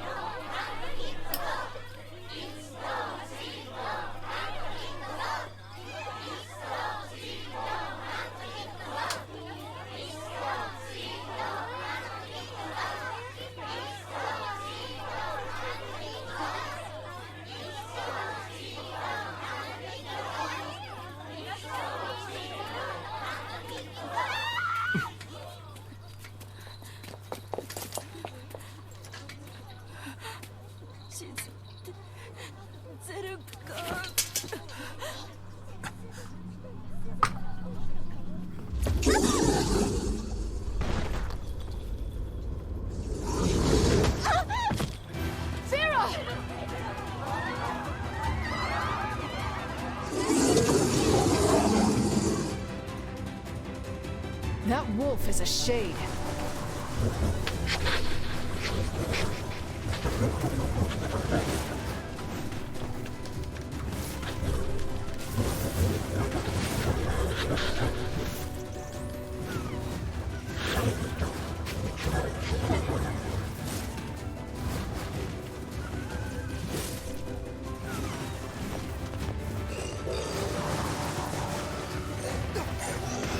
Alright, so the Shade's invulnerable to magic, so we've got to hit him with melee attacks. Or the Shade Wolf even.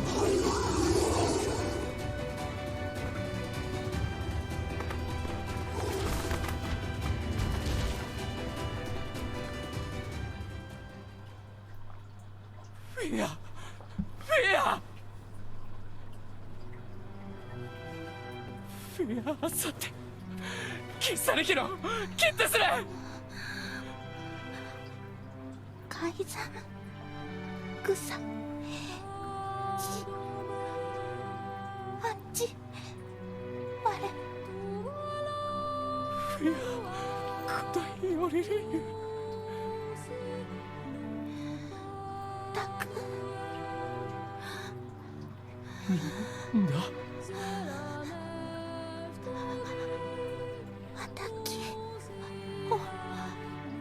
およりかちすれてたくフ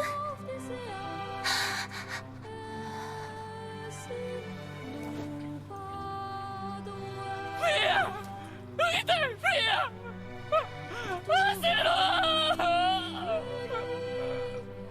し、たかれきた。たさす、とりた、できた。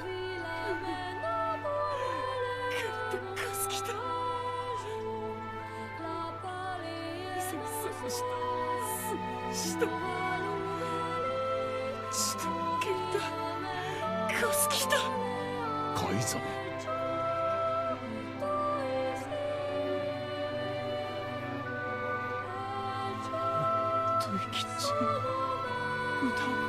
歌を歌ってくっとよりぶってやりすかすきた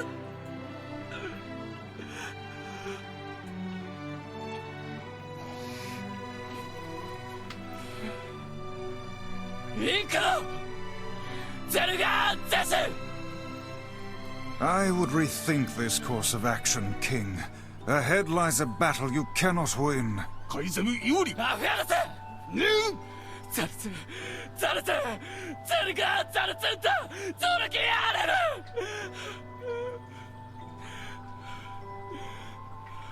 ゾテおられきたもユリペルアトルカイザムタトデクラクルトデクゼルガアントイカラツグキテテカイザムタリエキューサカイザムラ夫と来てソードリリスダカイ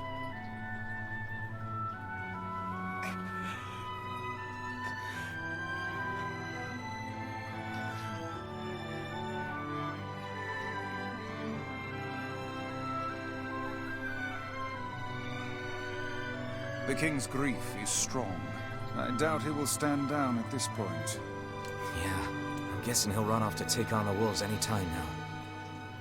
Will we let him go by himself? Of course not. Hell, I hate the wolves too. Then we must prepare for the fight. It will not be an easy one. It will. I know.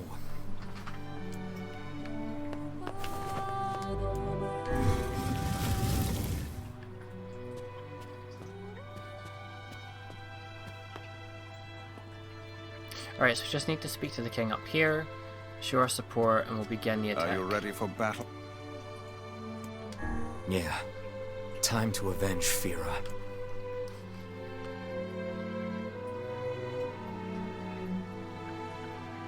Fia Yariru. Zelgan Kizato. Yajitsu to Hikiu Jiketsu. Ah, Artemu Atato. Skotsu Raida. Madness. The wolves who attacked were only a fraction of the pack. How will you fight them all? Serushtai. Then Count us in. We're not doing it for you, dumbass. It's for Fira. Kaine, you can't speak to a king like that. If this is indeed the plan, then let us make haste. We can ill afford another tragedy. Fira.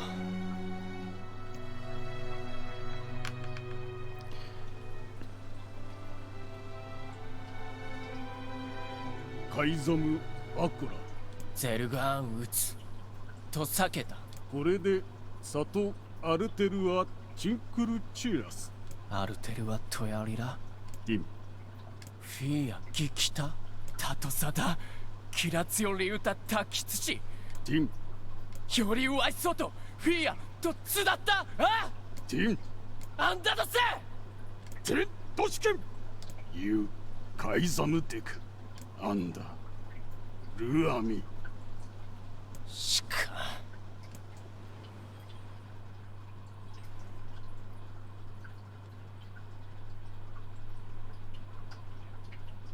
アンダいえフィアロテとやりかきそできたと食いてゲルだエルラ・ラールエルラとカイザムでカイザムとアイタフィアアイザムでフィアチュレセキタとトダゼルガンでアンダゼルガンヤーリツガッチクリトカイザムゼスタルペラ老体リスラ関係かけてしたすわれアルムーキエルトチギサンってきたアルム浮きがせんクユリエ押してキルタチエククギリスアーガイえカイザムより生きおつじでくごユラカイザムチゼストジーわくれたしよりこうだだちより歌い Alright, here we go, the final battle with the wolves. Is this all that remain? The humans will be upon us shortly. We can make our escape if we move now.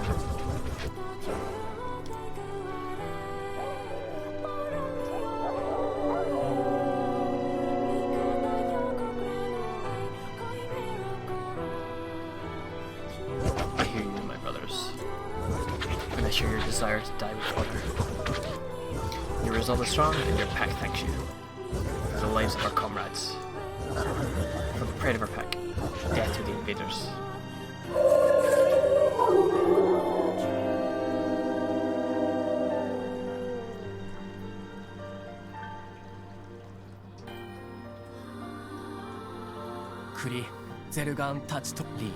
And back to the old scene. It's for Fira. Let's move. Here we go. Same as before, we're gonna take care of all the normal wolves first. Eventually the Shade boss will come out. He'll be invulnerable to magic, so we just gotta smash him to pieces. So we're gonna use a strength capsule.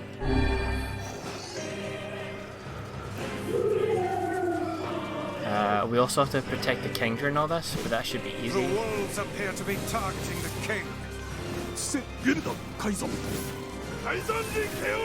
Especially considering we've one-shot everything right now.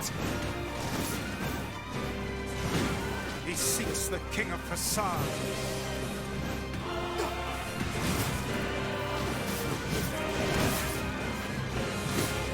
Such dogged, unwavering defiance. Why do these beasts hold so much rage?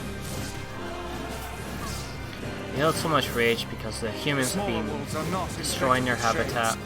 As for the leader, if even one shade is here, then I have to kill all of them.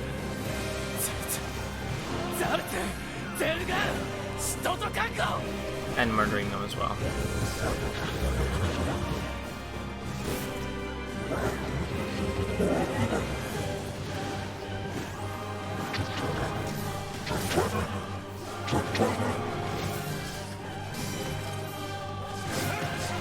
Okay, here he comes.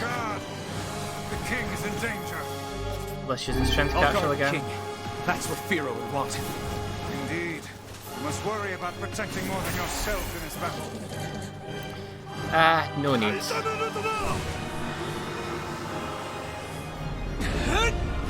Again, strength drops. Just pop them for boss fights, they're over in a cinch.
You must endure. Go, live, and think of me again. Thank you for being my friend.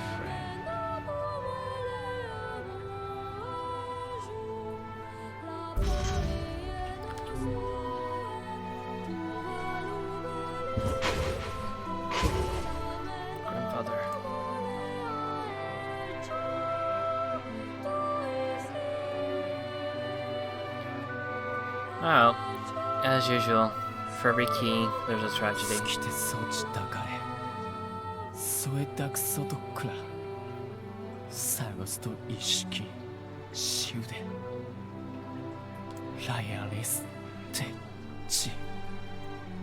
I believe that young Fira was perfectly content with the life she had. Of course. Does this not sound like what she would say to you?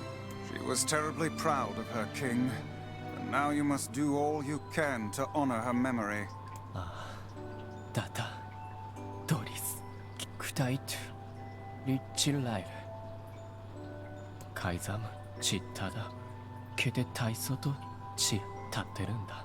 Is that another infernal rule?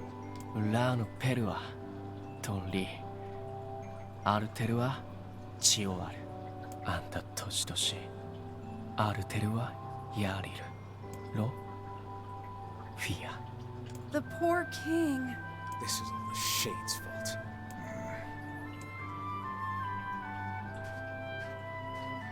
Alright, we have to leave him behind, leave him alone. This is the last of them.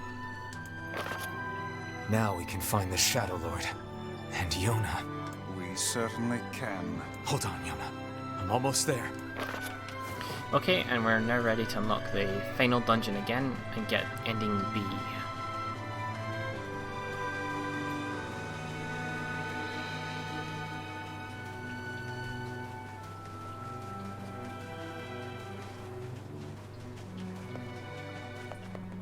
We should return to Popola and see if she has any final words for us.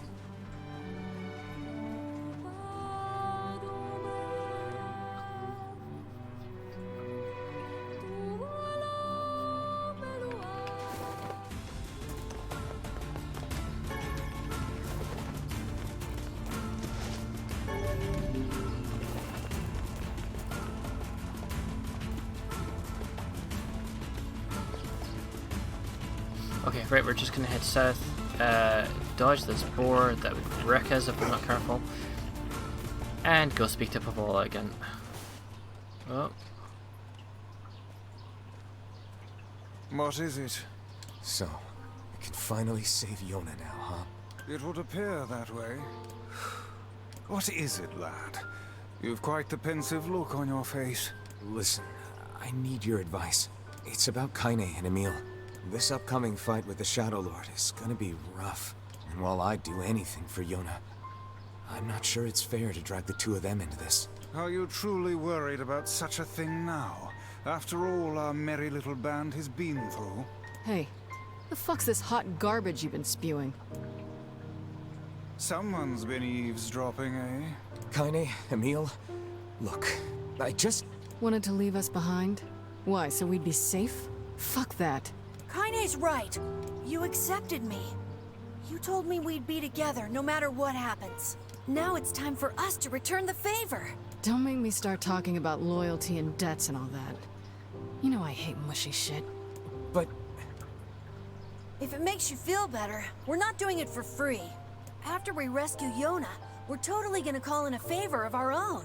We're going on a journey to cure Kaine's possession and restore my body. It's gonna be tons of fun. Just think of all the delicious local foods we can try along the way. I'm gonna eat way more than my fair share. So you better get ready to pony up. Thanks, you two. We're gonna rescue Yona. I swear it.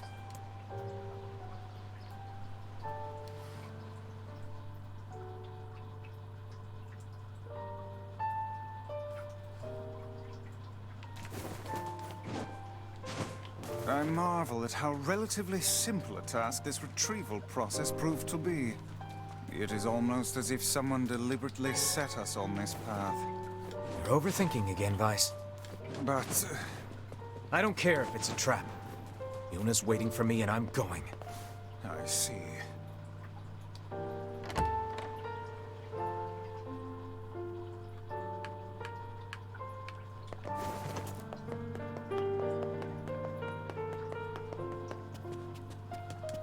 Okay, Popolo's just in this room, as usual. We've got Devla with us as well You're now. really gonna do it? The whole village is buzzing, you know. They say you're gonna go rescue Yona. I guess it's really happening, huh? I'll bring her back. I promise. About that. Yeah? Nothing. Never mind. Popola just loves to worry. Anyway, you be careful. Yes. Do be careful. Thanks.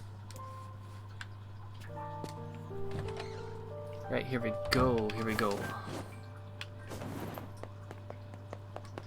So first to the Lost Shrine, we're gonna run up the stairs again. We're gonna just skip all the fights, skip all the blocks, just rush through. Get straight to the castle.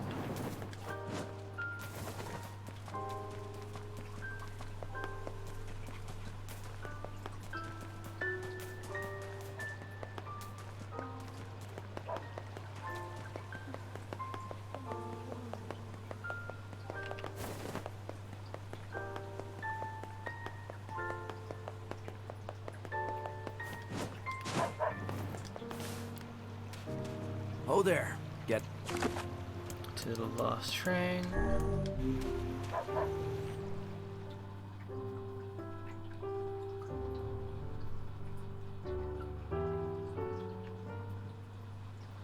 Are we ready? Let's all make it back alive, okay? It's a plan. Onwards.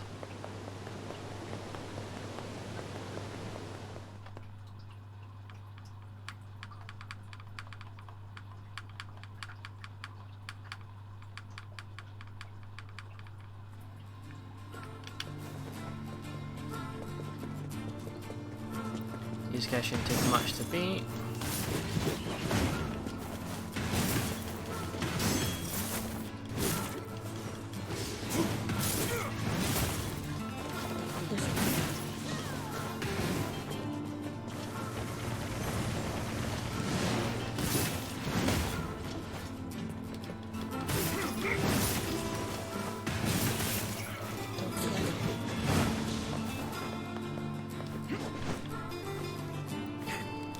Okay, here's the big rush, let's go.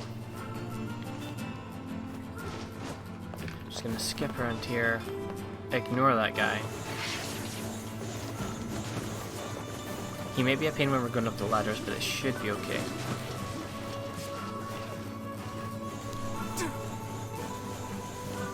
Come on, come on, come on, come on. Oh, no. Right, okay, we're gonna have to take care of him then.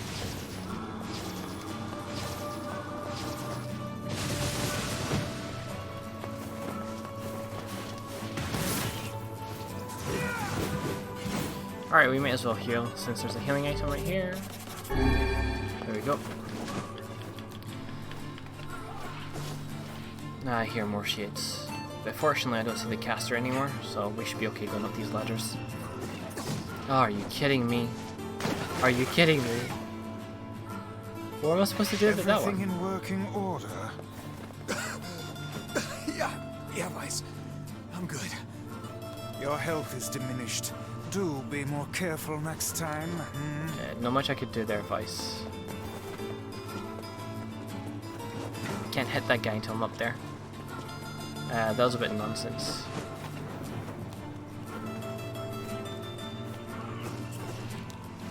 Emil's already... No, it's nothing. Okay, quick, quick, quick. There we go. I swear to God, you're going down for that. That was annoying. Don't start fights you can't finish. I say it to an NPC. Oh, not another one. Get in my way. Right, here we go. That's actually really obnoxious.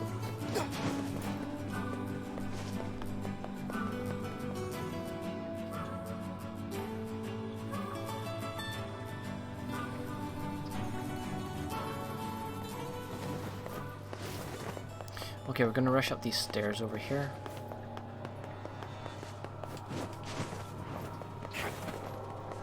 Ignore these guys. No, I'm stuck to them. There we go. Once we get to this first floor, we're going to pass through some doors. There's going to be no puzzles along the way, so we'll just pass straight through them.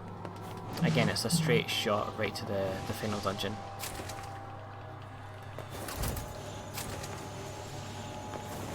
Now I'm going to fight these guys. Let's just go.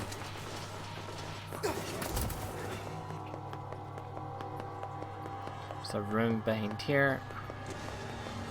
I guess we can take out this guy.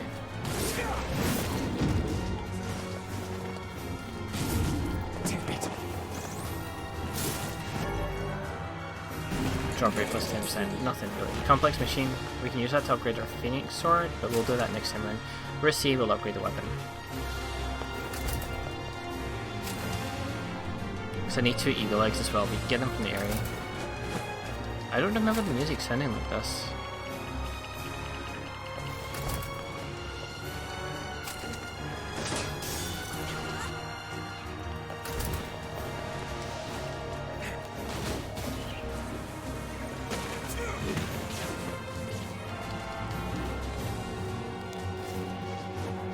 Okay. Another one of those bosses. Just back away. And take it down. Another complex machine. Nice. It's a rare drop. We want those. Ignore everything else. Let's move on.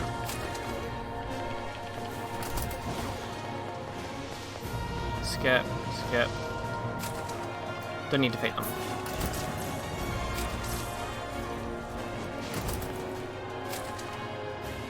Again, we've already all, done this with less gear, less powerful words, a lower level. We don't need to worry about XP too much. It's a nice bonus, but we're already this far.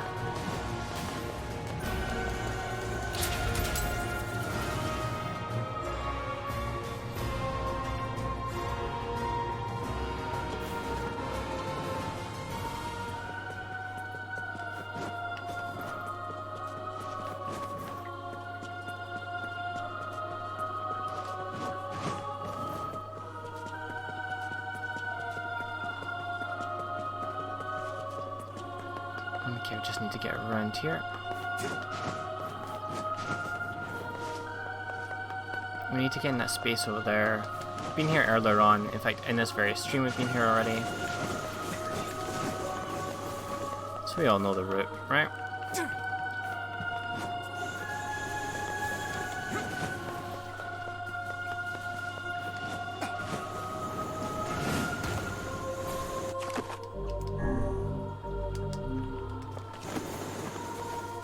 No weapon in there because we've already got it.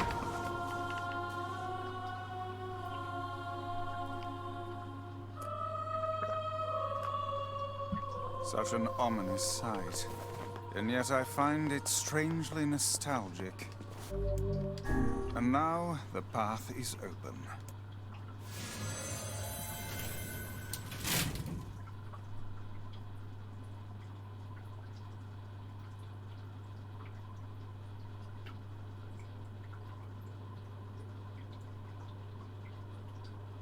Okay.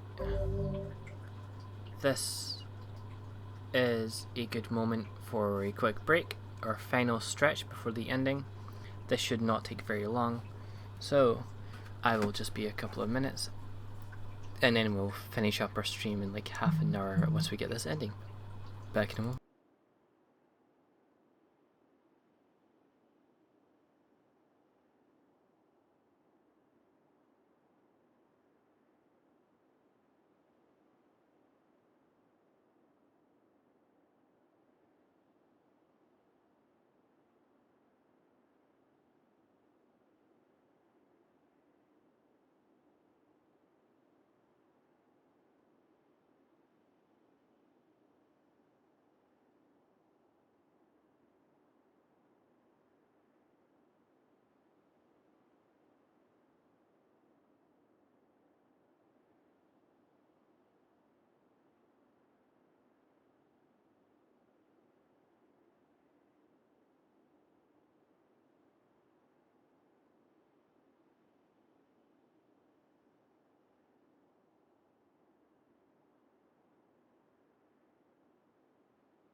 Alright, let's clear the Shadow Lord's castle.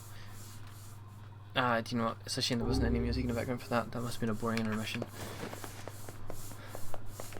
I didn't think that far through. Here would have been a better spot, right? Next time. Not that there really will be. But hey.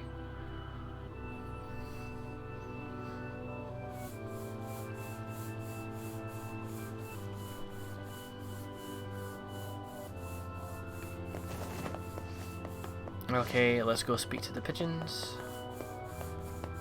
The game doesn't want us to, but we're gonna do it anyway.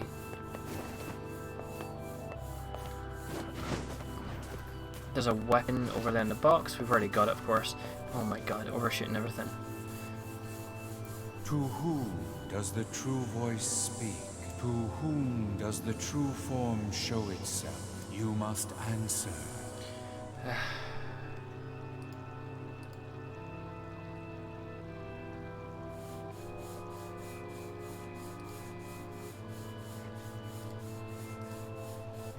There we go.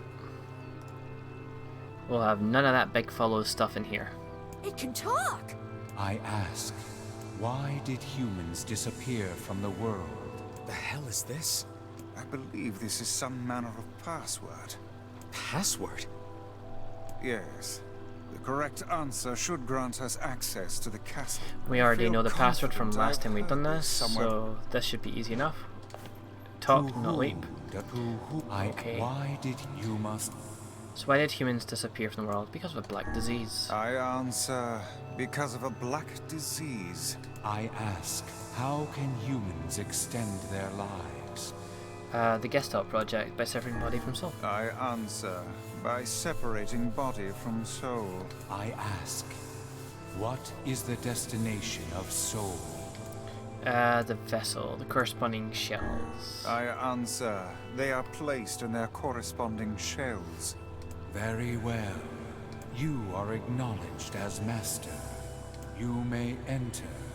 Well then, it seems the way is open. Yeah, nothing in there.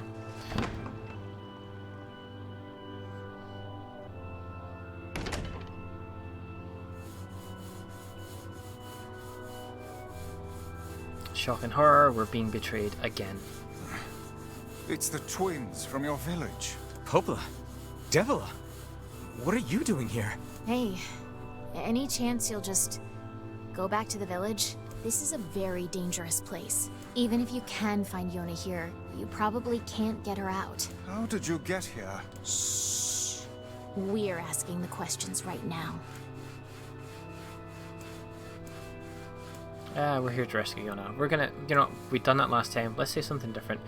Let's ask them the question. What are you two doing here? I'm not going to answer that. You can figure it out yourself. Oh. This probably will not work. Let's try it. They're right. Let's go back to the village. Do you truly wish to go back? No, not really. No.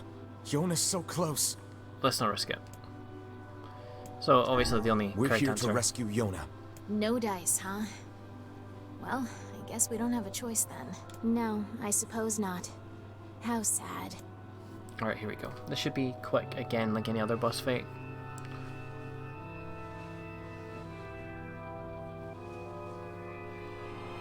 We didn't want to fight you.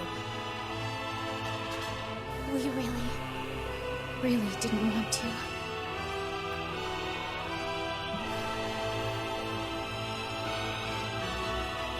Devil, what's happening? Sorry, this fate was predetermined. Still, we spoke to truth. We really wanted to avoid this if possible. We were hoping to put it off for 100 years or so. Until the next generation came along. What are you talking about? Are they shades? I don't think so. It's a lie. I don't believe it. Kill them, you glorious bastards! Kill them all! We never thought we'd grow to be this powerful. This is madness. Why do you block our path? You have no cause to speak so with us, Grimoire Weiss. You are a traitor. Go on. Alright, we've done that scene already. Nice, that was easy. You basically just need to wait for the dialogue to play out for the most part, I think. It was the same last time round, so we're not really much quicker.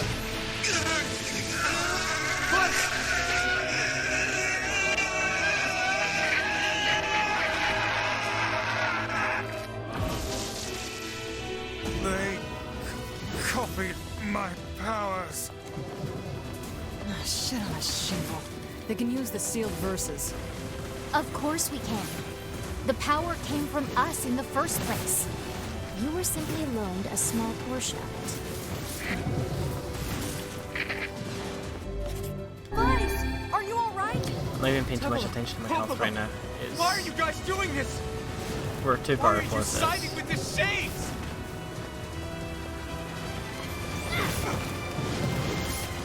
So over here, she's going to attack us with sealed verses, mostly just the hand one. So it's easy enough to dodge it when you see it coming. And there we go. Why? The answer to every riddle lies within the heart of the Shadow Lord. Shadow Lord?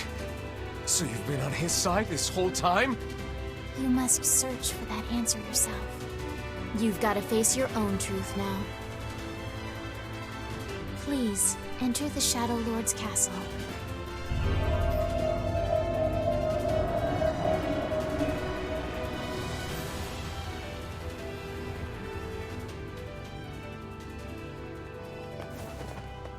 Devila and Popola are fighting us.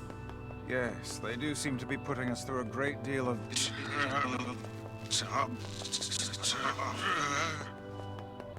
You okay, Vice? How odd.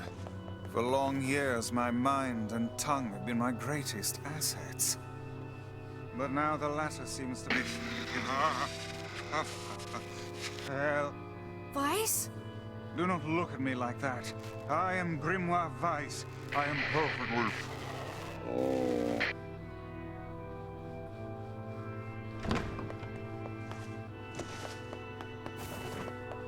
I think I hear a waltz. Do you know there's a dungeon in Final Fantasy XIV? I think it's a Shadowbringers dungeon, actually. I think so. It's been so long. Where there's a ballroom dance that reminds me of this scene a little bit.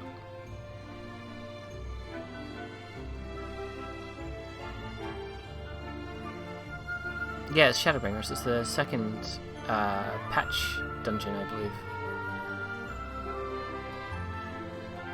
So it's when they're already near race. I'd imagine these guys have dialogue coming up. Bunch of dancing bastards. They're all Shades!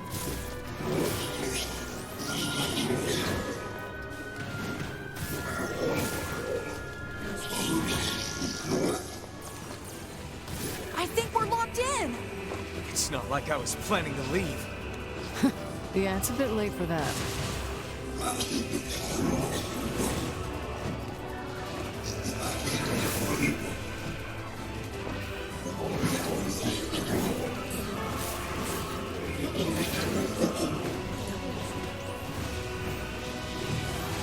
Those rolls are such a pain to deal with.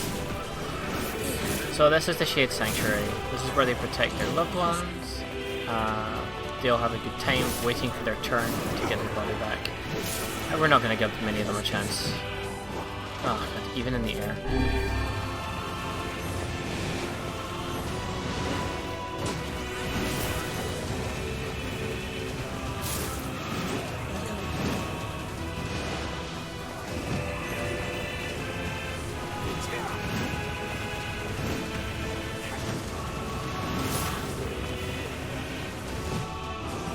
Gotta watch out for those rolls, I'm really bad at dodging them.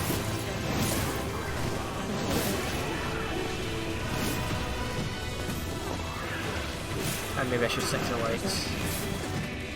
God, I couldn't even see that. It's my own magic is blinding me, to be honest, but it's fine, it's worth it.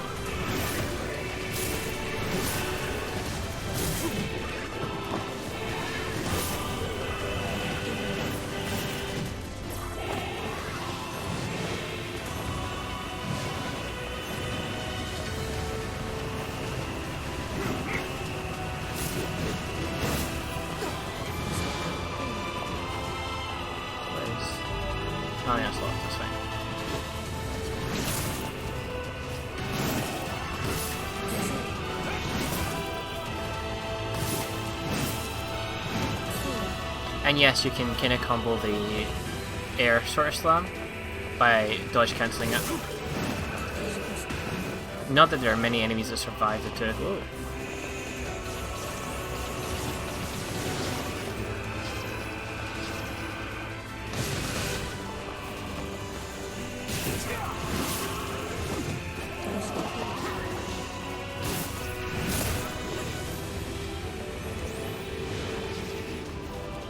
Oh yeah, and enemies like that, you can use a finisher on them if they're low. I'm coming! I'll open the next door. Cover me! Oh, how I do love a good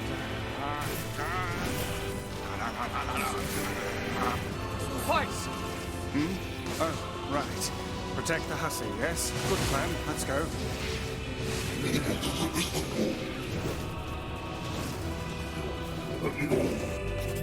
There's no point using it. Protect Kaine for us! Kaine! Hurry! It's not open yet? Come on, drop your shield. Do I look like a goddamn locksmith to you? No, you idiot. What are you doing? Lock doesn't want to open? Fine. I'll just break it down. Stop, you impatient fool.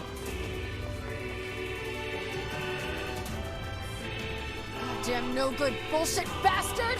Open the fuck up already! Ugh! Got it. Kaine, look out!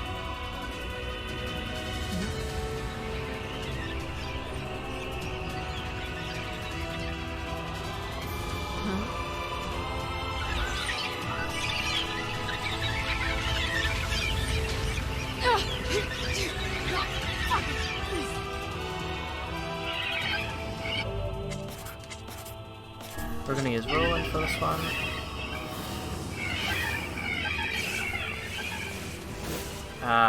Whirlwind basically makes this none of this nonsense matters. These things are freaking me out! When those orbs come at us, the Whirlwind should take care of it.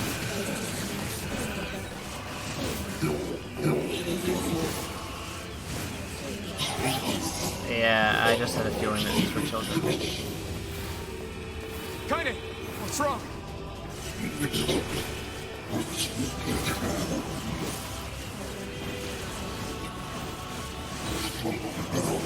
This is a bit grim.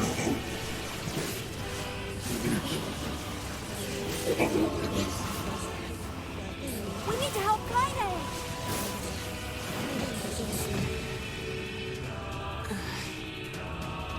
You okay? Yeah, but we got problems.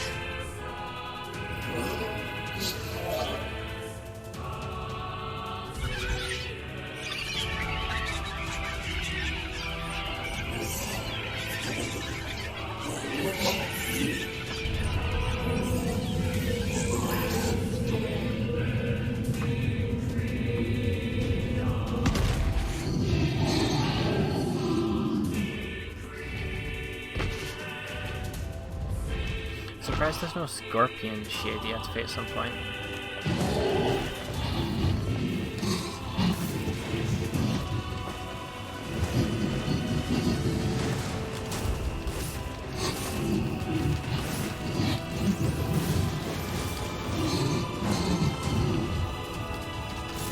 We don't need forgiveness, asshole.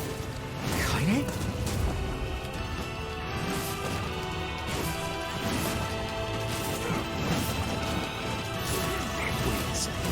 Wait a second. Your heart is different. It ain't hatred, and it ain't sadness. What's going on here, Sunshine? How should I know? Kaine, are you alright? I'm fine. Let's just kill some shit and move on, alright? Interesting. Oh, how very interesting. Okay, Whirlwind. Dialogue is done. That's what we're ultimately waiting for. Just keep smashing the boss until the dialogue is done. Oh dear. This one's a little bit different.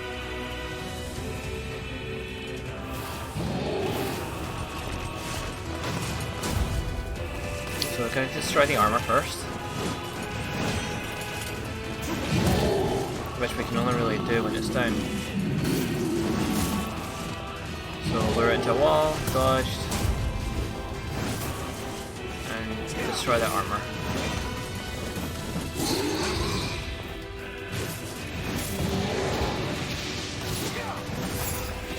Okay, we're gonna get the event. So this boss is actually kind of immortal.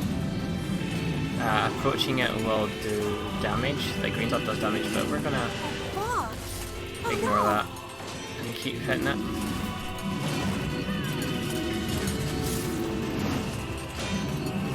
I can't stop now. Damn it. Stay focused, I guess Kaine. we really want to just hit the bomb in that one. I'm wasting a lot of time Fall now. victim to such distractions. Come on! We have to keep going! Let's go! Okay, we'll follow Kaine here. We're done. We beat the boss twice. We can move ahead.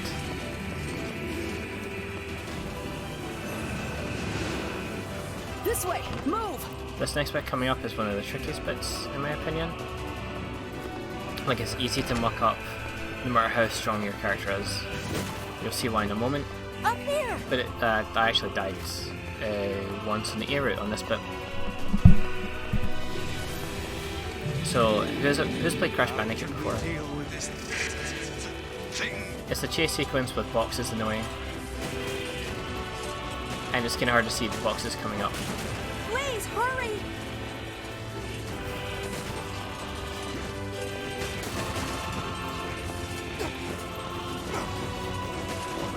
Okay, we're getting a bit close here. If we stick to the bottom side from here on, it should be okay. Yep, there we are.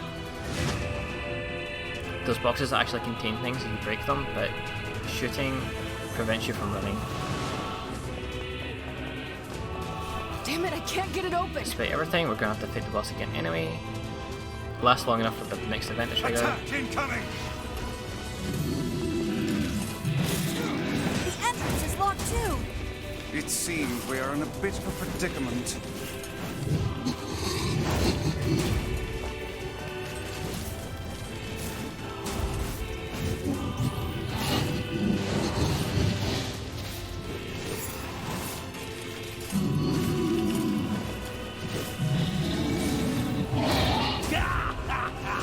Oh, you pissed her off now! Maybe you shouldn't have killed her friends. Look at her. So full Attack from the side. hate. She's just like you, Sunshine. Like you're any different. Huh? Hate is just another crush for you. Hey now. You're in pain, you're lonely, no one likes you. So you try to hide it under violence and hate. I'm not like that at all. It's okay. It is. I'm the same way. But just realizing that isn't going to help. It's too late for us now. It's too late for everything. We're too far gone, you and me. That's why we...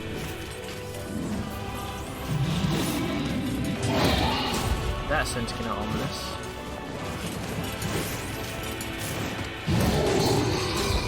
Strike the beast while it's down. There's no point fights. We've killed it 4 or 5 times now. Come on, let the next event trigger.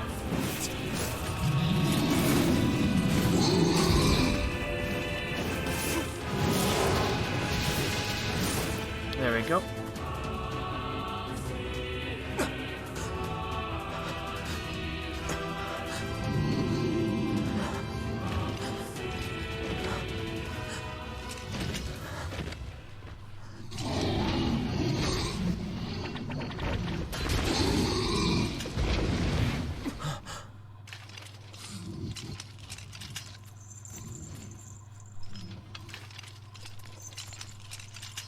Kasa, Teido to, Chi iru to te.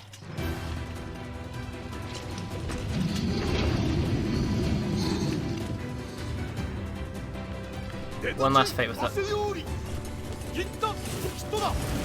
あら、ペルアト、シレン、チ、ウセキヨン、イラ、コ、ク。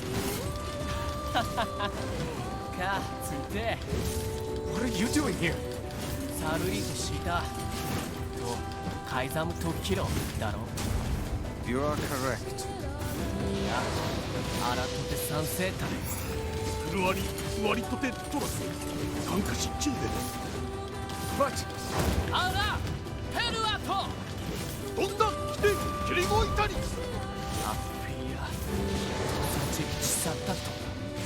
トレルタカイザムチ。 I missed him that. Anyway, we can proceed now. Hey!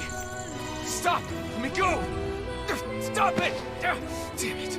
King, no! ギ後でアリクラーサアコ No! Open the door! You can't fight that thing on your own! ユククオタオキアルタビートクルトコチイル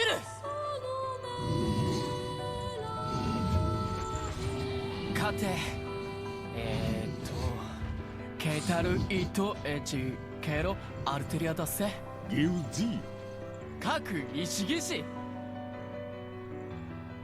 真鍮カレルタカイザムテラスなんだアラタテウラーヌペルアトチウラーヌカイザムトトチ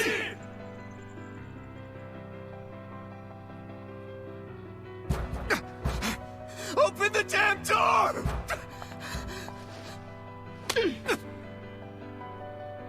Knock it off already. Let's go. Kaine. He's fighting for you.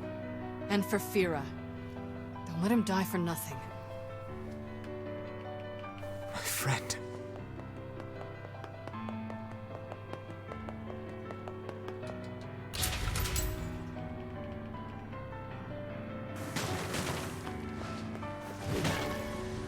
We may as well use a health salve here. Alright, continuing on. I think we're okay for the healing items. Strength capsule though, yes please. Magic capsule, I'll also take that. Spirit capsule, handy.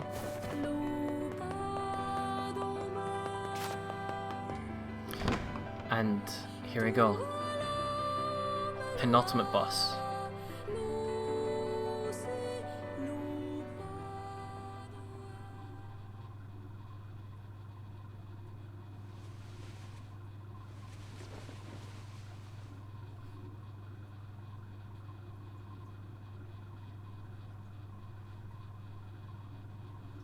Devila. Popola. Oh, look. You made it. We've been waiting for so long. Why are you doing this? It began 1300 years ago. Humanity, finding itself on the brink of extinction, undertook a last-ditch rescue plan called Project Gestalt. Gestalt? Do you still not remember, Grimoire Weiss? Then let's give you a refresher.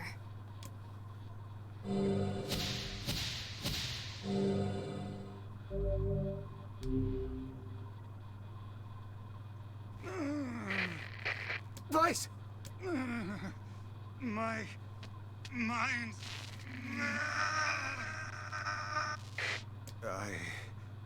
I remember, Devila. Popola. You are not human. In fact. Oh no. Yeah, sometimes the truth can be a real bitch. You want to finish that thought for him, sister? All of us. Every person standing in this room are mere shells created by the true humans. What are you saying? You still don't get it? You aren't human. So then humans, I mean, the true humans, are extinct? No. They still live on. You know them as shades. Each shade is a twisted remnant of what was once a human being. Crazy, huh? Now let's skip the part where you stand there with your mouths agape and just get down to business. Wait. Wait! Sorry, but we're gonna be needing that shell of yours. The rightful owner has been waiting for a very long time. Please don't be angry with us. We are only doing our duty. Our endless existences have a single purpose: to control the lives of others in accordance with the will of the true humans. You have your own motives, your own desires. And we have ours. I fear it really is just that simple. Don't speak such foolishness. Sorry.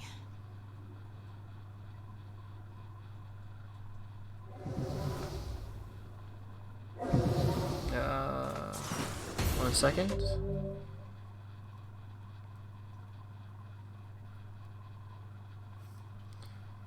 Alright, there we go. Let's finish this. You and us, we're the same. Tools in the hands of a master.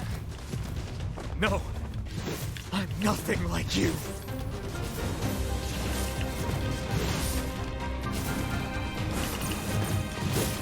It's a shame we can't enjoy the music for too long.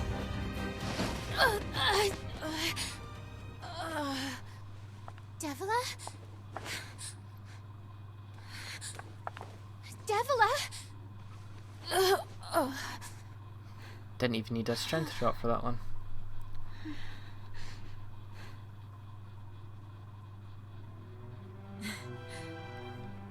Popola, are you crying? No! Don't die! You know, Popola, I understand now why we're twins. It's because we were born without souls. Devila, I can't stop the bleeding. Oh God, I can't stop it. This world is too lonely for one without a soul. There's too much emptiness.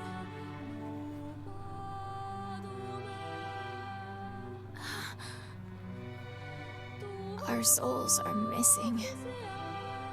And yet somehow our tears still work. It's kind of weird. Sorry, sis. I love you. Devila! Devila! Don't you go! No, I can't be alone! Devila!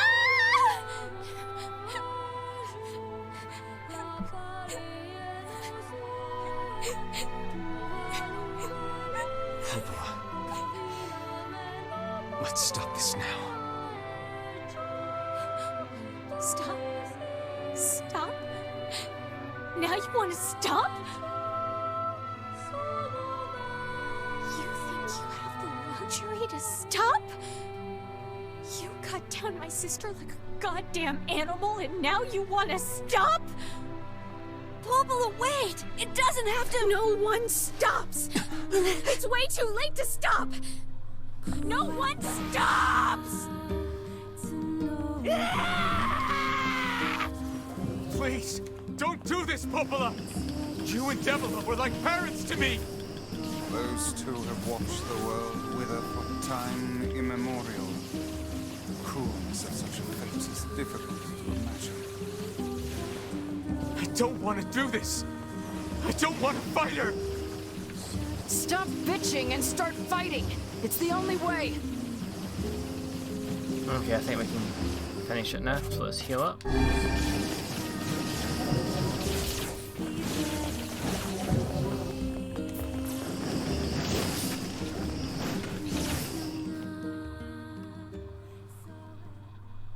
Just gotta wait for the dialogue to play out before you can continue that fight. No stopping. No stopping ever!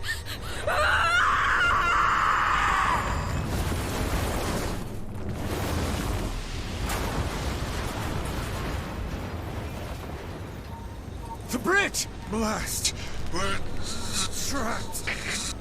I've got an idea!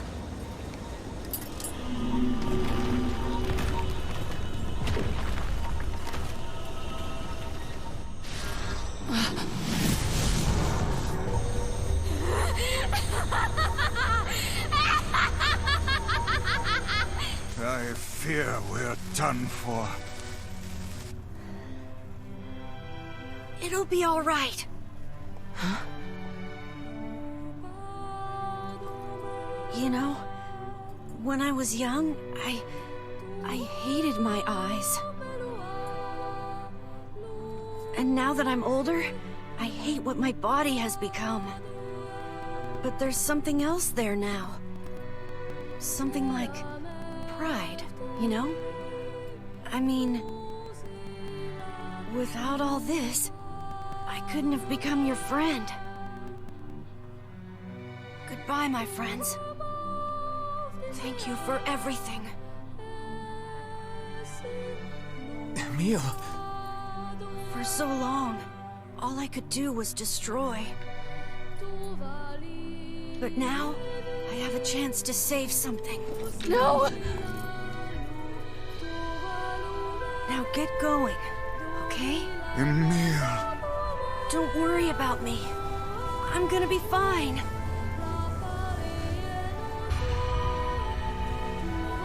Emil! Emil! Emil! You jackass, get back here!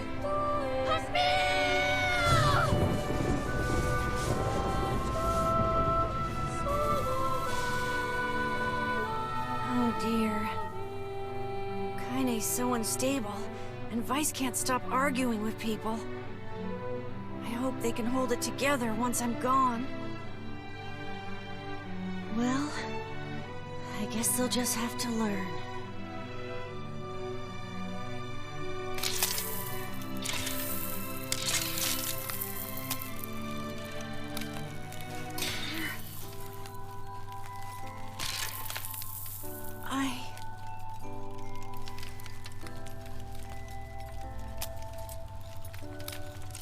I want to see you again.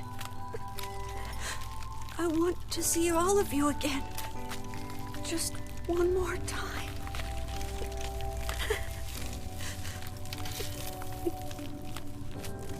I'm scared. I don't want to die.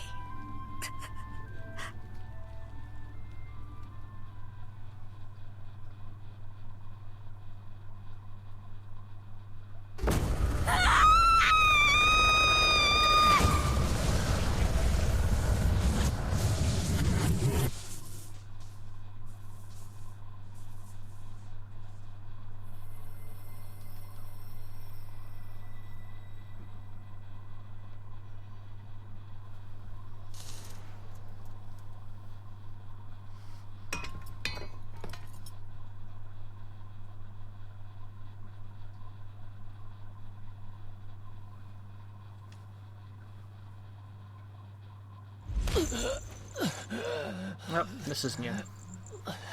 Well, not new to the game, just root B.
Let's go.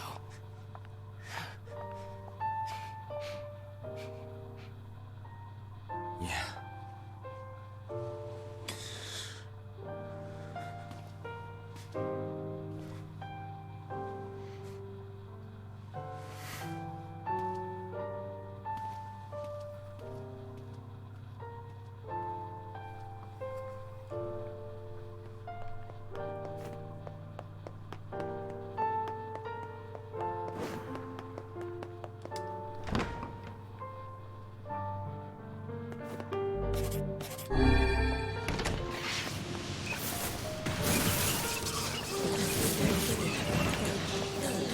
Yep, her JRPG armor keeps her nice and protected.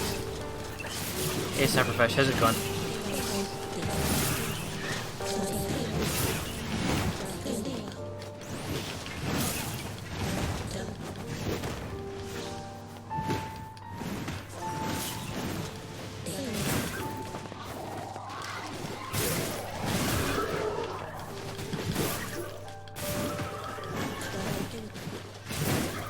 Just fine.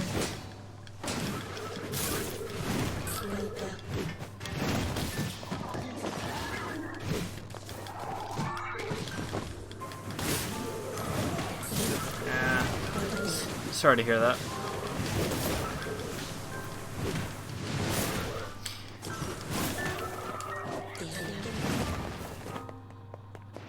I'm not sure this is the most uplifting game for that either, to be fair, but relax, hopefully you'll enjoy yourself here as well. We're just reaching the end of Route B. This is the literal final stretch just before the last boss.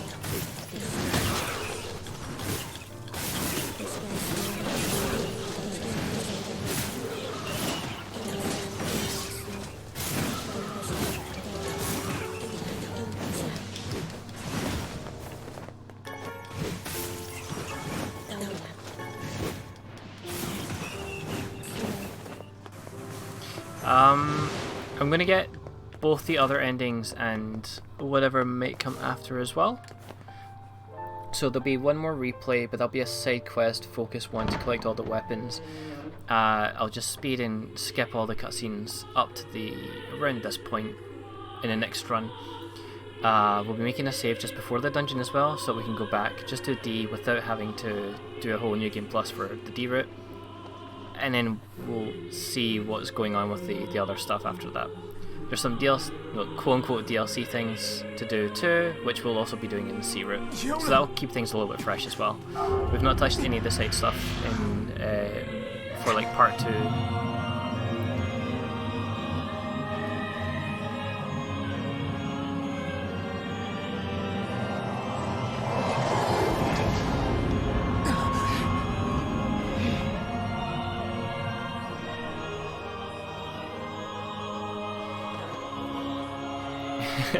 This is quite a leap.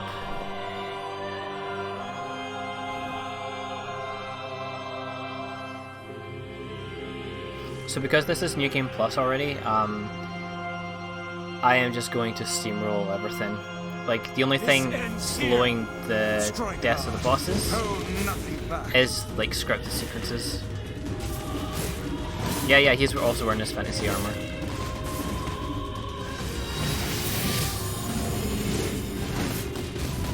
How can a mere tool hope to stand against the Shadow Lord? Don't speak in such a manner, fool. I am nothing like you. So around parts like this where there's bits of dialogue, you can't really do damage until the dialogue is over. Then the next scripted scene will happen. And then we're good.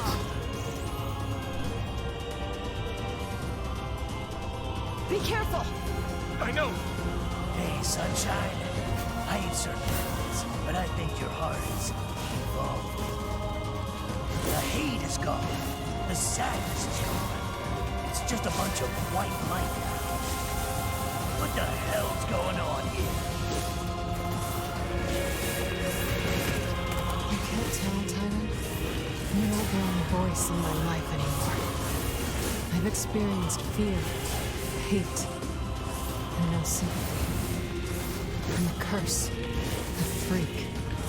I know that. But guess what? He still accepts me. He still forgives me. Oh, come on. You're doing this for him? I'm tired of this world and everybody in it. Yeah, it's quite handy. His sword one last time. Mostly, like, any weapons I get, I'll get to keep on repeated playthroughs, which is handy because you need to have all weapons in the game to get ending C and D. Vice, you alright? Naturally, I am as fit as a fit.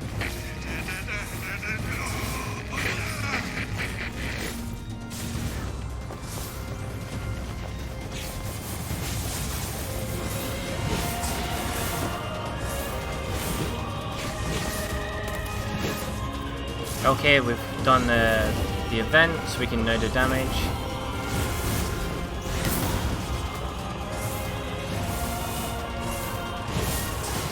You can notice the difference in his health bar now.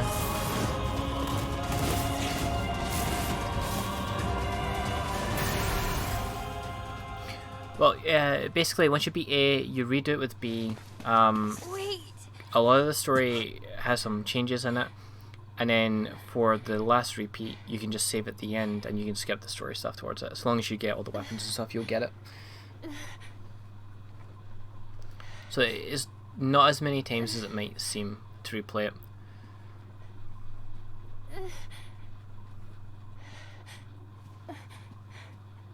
Brother? Yona.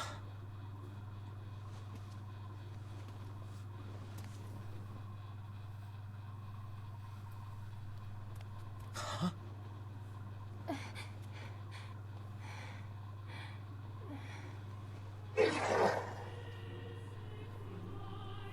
Please, just stop.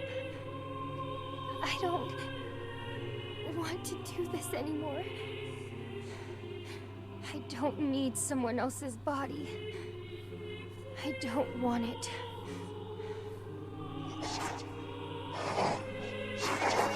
There's another girl inside this body.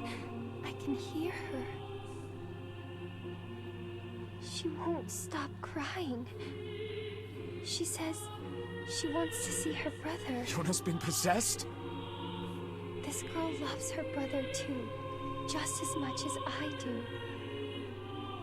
It's not right, you know? It's not right that she can't see him.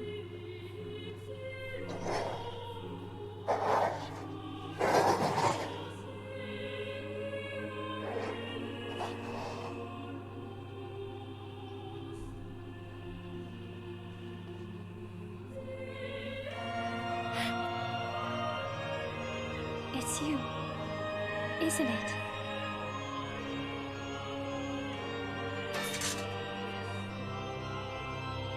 Yes, it's me. Let's go home.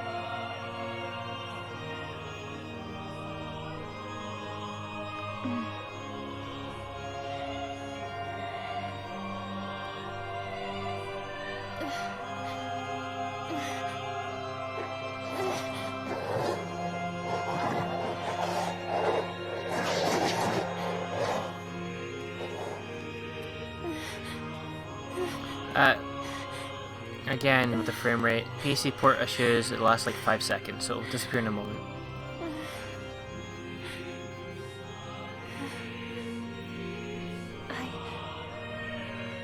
really sorry. I don't know what to... I'm so very sorry. No matter what. Just know that... I love you.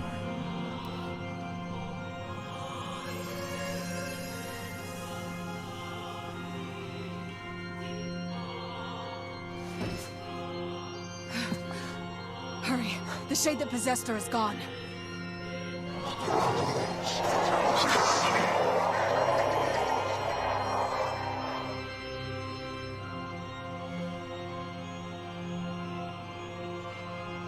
Alright, here we go. Final phase.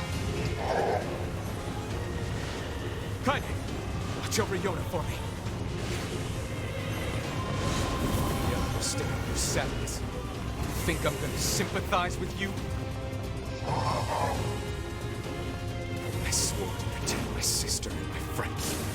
If someone makes them in danger, they must stand aside or be cut down. Now come on! Let's finish this!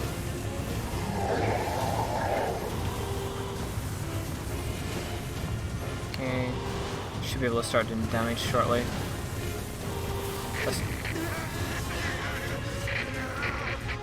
Vice, what's wrong?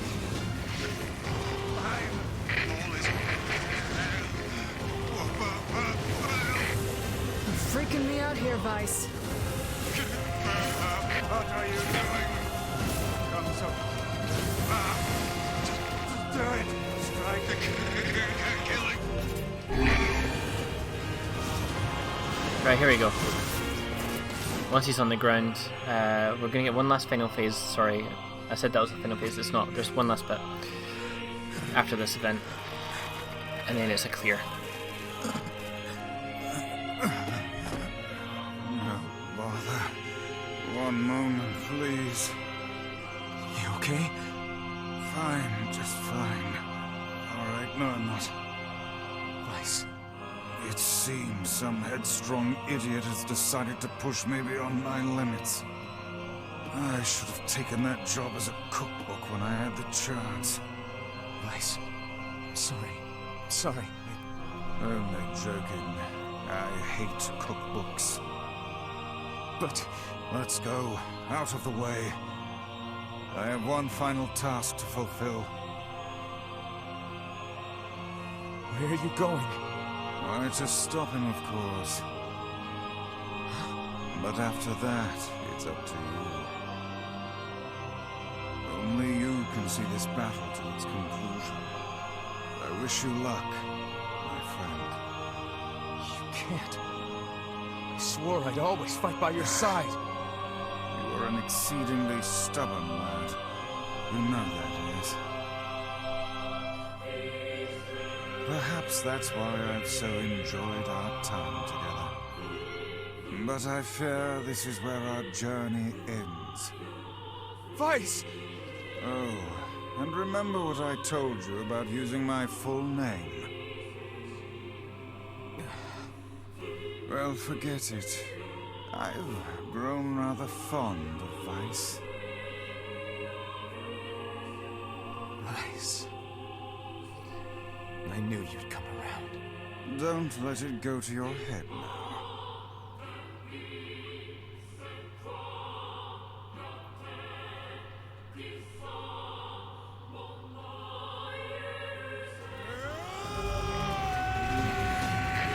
Alright, we no longer have the sealed verses anymore, so we've got to get through this without magic. I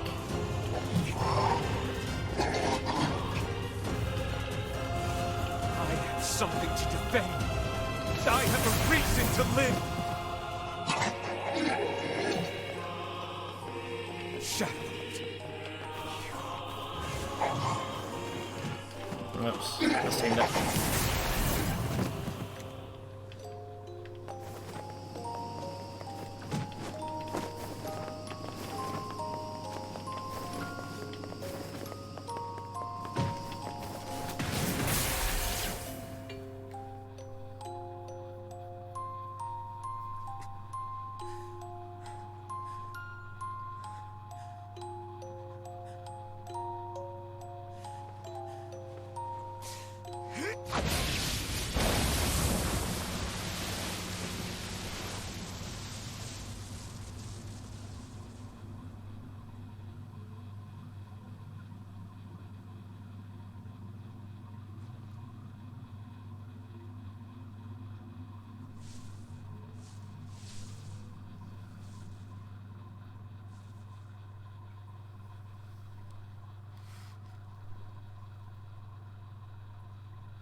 Oh.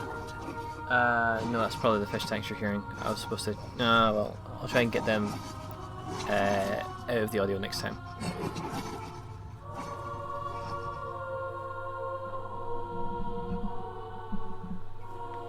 I'll turn the microphone a little bit, maybe makes a difference. Oh, I don't remember this bit.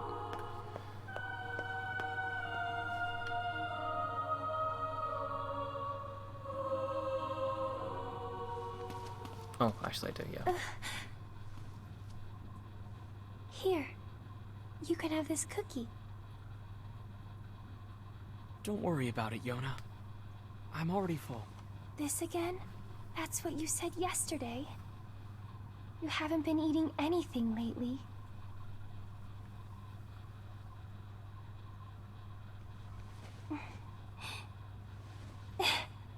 Come on, at least take half. Thanks.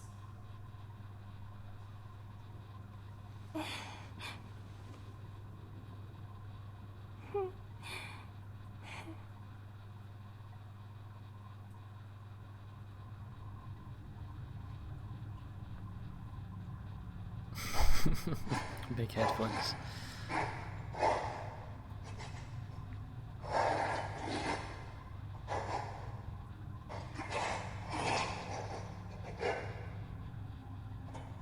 Hey.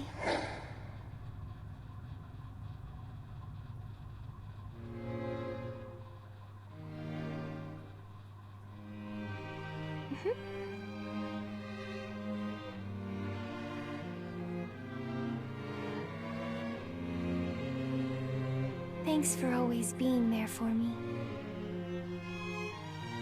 Oh, here. I brought your hat.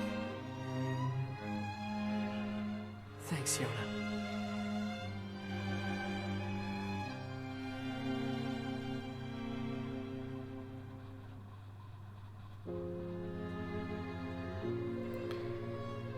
So there we go. That was ending B. Kanye's perspective, but a little bit of like original Nier's perspective too. The Nier from the prologue section of the game. Right, I'm gonna let this play out the credits so we can get to the part at the end for the save, but we're probably going to raid someone at the end of this too. Let's take a look. Yeah, I took like 2 breaks during it all, but yeah, going to the full 6 hours. That's from the very start of Route B right to the end of it. So we cleared it in one fell swoop. It'll probably be shorter ones from here as well because there's a little bit of grind involved in the other endings. So I'll probably do like I'm back to work as well tomorrow, so we'll probably do like maybe short 1 hour, 2 hour streams to clear up some side quests, get all the weapons, and then we'll do a final stretch to get that C-D ending all in one go in like a weekend or something. And I already know the conditions for what comes after, so I'll definitely be doing that as well at some point. Do you know, when I first started doing the lengthy streams, I was surprised at how quickly I felt exhausted. After 4 hours, I was really tired.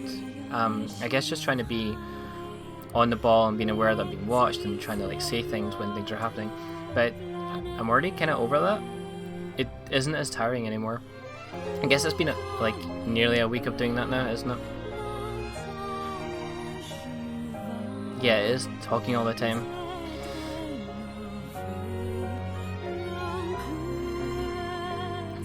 I think the one thing I need to get better at is hydrating during these streams though, because I do not do that enough.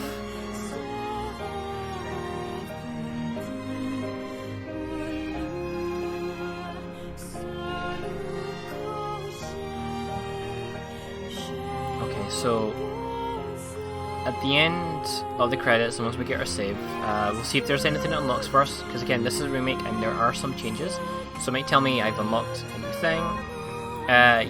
The wolf quest, in the main story part, yes. If there's a side quest with the wolves, I haven't done that yet, but I done that earlier on too, if that's the one with the shade wolf.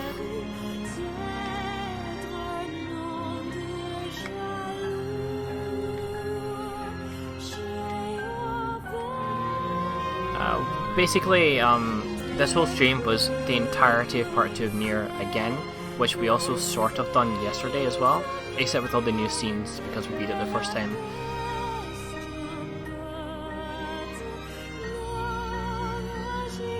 Yeah, so yeah, that was part of the main story. That was done earlier on.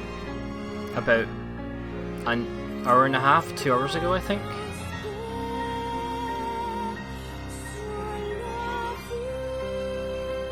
It'll be down in the VOD somewhere. I like that bit. This whole run is maybe a little bit emotionally draining because it's just tragedy everywhere, but so is yesterday's as well. It's just constantly things not going too well. But at the very least, ending is a good ending because you save your sister. Be a little bit less because we're kind of dwelling on the perspective of the humans and what we're doing to them. Very lovely.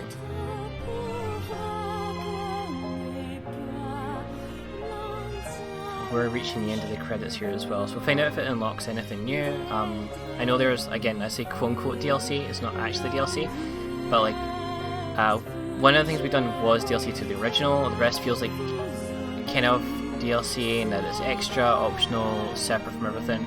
So we'll see if that unlocks any of that. I do know there's like some sort of automatic crossover thing going on, which I've not come across in the game yet. Again, I've not been doing the side content in part 2 anyway, so it could just be speaking to Devil Unlocks or something. Right. Do you know, one thing I noticed with the credits last time is in alphabetical order. It's not by role, it's not like in any sort of normal credits order. It's just everyone's listed in alphabetical order. They get the same weight, the same respect. I kind of like it.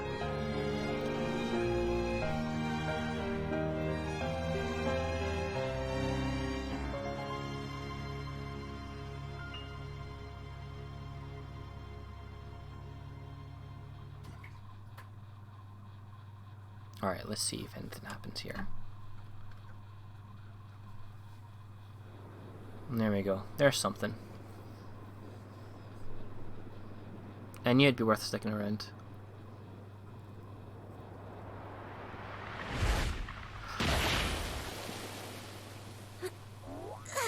Ow. Ow. Wow, that was crazy. I can't believe how well my sister's body holds up. Kinda hard to move when you're just ahead. I wonder where everybody is. I can't wait to see them again. But before that can happen, there's some stuff I gotta do first. Like finding a body. Or at least some legs. I sure hope Kaine and Weiss haven't killed each other yet. I swear, you leave them alone for 1 minute. You gotta love Emil. Alright, let's get this saving. So that's A and B done. Alright, there's our warning as well. Yes, that scene was in the original. You got that for beating the game too, after the credits. I totally forgot until I saw it. But yes, it was there. So there we go. Here's the warning that you need to get all the weapons to see the final decision at the end. So basically, you play through one more time. At the end, you get faced with a decision. We'll be getting to that at some point. First comes the grain stuff. Right, so from here, we're done for today. Thank you very much for joining me. What we're going to do is we're going to raid a friend who's also trying to pursue the affiliate status. Right now, he's playing Dragon Ball Fighters. He's actually the #2 ranked player in Scotland. So you'll get to see some really good games coming from him. He's able to compete with other higher level players really well. We've seen it before, like on his streams. He'll occasionally come across like a high ranked EU player and get a wee win in. So we're going to pop over there. Everyone say hello, give him a wee follow. It's definitely worth the time. It's really good. So thank you all again for joining me, and I'll see you next time.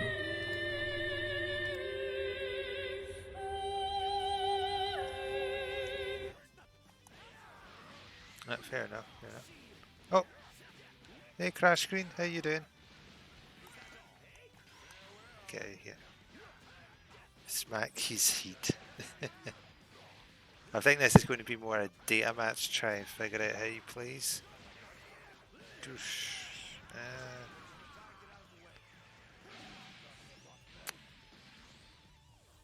Oh, that's good. Please do not cry in my channel. Oh. Oh, I thought he was going for the backdash. GoPro or Vegemite.